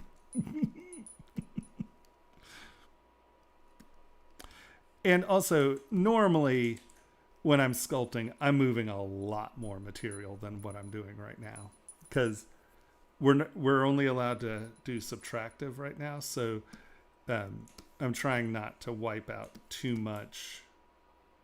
I'm trying not to wipe out or dig too deep and then kind of be hosed. So this is a very slow, I did it again, a very slow, arduous sculpt, because it is only subtractive.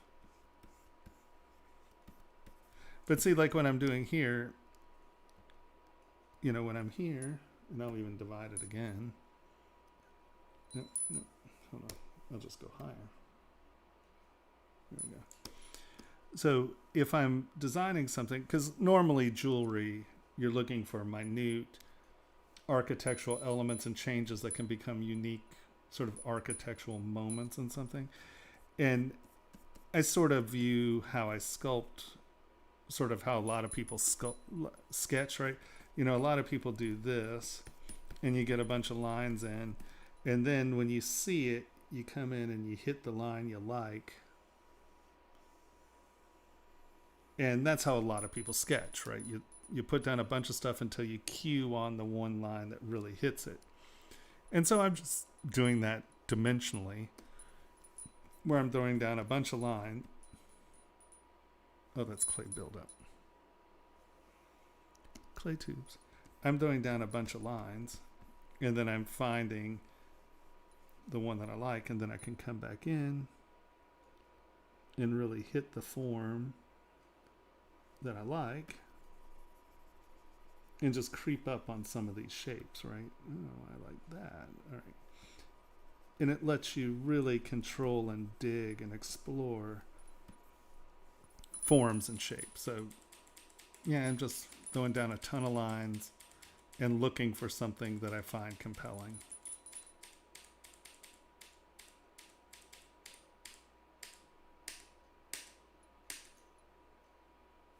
See all that?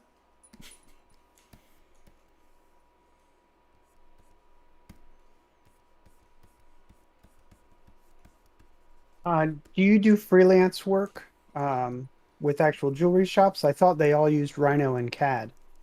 Well, that is the most common software. Well, it started out as Matrix, and Matrix was like the biggest, most expensive plugin in Rhino ever. And so, yes, most jewelry shops are using Rhino and CAD. But I've been doing, I've been doing freelance for jewelry shops for, 16 years, basically, ever since I started using ZBrush. And I've been trying to convince the jewelry world for 16 years that ZBrush is a viable option. And we're getting some traction now where, people are coming to learn ZBrush for jewelry. And I just think it's another really powerful tool in your toolbox, because if you're used to using Rhino or Matrix or one of those, you don't have to completely shift to ZBrush, but none of those do organic modeling in the same way. So it just becomes a really good, powerful tool to use. And yeah, I've been working with jewelry shops for the last 16 years. Oh, I don't have the meat down there. See, I can't do it. Oh well. Damn you. I see how you are. But I do think ZBrush is gaining traction in the jewelry industry. And it has taken me a long time to get that to happen. Do you ever actually approach jewelry shops with your work? You mean like, do I hunt for work, modeling work from jewelry stores? Or with your portfolio of rings that maybe they could sell of yours, or if they Uh, wanted custom pieces, anything. no, not recently. I mean, for the most part, um, people like I can get work if I need it, but I haven't really worked on creating a retail line of jewelry in a while. That's coming up. Um, we're going to start doing that a wee bit more, but we'll have our online shop. Anytime that I've ever really sold my jewelry, I've had my own outlet. People have contacted me to sell it through their stores, and for a while I was doing that. And then I came out to Green Lake Jewelry and started working there for a bit, and then I went to William Henry and designed their line of jewelry, and then I kind of was just doing freelance and working on my own stuff. So it hasn't been something that I've really tried to do. Once we sort of it's happening during the whole time that we're doing I started an online education platform. It's a little more in depth than just a class. It has tons of stuff. It's a community. And that has been a huge project of mine. I sort of started teaching about 7-8 years ago, something like that. And I've been working on getting my own education thing up and running. And last year, I found a good, wonderful group of people to help me kind of get it going. Because I'm a really good sculptor. It's what I do for a living. I'm good at it. Videos and things, not really my forte. And so having found a group of people to help me support and really launch this company and get it going and has been awesome.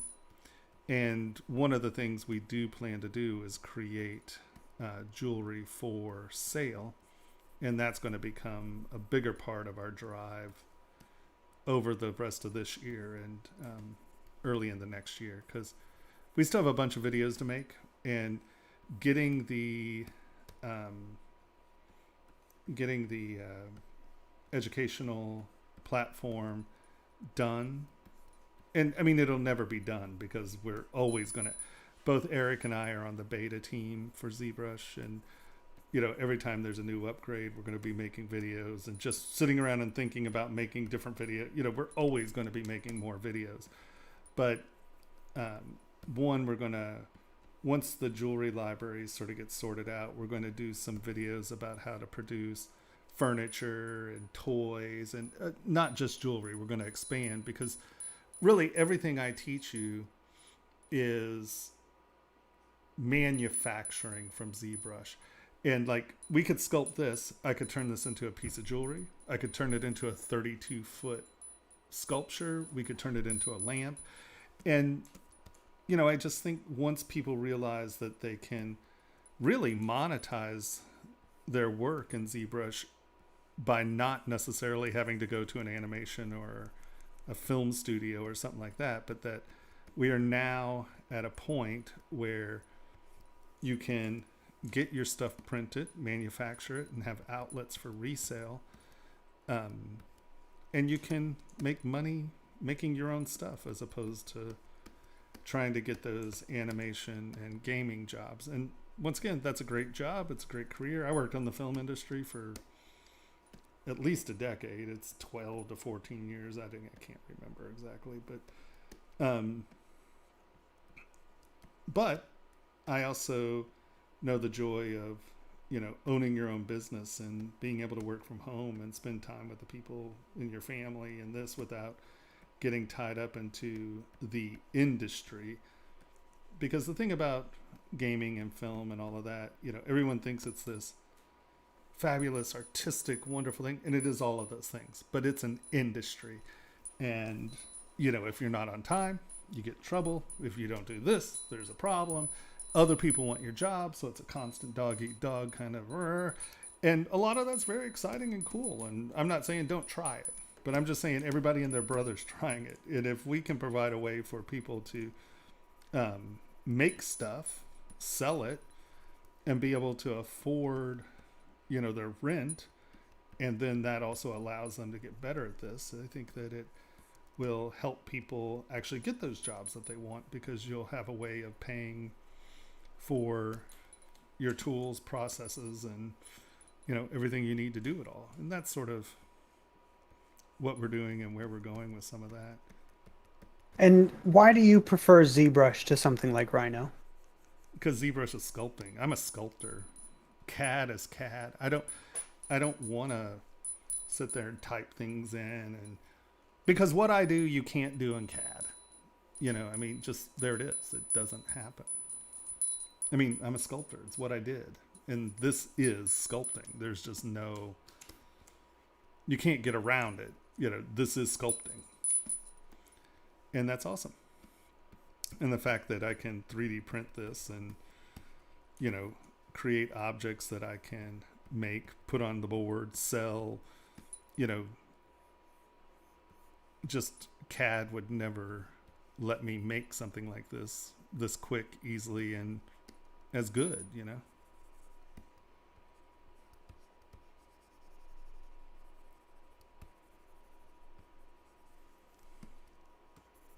At least that's my opinion of it all.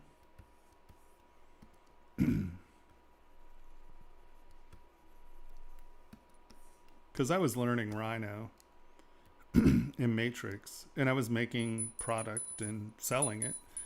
And then my friend introduced me to ZBrush, and I was like, forget all that. This is it. Now, to be fair, this was not a manufacturing program back then. It took me a lot of work and energy to figure out how to get this thing to, produce jewelry models. I'll never forget on the old ZBrush Central, I had posted a picture of a silver ring, and everyone was like, oh, that's a great model, and that's awesome, great rendering, blah blah blah blah blah. Then I was like, well, no, it's not a rendering, that's the object.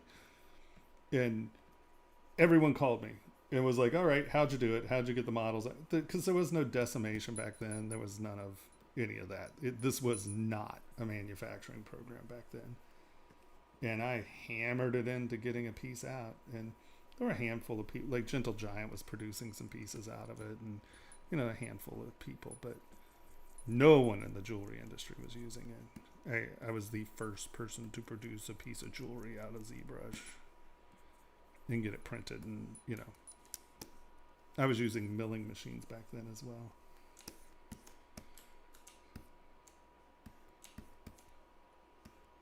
But it's because it's sculpting. That's why I like ZBrush. Because I am a sculptor.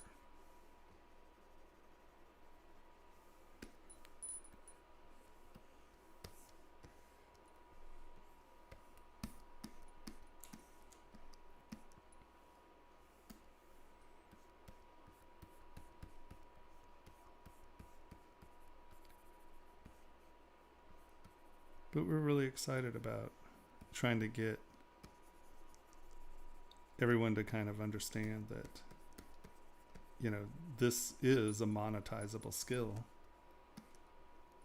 And especially the way things are going now, so much of the world is buying online, and it's a viable option, and it's really exciting. Maybe one day again I'll sell a piece of jewelry. As opposed to just teach other people how to make jewelry and sell it. The store will be open soon. Yeah, no, it's exciting.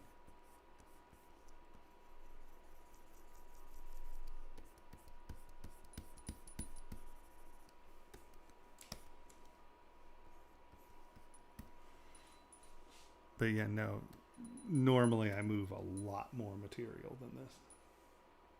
This is definitely my little creepy uppy tippy tappy process here. This isn't my normal sculpting pace, I guess.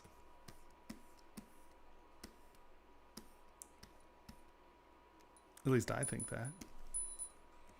Someone else might be going, no, Tomas, you're slow as dirt. This is pretty normal. You'd have been done with this 3 hours ago if it wasn't just subtractive tools. Oh, yeah.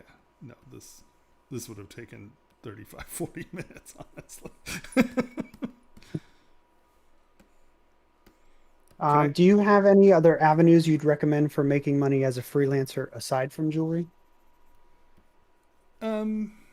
Well, what's funny is that there's so many ways of selling objects now. I mean, if you're designing something cool and have a printer, start an Etsy store and, just get your objects out there, whatever they are. I've designed furniture. I have a whole series of lamps and stuff that, really, as soon as we get one of the big Formlabs printers, that'll make that a much more viable option. But yeah, I mean, it completely depends on what you want to sell and do, but I could say sell and do anything you can. There's so many, like, toys. I mean, you can do anything. I mean, it's just so open right now. And post-COVID, people are, wanting to support local people and local businesses a lot more. There's a lot of energy to support people who are just trying to get something going up and new. So, yeah, I would not be scared to try, this is what I would say. Find something you love to do, right? I mean, that's the most important thing there is. Love what you're doing. I mean, like, I literally could sit here and do this right here. I could sculpt on this for, no, I'd probably get bored and die, but I could sculpt this for days. All I do every day, I sit in a very expensive office chair and sculpt. And now I make videos. And sometimes I sit and watch my computer render a video for 10 hours. But normally I sit and sculpt, and it's not a chore. It's what I would be doing if I just had money and free time, so find something you love and do it, whatever that is. And the beauty of ZBrush and printers and stuff is that you can create insanely unique objects. The thing with CAD is that, you can reverse engineer CAD, right? I can look at something that's a CAD object and figure out how to make it in CAD, right? I draw the spline, it goes, you have a straight wall. Where this is a lot harder to reverse engineer. Sculpting, you have unique objects because it's your hand, it's your brush, it's your style, right? Where CAD, there's very little style. I mean, you can't, like architects and things like that, you can develop style, of course, but it's just, this is so much more you than CAD, or at least that's what I found. Because especially in CAD jewelry, Matrix, it's all sliders, it's not even, I mean, you can do things the slow way, but I mean, let's face it, you slide it, it picks different this is just a lot more edifying to me.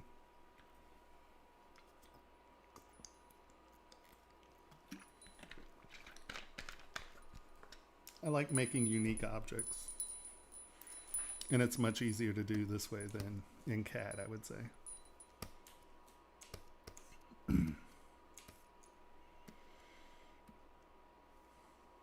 So is slide a subtractive tool? Depends on how far you're sliding in which direction.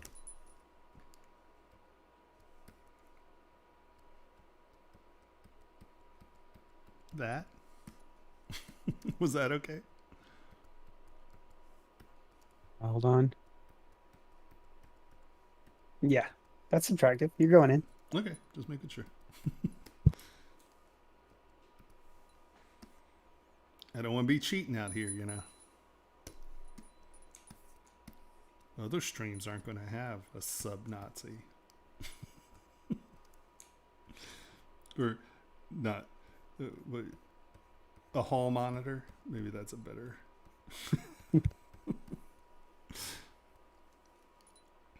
I have my sub monitor over here.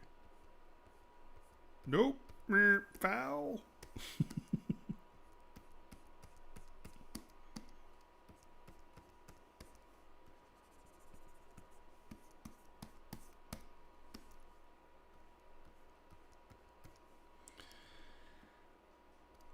I guess I just really believe that art is an important part of society that we're losing. And you can make art with CAD. I know people who do it, but I think this makes you think differently. And, in a lot of ways, the machine's not doing anything for you. You have to sit there and wrap your head around how is it going to work? How is it going to come out? How is it going to form? And I think those are the things that make for conscientious art. And I just think it's a much more powerful art tool. And I mean, don't send me 15 emails saying, look, this guy does CAD and it's beautiful art. Yeah, of course you can do beautiful art in CAD. That's not what I'm saying. Just saying most don't.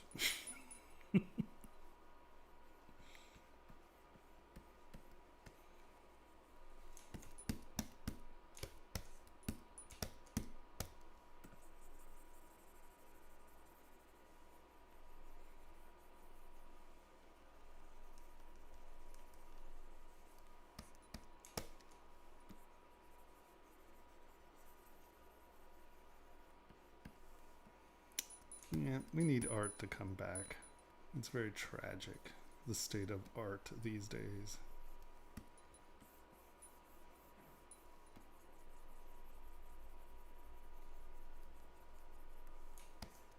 When junior execs of, not even junior execs, when major execs of major design firms like, what was it, Chanel and Hugo Boss, can start a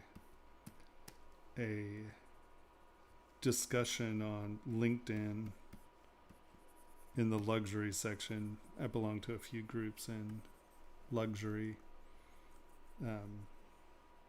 and having a legitimate question where they're like, well, where does the artist does the artist deserve a place at the table in early design meetings for these companies?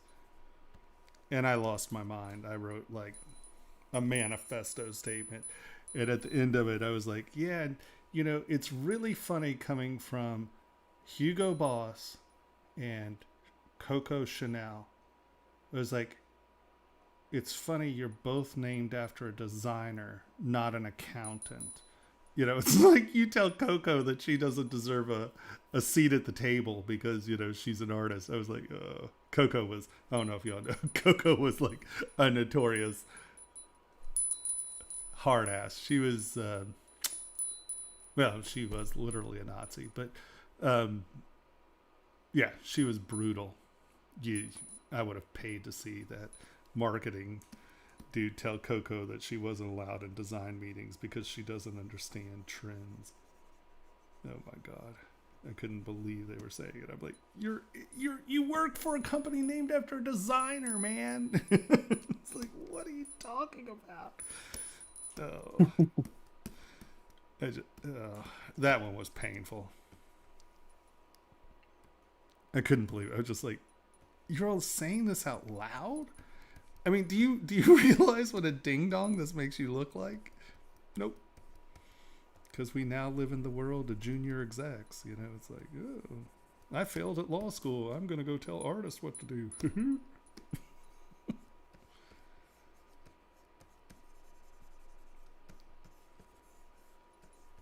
Because people who decide to be artists obviously aren't very serious.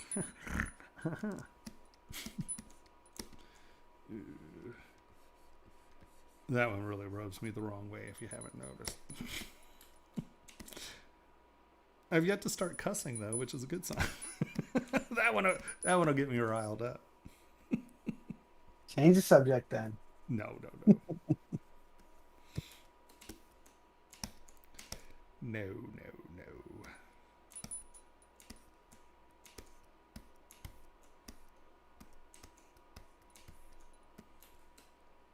That one's right there alongside for me the people who just scribble on a piece of paper but they claim to be the designer and they farm the rest out, but it's literally nothing more than a couple of pencil scratches, and it's like, are you a designer or a salesperson who's hired a designer? You know what I mean? That fine line that happens a lot. Well, there is a fine You line see because, that. well, that's a very tricky hard. situation because, like I've designed parts for cars and I've designed, some furniture and things like that. And I definitely had to go to an engineer to make sure that it worked and things, and I know people who are draftsmen who I would say literally designed something who had to have someone physically do it. That's a, you as a designer can hire someone else's craft. But when you give me something like, yeah, and so I kind of wanted to do that. Yeah, it's when it's a little too loose. It's a little too not worked out. Yeah. Yeah, there you go. Yeah, There's like that. And then you expect me to actually design it for you. Now that's a different issue. Exactly. Yeah, That's no, what I'm talking about too. it's tricky because there are excellent designers who could never sculpt or even really draw what they're designing. You know what I mean? But I knew some costume designers that were horrible renderers who, if you didn't go to the fabric shop with them and them tell you, oh, here, look, this is the fabric I want and I want it to do this. And, the question is that what makes, I'll argue this point. If the person has a clear idea in their mind and it's a good idea, you can have someone who can help you with the craft. If you saw something on Instagram and you don't want to copy it, and so you draw it roughly and ask someone else to do it, that's not design. It's tricky. Yeah, well, the first is more like, concept art, definitely. And that's, totally viable. I love that idea of a team of people, and the concept artist says, hey, I've got this plan, and it gets executed. But then there is just sometimes I see it pop up where it's like, I don't know, that's a very rough sketch in the beginning, and you just, Yeah, I mean, it's not even a rough sketch. It's just the a crappy jeweler idea. definitely, or whoever they hired, Yeah. definitely took it a lot further. Oh yeah, So it's no, trust me, I've been hired by people who have no idea how to design, and I have done their designs, and I have charged them out the butt for it. I mean, if you're going to make me design what you're doing, you're going to pay me to design, not to be your crafts person. But Yeah, that's the key difference. yeah, I mean, I'm more than willing to sell my craft to you. I'm willing to, well, not to everyone, but, if, like, I like the person and I'm trying to help them, or I think they have a really great they have a really great idea and they just have no idea how to visualize it, fine, I get it.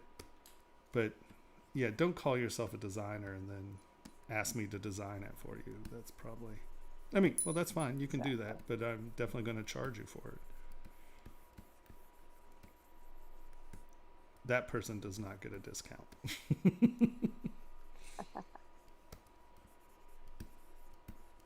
Do you have any advice for someone who's just about to get started in freelancing? Work hard. Get extremely good at what you're doing. Have confidence. Don't lie. Don't undervalue your time. Don't undervalue your time.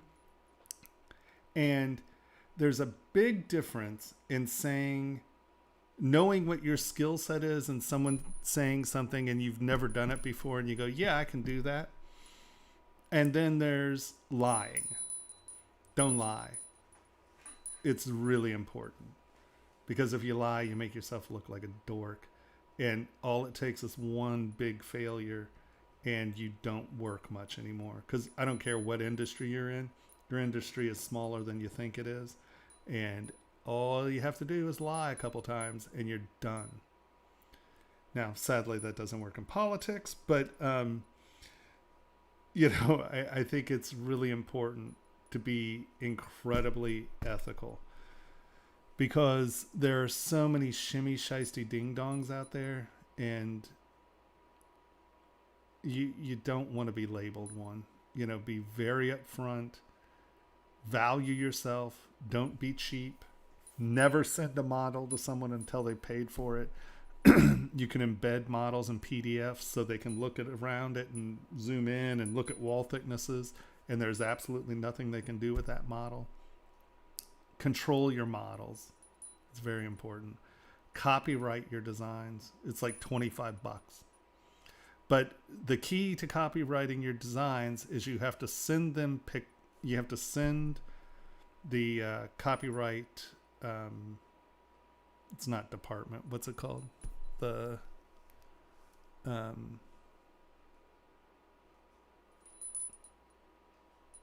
What kind of word you're looking for the here? copyright department. What is it called? It's not the Department of Copywriting. The copyright police, No. copyright people, Oh my God. You're killing me. copyright homies, copyright.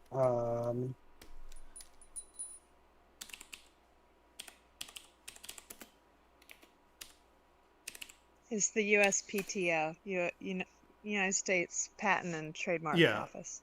Copyright office. Thank you. I'm like, it's The not copyright police is pretty close. Come on. Yeah, they have a badge. Look.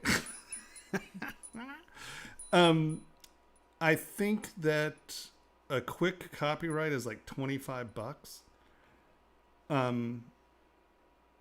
But for jewelry, what's really cool about jewelry, and also like some toys, if you're doing a line of something, you can copyright up to 25 things, or is it 18?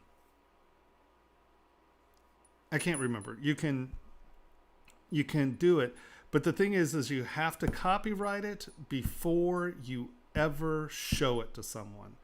And if you do it after you've shown someone, you have to do them one at a time.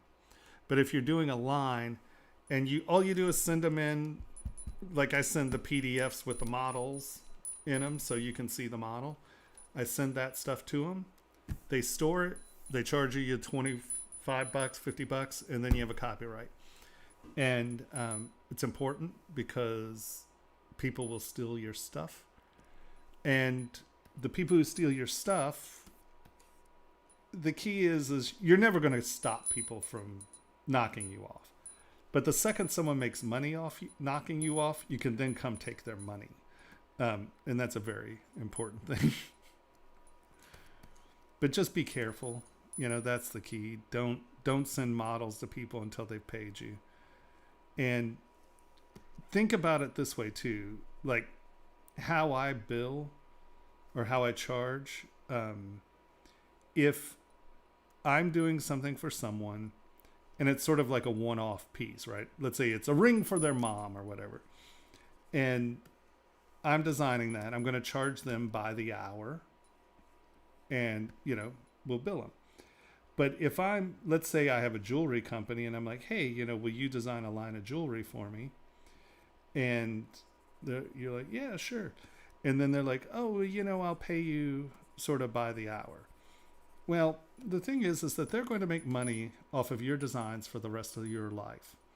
So depending on the price of the object, but under normal circumstances, I charge 20 times their retail. And my idea is if you can't sell 20 pieces to cover a lifetime of design sales, then you probably don't need me. And I think if we can actually get that to be a standard, designers will do much better. Because a lot of people make a lot of money off young designers who, don't charge. First of all, they didn't charge enough to begin with, and then they surely didn't charge in the concept of creating a retail line for someone who you got paid $40 for, and they're going to turn around and make, hundreds of thousands of dollars a year off of for as long as their marketing holds out. So yeah, just protect yourself is really my first thing that I would say to someone who's starting. Learn how to embed a U3D into a PDF. I think that's a very, very important skill that every freelancer needs to learn.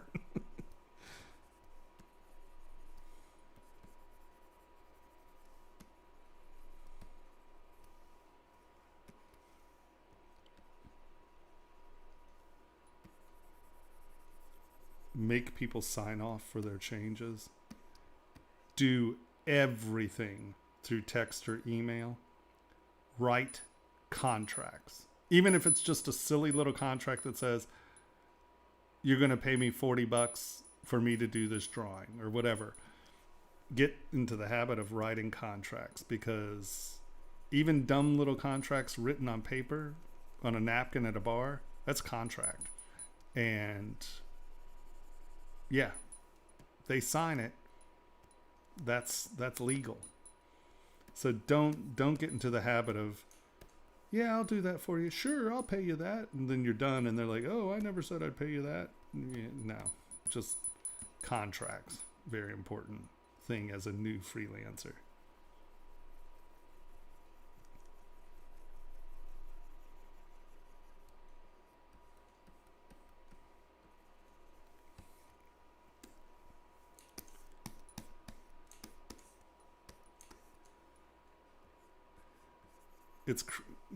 It's crazy what people try to get away with. It really just blows me away sometimes. You're just like, what are you even talking about?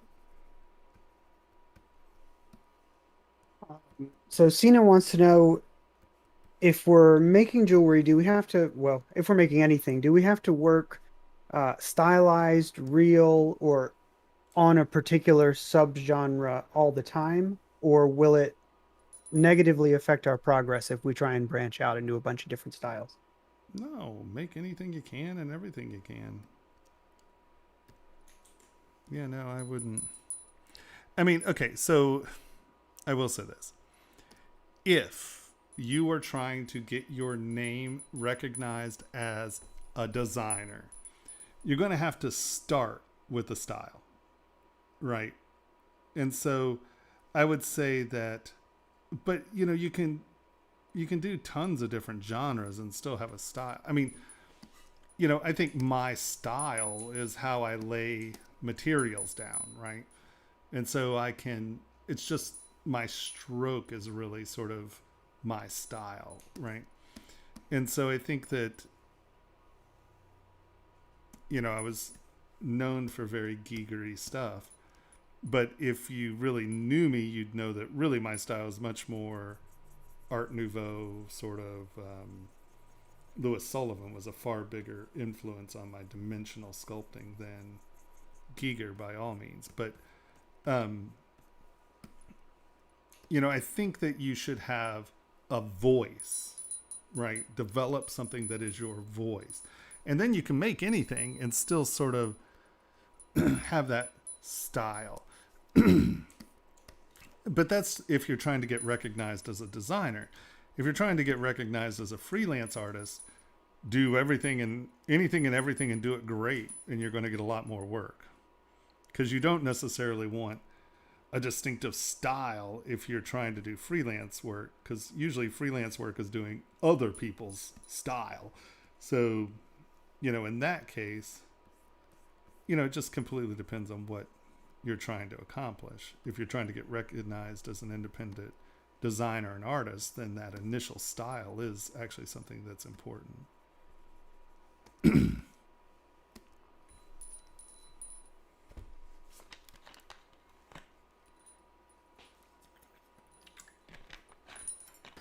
So, Riz has a million questions. All right. All right, I here guess we go. have to start with one. No, it's mostly the same question.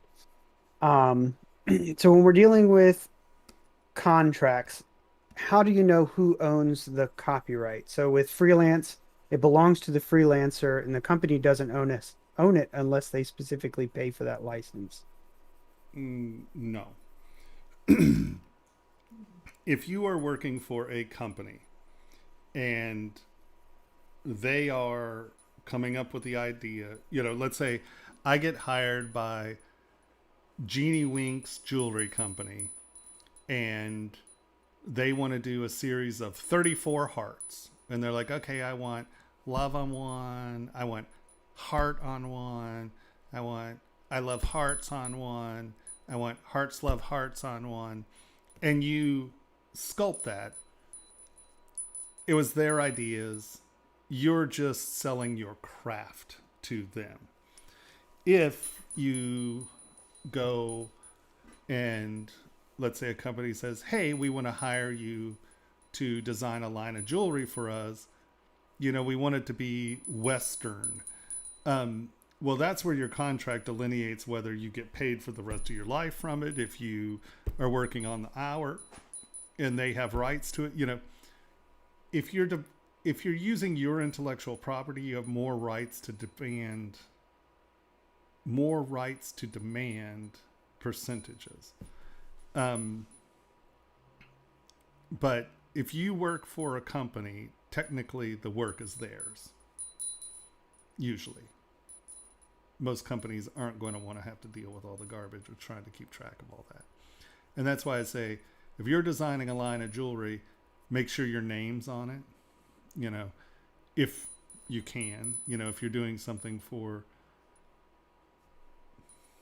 Bob's knife company, make sure that you have it in writing, that your names are supposed to be on stuff, that you're being recognized for that.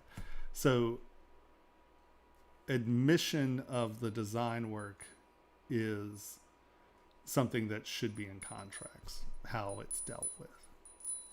But like if I hired you to do 10 rings for me and I gave you sketches, that's my intellectual property. You would be the crafts person. If I said, hey, I need 15 rings, come up with stuff, that's your intellectual property. But most companies aren't going to want to pay royalties and things like that, especially if you're new. So you just need to make sure that you get paid more for it and that you have title rights where people go oh, it's Bob's Knife Company, jewelry designed by T.S. Wittelsbach, right? So you can negotiate a bunch of that stuff.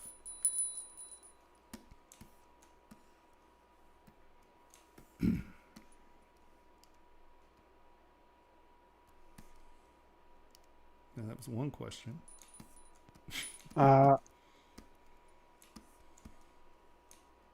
Let's see here. Do you know much about that? I don't know, you said. And how much to charge? Different. Charge as much as you can. I mean,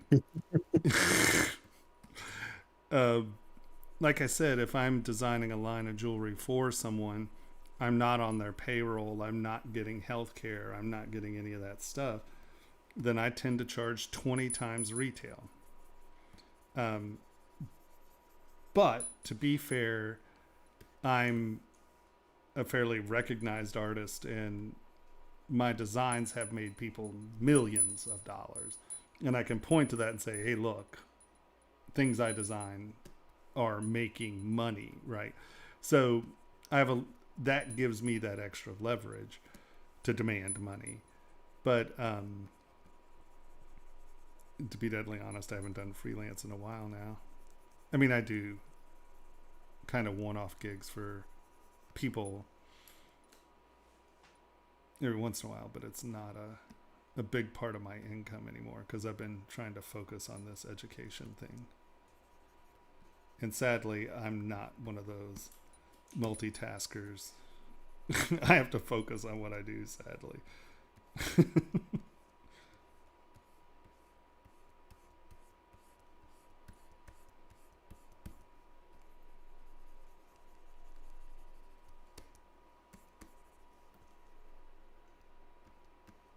think that was their million questions. I condensed it down into two.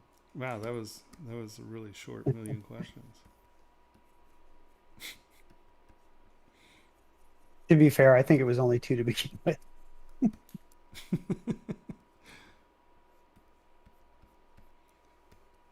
Before you do freelance, learn the difference between 2 and a million. That's a really important first lesson. I'm going to work for $2. I got a million.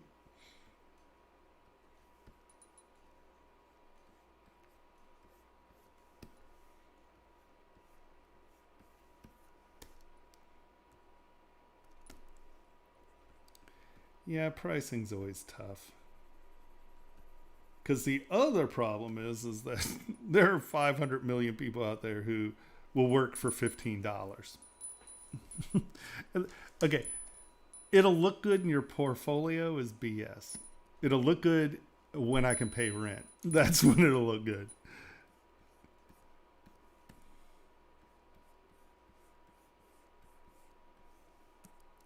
But, let's say you got to do a series of birthday rings for the Rolling Stones, and it was done by their niece, and they only wanted to give you like $8,000 for it. As long as you can have them say something like advocate the rings. I want pictures with them in it and blah, blah, blah, blah, blah. That'll look good in your portfolio, feasibly. But I find that it's much better to have advocates than it is to have snazzy pictures. So, you can get a picture with anybody who's buying your pieces. But if they'll go out there and actually in social media and say, hey, I got this piece, it's awesome. That's much more valuable than it is just to have a picture of somebody in your pieces, because honestly no one cares. I mean, if those people are willing to give you like a vocal shout out in their social media, and if they do it a couple times and become an advocate, that's much more powerful than just getting a picture of someone in something. Because honestly, I can Photoshop anybody on this planet in a piece of my jewelry and you're not going to be able to tell. But if Mick Jagger came out on his YouTube and said, hey, this is the greatest thing I've ever owned, you should buy one, that's a lot more useful.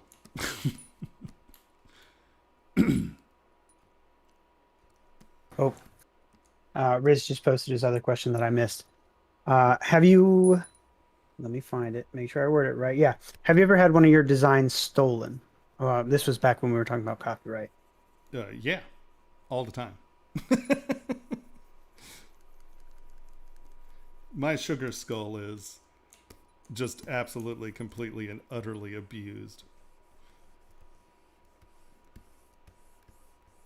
And right now, I just don't have the lawyer force to go after some of the people. Have you ever had one of your designs stolen from the client where you, like before you learned about the U3D method of embedding, so you sent them an STL? And then they And then didn't they just finish paying disappeared? me. Yeah, I've had that happen a few times. And I've had that happen with some fairly large companies, actually. Because you just, you get on the... What always got me is that I get called and it's like, hey, we need this done tomorrow. And it's like, okay, send me, $2,000 right now, and then you can give me another $6,000 when we're done. Yeah, sure, great. And you get that upfront money, and then when you're done, they're like, they've never heard of you. They know nothing. Normally, you want to do 50% up front, 25 on approval, and then 25 on completion or on delivery of the part. Now, the problem with that is a lot of people, a lot of people fail at making their models. And so a lot of people don't want to do that because there are a lot of dorks who say they can do things, they don't do them, and then they never get their models, and now they've been screwed. So it's tricky, and that's where the whole thing about don't lie about what you can do and be incredibly ethical. That's one thing I'm very much known for, is like I'm very ethical, and like if I don't get something done, I'll refund their money. If it's something that I can't accomplish for some reason, I have no problems refunding their money. Just make sure that your reputation is impeccable, because it's a small world and it only takes a little bit of screw up to really, really damage your credibility. And that's a big deal. It's hard to get it back, let's put it that way.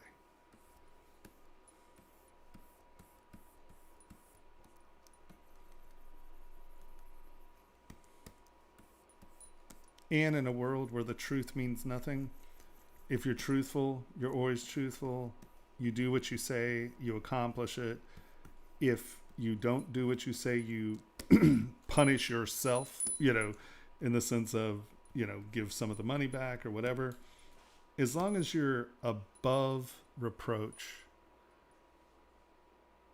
that goes a long, long way. It really does. Here's an interesting question. Bananas. That was it. All right, next question. Do you know how to actually find a copyright or IP's owner? Like if I wanted to make a line of so-and-so toys and use, some character from whatever thing, how do I figure out who to contact to figure out what the license price might be? Well, I mean, normally you can dig them up on Instagram or if it's something that it should have a name on it somewhere, Google Images is a good way to hit Right. it, If it's Disney, it's Disney. Yeah. If it's Nintendo, you know who Nintendo is. Yeah. And what's funny is never think that you can't get a licensing thing. Disney's a different issue. But like Nintendo and a lot of companies will give you licensing agreements that aren't actually ridiculously brutal. If they're intrigued by it, you can get pretty good licensing deals. So don't feel like there's no way in the world you'll ever get it. Normally, so like when I met, he was a neighbor, but like I met 1000, and all I did is I made a couple things of his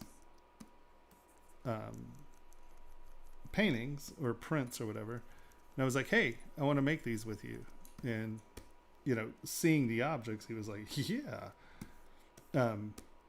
He moved and it's been busy and we haven't actually gotten around to doing it yet, but I find that if you just approach people and say, hey, look, this is what I do, and I'd love to do something with you or of your work or blah, blah, blah, blah, blah. Most people are totally cool with it. Just make sure you get a contract and your division of monies are very clear, and, don't leave anything. I don't care who it is. If it's your mom, your dad, your uncle, your third cousin, some stranger on the street, get a contract. And even if that contract is literally, like I said, written on a napkin with a Sharpie, as long as they signed it and dated it, that's legally binding. So just make sure that happens, because it's amazing when people see how much money can be earned off something and they're like, well, wait a minute, I just gave them half of this, and they're like, well, that was my work, and and it can happen.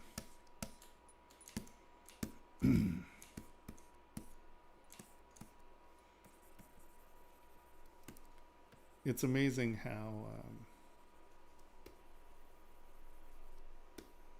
how greedy people can be very quickly.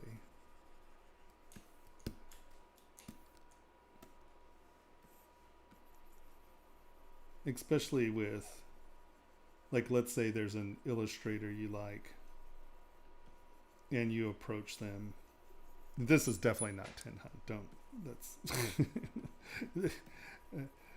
This is a completely different illustrator. And I approached her and we wrote our little contract on, literally it was like on a napkin or something. And then when we got it and they talked to the toy group, and I don't know how it happened, but someone gave her an estimate of how much we could earn. They were like, oh, these are as good as this guy, and this guy made like $5 million last year.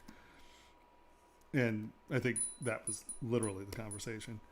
And she freaked out and was like, no way, I'm not going to give you, that much money. Those were my work. And da-da-da-da-da. And it's like, yeah, but, you never drew the backside of this thing, right? It's not like I didn't contribute anything to this, and this wouldn't have happened if I had done this, and this is the contract we signed. And she was like, well, I'm just going to take it and do it. And I was like, you don't have a model. You're not going to do crap. And it got really heated. And she tried to get the models and stuff, and I was just like, watch, boom, delete, gone. No one's getting those rascals. And it got heated. And, all right, you didn't do a thing. This is stuff that you worked on 10 years ago. You didn't do a thing, and you're peeved that you're going to have to split, $1 million with someone. Well, that's $500,000 that you never had, right? But no, all of a sudden that's theirs. So just be real careful when you're dealing with people and their intellectual property and trying to get licensing and stuff. Just make sure you have a contract, and then there's not an issue no matter what. You don't have a contract, you can be hosed very quickly.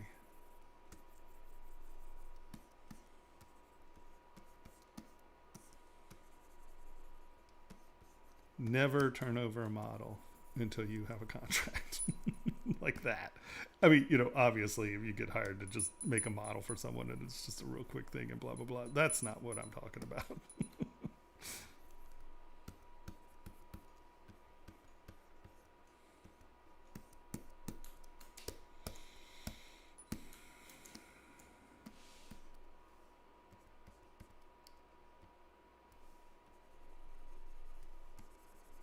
And to be fair, I mean, I say that a lot. I mean, I've done plenty of jobs without contracts with people that I know and like, and, I didn't get hosed. It's just, if you have that in your mind where you need to protect yourself, then you'll wind up thinking about protecting yourself, and that's important.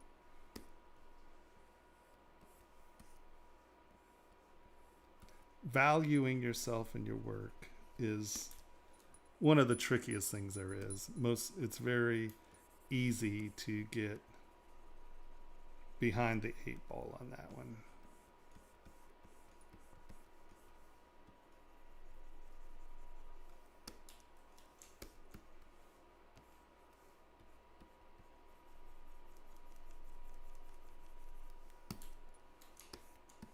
But contracts are important. Get a contract.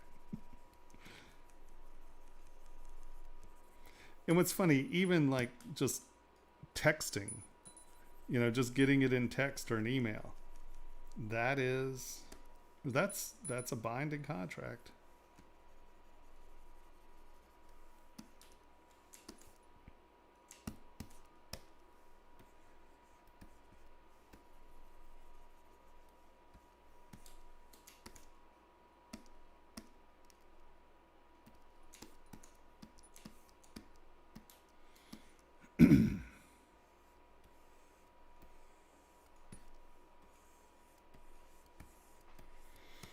Oh,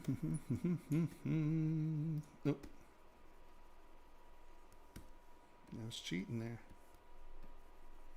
Don't you be cheating. Well, I was actually trying to get it to subtract, so I don't think it really counts as cheating.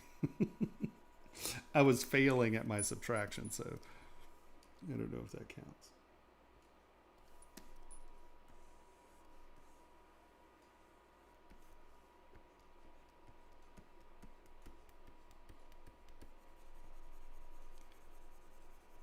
And the other thing is, there are people who care about their reputations and their reputations up to uphold. They're not going to screw you because all you have to do is go out and tell people you got screwed. But to be fair, if you're a nobody, and I don't mean that as a value of person, I mean, if you're unknown and the other person is known, and anyone who's like reticent to admit that you're part of their company or reticent to say, oh yeah, this person did X, Y, and Z, that's the first warning sign. I've been hearing a lot of those stories lately. Yeah, it's crazy, isn't it? Yeah. Well, I'd like you to do this, but I don't want you to tell anyone. Okay. Sure. You can't put anything about it on your social media. It can't go in your portfolio. That's the one thing that was good about the film industry is that, yes, obviously when I was doing it, social media isn't what it is today. No one was running out and posting anything on the interwebs about what they were doing at work.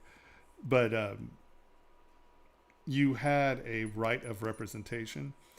And so like when you were working on, let's say, a Star Wars film, Aliens, Batman, like a lot of those films were very, very, very quiet. They have different production names. Your tags say different production things because they don't want the press sneaking in and taking pictures. So they literally start these films under different names with complete, synopsis on what the film is, Green Harvest or whatever.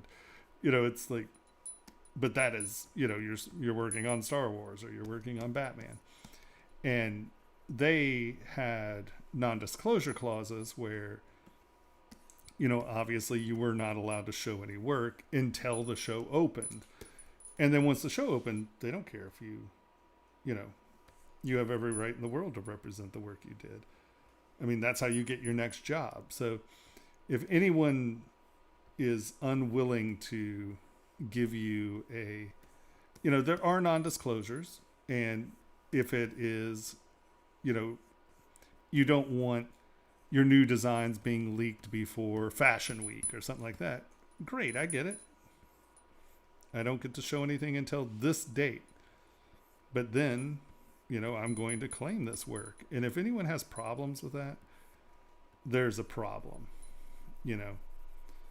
Now, to be fair, I've been approached and asked to sculpt stuff. It wasn't jewelry, but it was asked to sculpt stuff. And I was told that they want me to be a shadow sculptor. So they are going to give the credit to someone else. And, they're going to have claim to have sculpted it. But we're going to give you, like 3 times market rate to do that. I've done that a few times. And no, I'm not going to tell you who or what. But, in that case, that's up front. And, if you're honest with me, I'm not going to mind that, But if you don't tell me and all of a sudden someone else is claiming it, go beat them. Beat them with the law.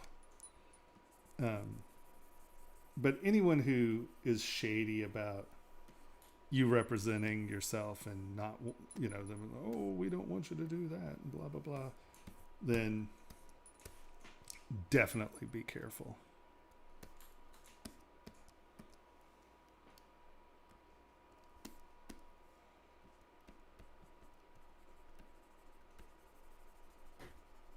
Off topic, are you using any reference images for this sculpt? No, I have no idea what this is going to look like at the end. Nope. We're just kind of fiddle futzing around, taking it back a little step and taking it back a little step and taking it back a little step, and yeah.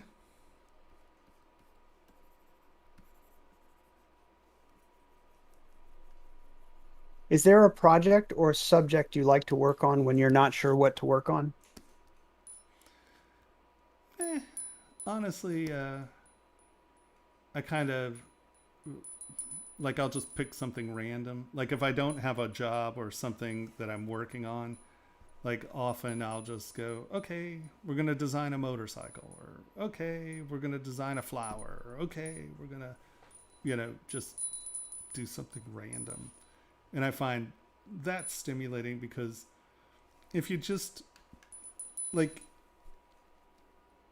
if you're just trying to practice or keep busy, I find that it's good to do something completely outside of your wheelhouse and sort of use reference images and try to get it to look right.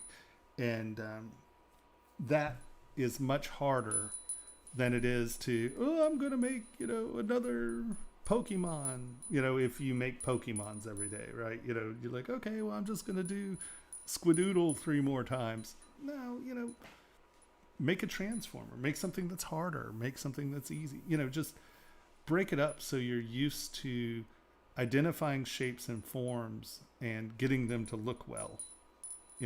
I find that's the best practice is just, going at it. And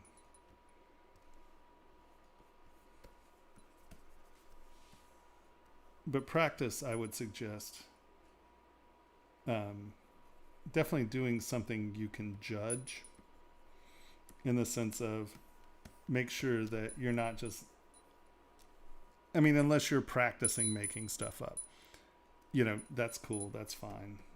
But if you're just practicing, you're going to get a lot more out of trying to get something that does have a right or wrong, right? Because then you can't get away with being lazy. You have to make it look like what you are trying to make it look like. And in turn, you can't be lazy. You can't be cheesy. You can't make a miserable sculpt and go, oh yeah, no, that's what I was trying to make. No, it wasn't. Stop. So I would say just be disciplined about making sure that whatever you do for practice, that it is something that is, once again, getting now, if you're trying to develop your style, then, do your style. But what's cool is, do a motorcycle in your style, do, whatever it is, and try to make it your style. But then once again, you can judge it and see if you got it close, right? So I would say that's probably a good thing. Going off reference when you're learning is really important.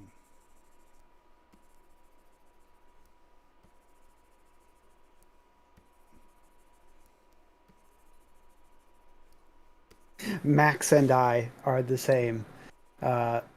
They do random household objects when they don't know what to work on. Yeah. That's what I do. No, that's good. I made a salt cellar the other day. I turned the bottom of it on a wood lathe and then designed the little finial, the handle, Mm-hmm. in ZBrush, and I'm going to cast it in pewter. And I made like a weird toothpick dispenser in Nice. ZBrush not long ago because I didn't feel any of my other sculpts. I wanted something different. Well, and the nice thing about that is, man, you never know what someone's going to love. It's like you can sit there and futz with something, and like I've made a handful of things where I'm like, blah, blah, blah. And people are like, oh, you should sell that. I'd buy it. You're like, oh, I never thought of salt cozies as a career, you know, but person who invented the Salt cellar. Salt cellar. I know. I was talking about a cozy cup for a salt shaker. That's what I was Oh, talking. okay. Uh, I had a vision yeah, of a you got a salt unique idea cozy, there. you know. Because salt either gets cold or hot. I don't know what you're imagining. And it needs to be cozied. I agree. That's my point. You never know when your salt needs like a little neoprene love, you know, like your beer I cozy. tell you what, it might stop my wife from shattering all my glass salt shakers on the kitchen floor. See, That might be the reason it exists. I'm just saying. I think I just gave you another brilliant idea. If you run with that and make $1 million, I have it on video. We have a contract. You can't prove I'm me. I think I can. I think They've only actually got that my might be a voice. really easy one to prove. Call me silly, but I think I might have like text saying, "Hey, let's go online." Oh, no, I'll be there. Don't worry. You're like, I can get rid of all that. You know, I have those skills.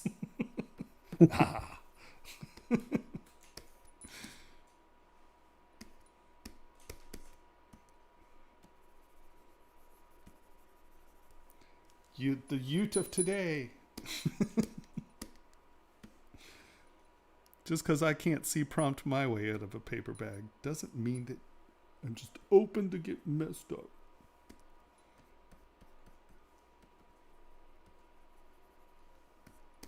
The Utes.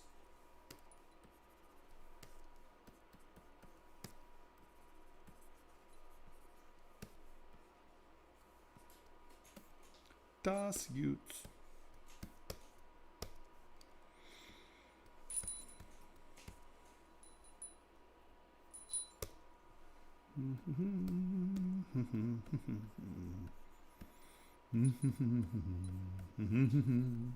Oh, I better not do that. That'll get flagged as music that I wasn't supposed to use online, and they'll blank that whole section out.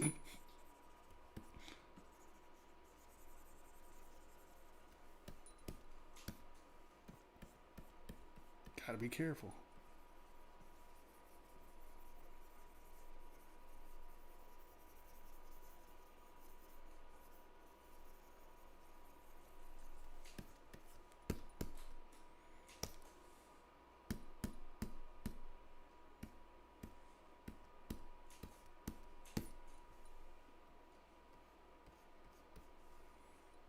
Did everyone have a good Mother's Day? Yeah. Oh, we announced our Mother's Day winners too, didn't we? We sure did. But we talked about that last stream. Did we? Yeah. Right, well, then I'll be quiet. And they've all gone to bed. Quitters. My lithograph just finished printing. You know, next competition, I'm going to say if you can't stay up with me on a stream, you can't win. Got it. Well, that's not true. We're doing a June bug competition. Is that what's next? We have not announced that at all Oh, no, we're not doing that. in I don't any know. way to anyone. I don't know what I was saying. I've never even heard of that. What's that?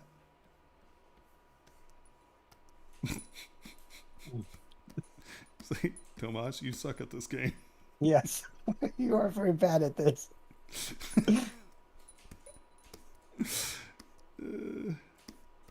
To be fair, I've never claimed to be good at it.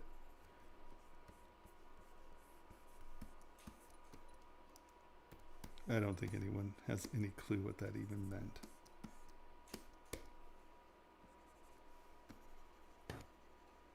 Let's look. You were wrong about the topic anyway. Was that? Oh, well. Come on. See, Son of I don't know what I'm talking about. I'm a ding dong.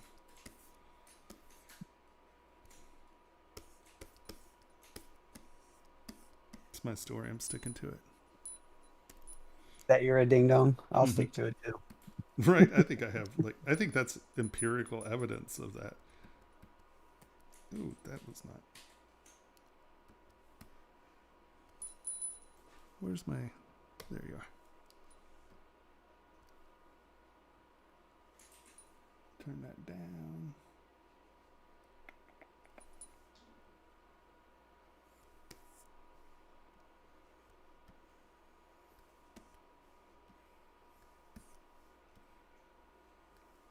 Have you watched anything good on TV lately?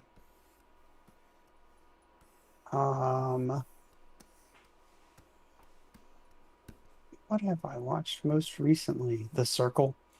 What's that? It's a show where a What's that bunch of about? random people who aren't allowed to see each other get put into a hotel, uh, and they can only talk to each other via texting, basically. And they have to figure out which one of them deserves to win $100,000. And they vote. Well, doesn't everyone just vote for themselves? I mean, No, you can't vote for yourself.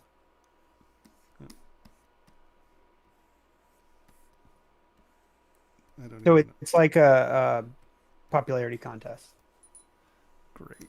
I should join but one like of those with shows. strategy, because you can't actually be the most popular, or everyone will think this person's definitely going to win if I vote for them, because I bet everyone else also voted for them. So I'm going to put them way down at the bottom and put this trash person on top in the hopes that it balances out and maybe I can win. So you should just go on and be a jerk? Is that what it is? No, because then you'll get voted out. I don't know what I think about all that. That sounds very taxing. It is. It's absurd and taxing, and I love it. See, that just sounds like something that would prove to me that people are dumb, and it would just really annoy me. Oh, probably. But there Well, were some very likable characters on. So we have a question. Do you think it's better to start off as a generalist or try to specialize? For instance, sculpting and modeling humanoid characters versus monsters versus props, etc. well, it depends on what you want to do. I mean, if you want a job sculpting monsters, you better be darn good at sculpting monsters. But I think that everyone, like, if you're darn good at sculpting monsters and you have a photorealistic motorcycle and you have a beautiful layout of a forest scene, and, the more things you do great, the better off you'll be. So it's tricky, it's like, what do you want to do? And I think that will drive you to what you should be doing. If that makes sense. All I can say is get good at what you do. Because there are a lot of people who spend all their time trying to get good at this. Or inherit a lot of money. I mean, if you're wealthy, you can pretty much do whatever you want to do. You just do whatever you want, and it doesn't matter. Yeah. Unless it's make bad investments, then maybe you shouldn't do that. Yeah, but If it's that's hard your to make hobby. bad investments if you're poor, so you'd still need to be wealthy to do that. To be fair. So on the subject of reference, is there such a thing as being too reliant on reference? Well, I mean, once again, what do you want to do? If you want to work someplace, most of the time you're always going to have reference, unless you're trying to become a designer. And if you're trying to become a designer, well, you better be able to create, you better be a creative. But let's face it, 90% of work, I mean, like in Hollywood, I mean, when I was working there, 90% of it was me taking other people's drawings and turning them into things. So you had to be really darn good at reference, because it was never your work that they were referencing, or it was rarely your work that they were referencing. So, you know, that's a tricky, you know, there's some big qualifiers in that, and that being, what do you want to do? But, you know, I mean, if you're trying to get to a point where you're designing and people are buying your art, your work, your skill, then you can spend too much time on reference if you can't think and be creative, you know.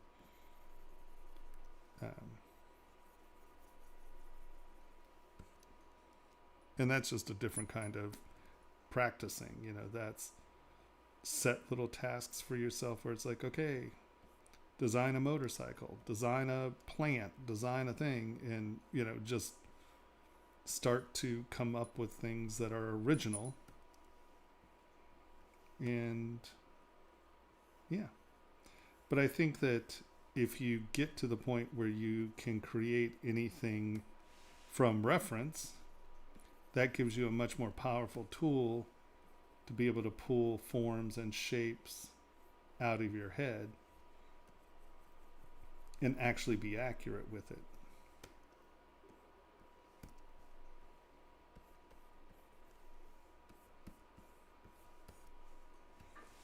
I mean, my entire early career was, I think Batman was one of the few things that I ever worked on where they were like, yeah, just make some gargoyles.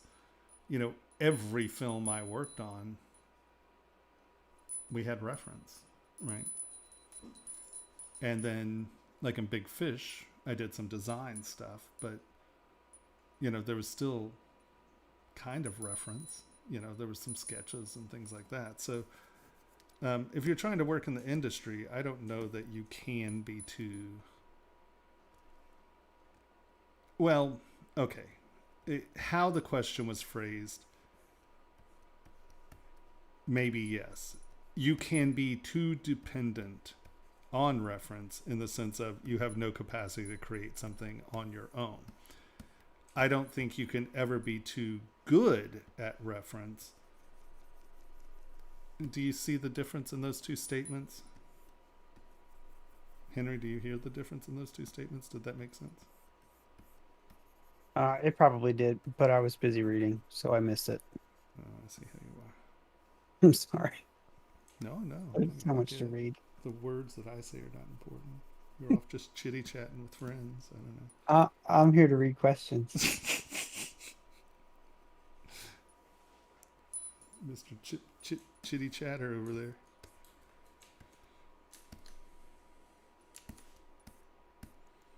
You know, I do want... I'm going to Z-remesh this.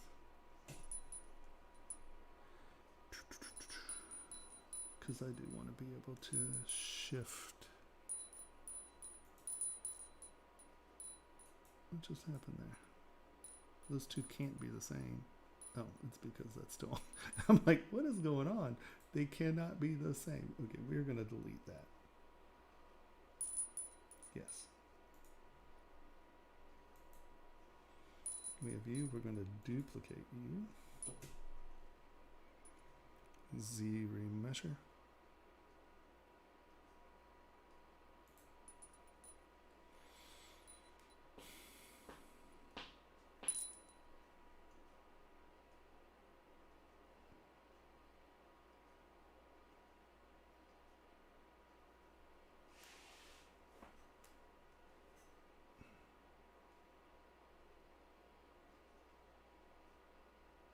Yeah, never use perspective. Stop that. That's silly talk.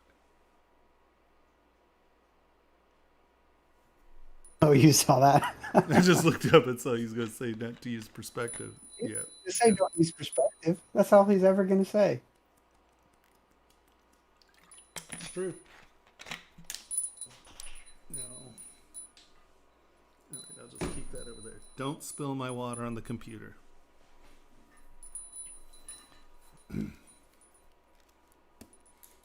Here, I'm going to show you something. It's really important. Yeah, I'm paying attention. See this right here? I will in a second. Yes. Okay.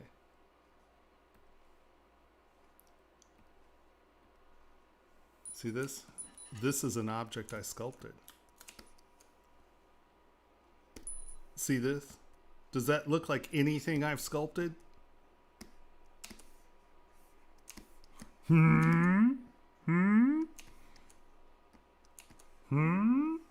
Now, if you're rendering and you want it to look like this, great. So be it. That's fine. That's a render. Don't work in perspective because it looks absolutely nothing like what your object looks like. Why did I just change color? Oh, I see. Wait, what just happened there? You can't see what you're sculpting if you're using perspective. I know a lot of things. Well, I'm a professional. I use perspective. Great. Then you're taking pictures of something and it doesn't look anything like what you just sculpted. Print that, right? You can work on this all day, right? You're super happy with this. You love it. Print it. Not going to look like that. It's going to look like that. And you're going to be like, well, wait a minute. Why is this brow so small? Well, because that's what you sculpted. Perspective is a picture. The sculpting is a sculpt. And I mean, I guess, like I said, if you're rendering, great. You know, it's a great rendering tool. It's wonderful. To sculpt in perspective is just silly. I don't get it. I mean, yeah, no, I was going to make an excuse and I couldn't even do that. I can't do it. Nope. It's absurd to me. I don't even, yeah, no. Silliness. What was I doing? Oh, yeah. See, you got me all distracted. Half. ZBrush. Oh, is symmetry on? Okay, good. ZBrush. ZBrush. 684. We'll do it. That'll do, pig.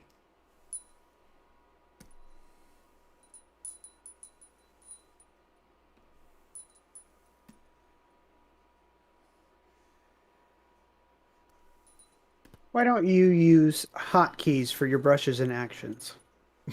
Because I'm dyslexic and I can't type and I'd never be able to find those keys ever. Yeah. That's why it's all in your UI. Right. That's why I pull everything out because me trying to find, I don't know. Have you noticed that I keep hitting Windows button? I can't even find the Alt button. Okay. Yeah, no. Me trying to reach over there and try to find R or something. No, that would be absurd. That would be a really, really funny video, I think. But no, I'm not playing that game. That would be silly. Just silly. Just even me thinking about it makes me giggle with silliness because no one wants to see that.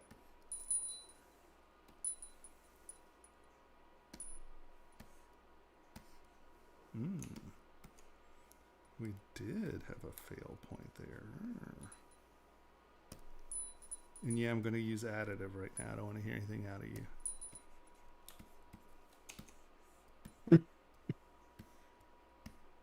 You can't use additive. I can right now. You're just projecting. I'll allow it. All right. Be hearing that. You cheated.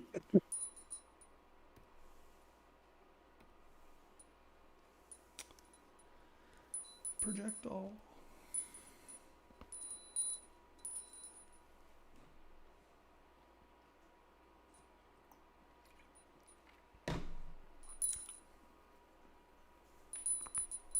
By the way, it's 150. Oh man. Yeah. It really started. I really just futzed there for a long time, didn't I? Man. It happens. Yeah, no, but that's bad. Because now I got to the point where I have to make mitten hands again. See, this is how I wind up with mitten hands, just so you know. I jingle wing until I'm like, now it's like late. I'm like, ah. Okay.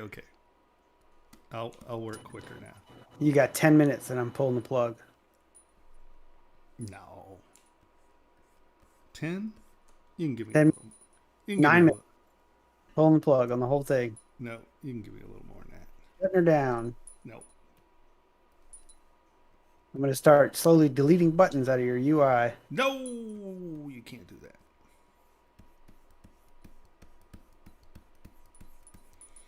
Oh man, look at this. Now I got to turn on more res.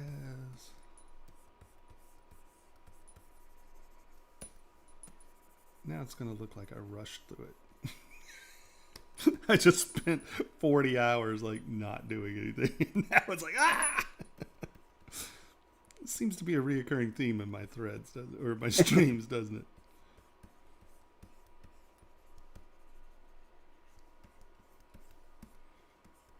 All right. Oh, that's not what I meant to do. I was on the right track there. I just.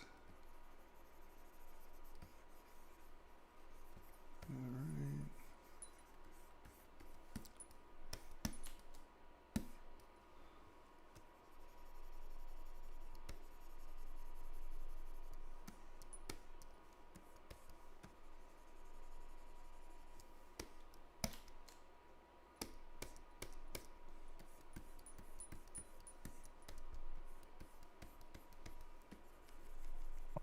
Riz just had the best idea for a YouTube video. What's that? Every 10 minutes, you have to switch to a different brush, and then the brush you were just on is deleted. That sounds like a horrible video. Why would you do That that sounds to me? amazing. All right. We'll do it. I really want to push those ears up.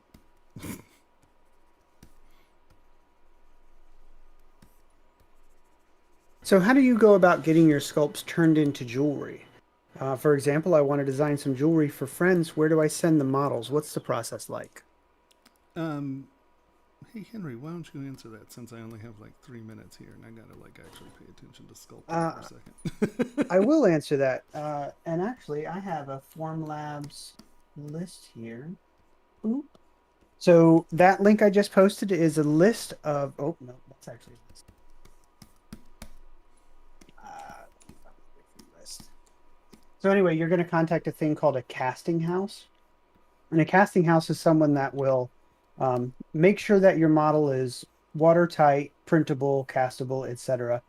And then they will print it for you and do a thing called lost wax casting. Where is that? Where is that list of casting houses? Here we go.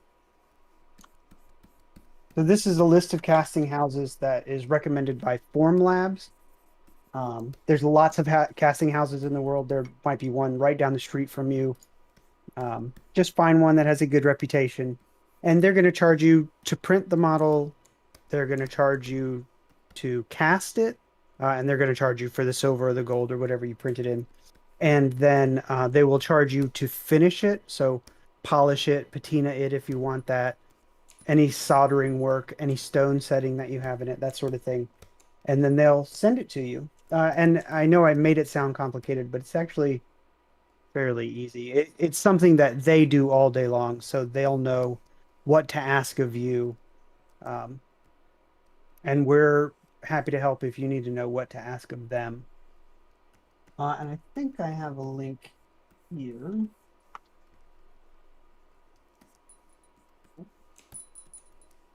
I have another link about what that process actually looks like.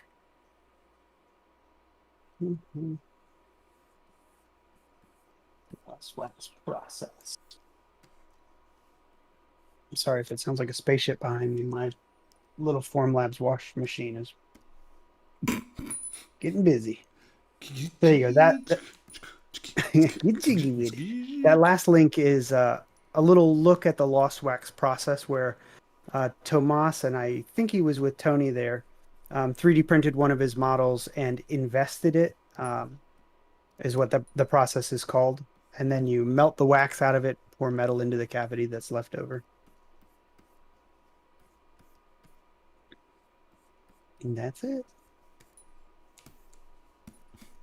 Let's see. What tablet are you using, and how many pen points do you consume per year? He's on a Wacom Pro Cintiq 24-inch. Yeah, And how many nibs do you go through a year? a handful, 5, 6. 5. Yeah. Not a whole lot.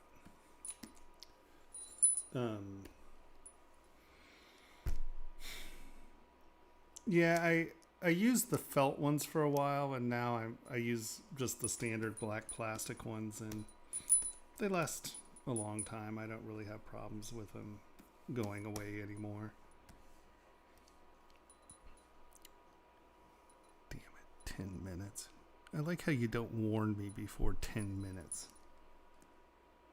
Thanks. I forget that you don't have eyes or access to any kind of clock on any of the 7 devices around you. I can't look at things like that. I'm over here working. It's really focus intensive, yo.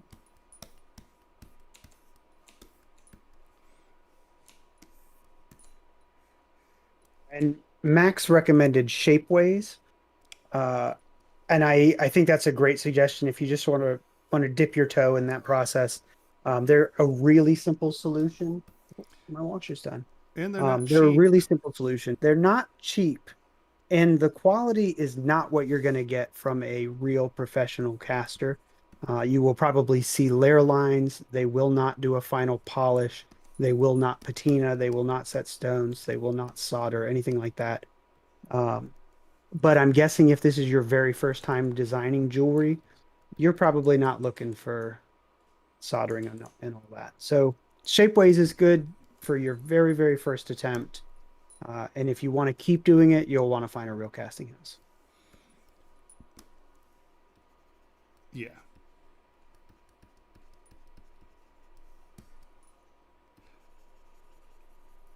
But to be fair, I have not used Shapeways in a long time. I don't know what they're doing anymore.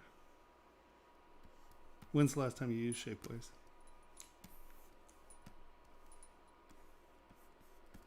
I've never personally used Shapeways, but I've seen when I was at Maker Faire 2 years ago, I met up with some people who had some things printed from Shapeways, some silver jewelry that they were making for themselves. And you could see Evan and Caitlin over the YouTube channel. And they showed me some of the stuff that they were working on. And you can see layer lines. It's just not a Right. great finish. But that was 2 years ago, so it may have significantly improved since then.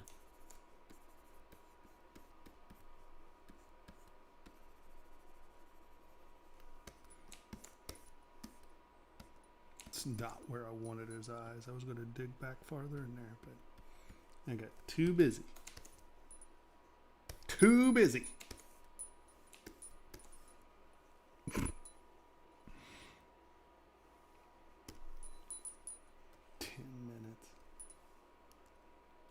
You're like, it's 4 minutes now. I don't know what you're on about. 1 minute.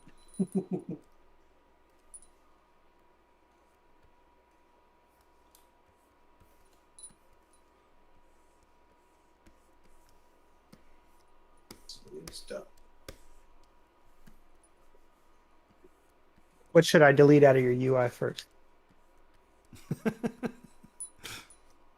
It's going to be really hard for you to get to here and delete my UI. I'm going to say, I don't know what you're talking about. All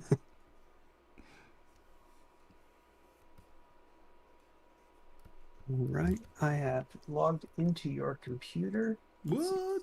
Drive program files. Pixologic 2021.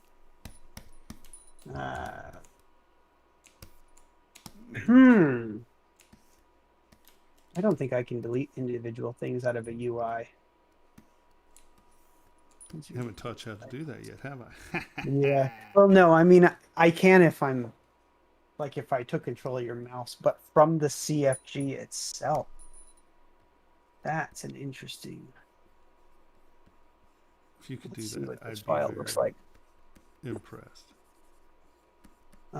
This file is heavily binary encoded. I'm probably not going to manage this.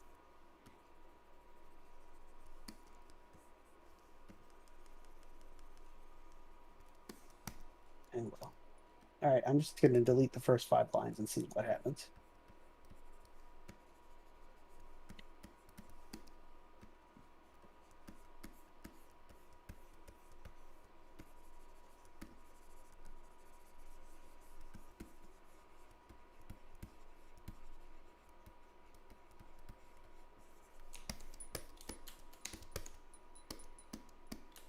Does it do anything to change tip?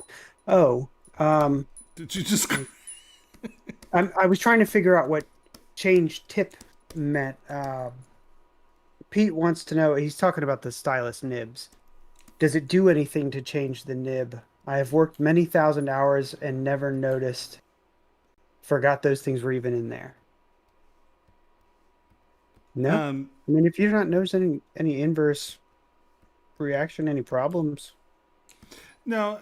So what happens to me is I wind up my nib gets a wedge on it from me pressing hard, and the only thing that really does is it like if I'm rolling or something, I can get like a little dink or the other thing is as I'm moving around, I can get a and sometimes changing your nib is going to give you a slightly smoother interface as far as that goes. But I mean, if you don't notice it, forget it. It doesn't matter. Yeah, I've had mine since August. I've had my Pro 24 since August, and I've never once changed the nib. Granted, I don't sculpt nearly as much as you. Yeah, no, I mean, like I said, I think they've made their standard just basic plastic nib. I've had very little problems from it.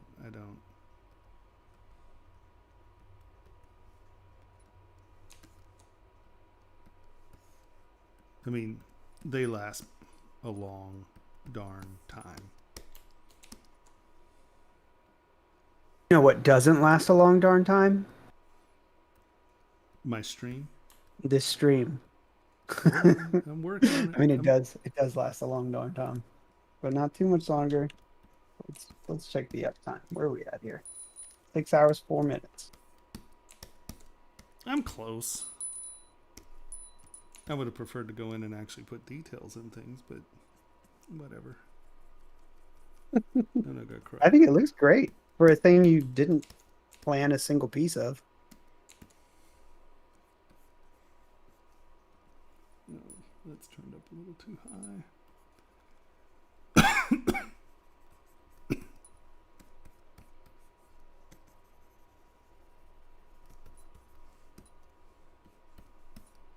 Oops.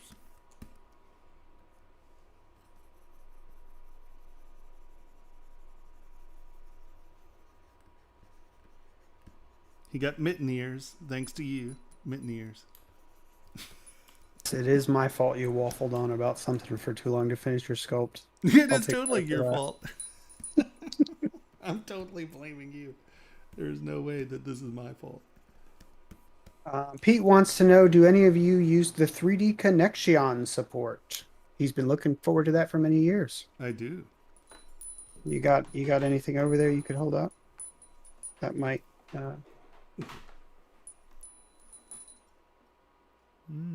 No. I love it. Huge fan. Even though I'm not really using it right now because I have a different button layout at home that I've gotten used to. And if I go back to this one, I'm going to get used to it. And so I have to bring my profile and change this one. But yes, I love it. It's good stuff. I'm addicted to mine. Yeah. I almost never touch my keyboard anymore. It's so great. And what's really good is getting all your stuff from, like I programmed all my stuff from Premiere and Audition. So I've been doing my editing with that. It's nice. Yeah, but I like it. Okay.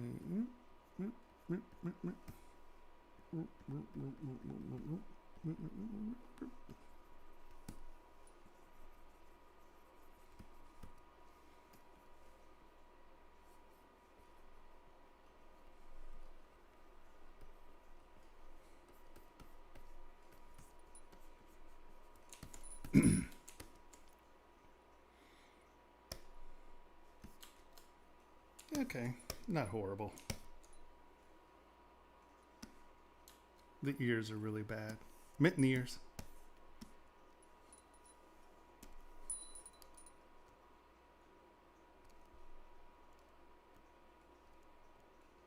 Honestly, I think that might just help a lot right there.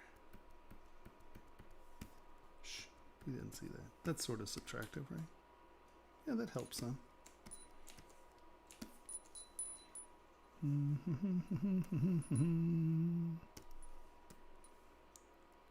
Henry, what's that over there? where? Squirrel. Squirrel! Unless it's not me, you're disappointing. It's That was subtract- Pixologic, all of your fans, all the other That was streamers. subtractive. What are you talking about? That was totally subtractive. I just used moved instead of a sculpting tool.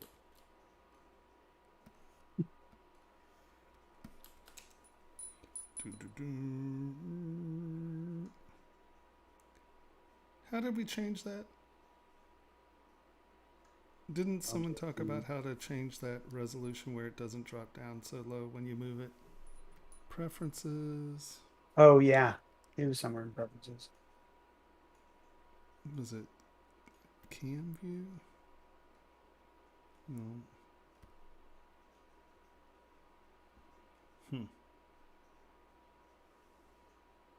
Performance?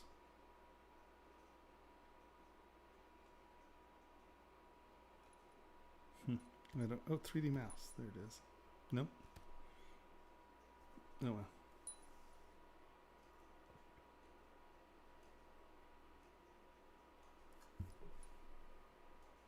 I don't like that it's symmetrical, but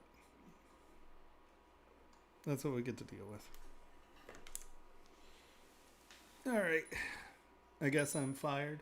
Oh, I'm 8 minutes over. You're fired. You'll never work Fired. this again Completely fired. until next Monday. Okay. Well, there we go.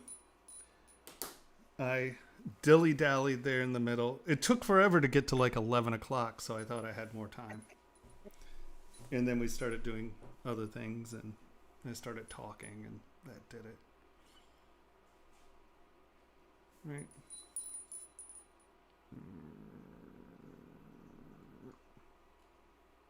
No, I can't stand that he's not looking sideways. Okay, there we go.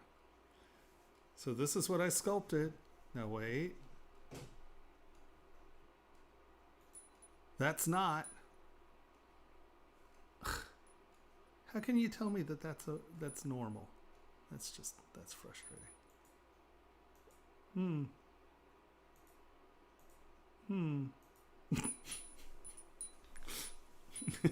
Pixologic's like, stop talking about that.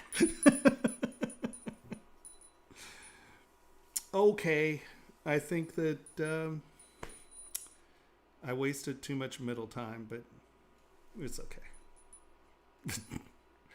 I was so relaxed and mellow through it all.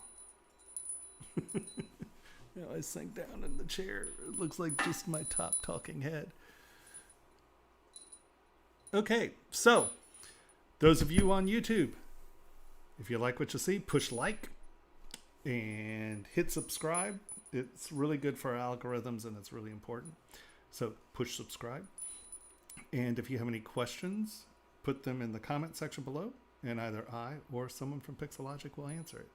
For those of you not on YouTube, you can always go to YouTube and subscribe, or you can just say hi, and we'll see you next week. Next week is back to critiques. Join our Discord. come to ZBrush Jewelry Workshops. It's our education platform. Come, join, hang out. You can come to the Discord section and meet a bunch of the people who are in the ZBrush Jewelry Workshop. And it's jewelry, but remember that it's really a lot about manufacturing in ZBrush. So everything I teach you can be used for toys and furniture and car design and all kinds of stuff. So come join us at multiple places. What am I forgetting? If you're interested in Tomas's UI brushes or a free video on scale in ZBrush, sign up for his mailing list Put that up there. at ZBrush. There it is. Woo. Yep. If you sign up to the mailing list, you get brushes, the UI, and I'm about to redo the UI to 6 because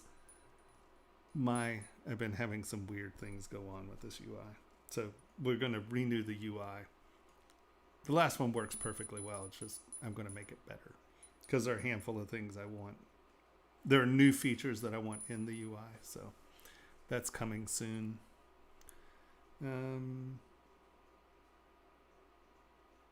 Anything else I'm missing? Buy ZBrush. If you don't Oh, have yeah, ZBrush, yeah. buy ZBrush. I just can't imagine people not owning ZBrush. It's just If you don't have ZBrush, how did you get here? like if you don't have ZBrush, what are you doing out there? Come on, guys. Yeah, no, definitely buy ZBrush. And now that they have the options where you can pay monthly, it's much more, it's much easier to acquire for students and stuff like that. I'll be here next week for critiques. Upload your files at... Files in early. Yeah, get your files in early because for some reason we've been just like blowing out. It's crazy how many people upload files now. It's really wild because forever I'm just like, anybody got any files? And it was like 9:30, you know.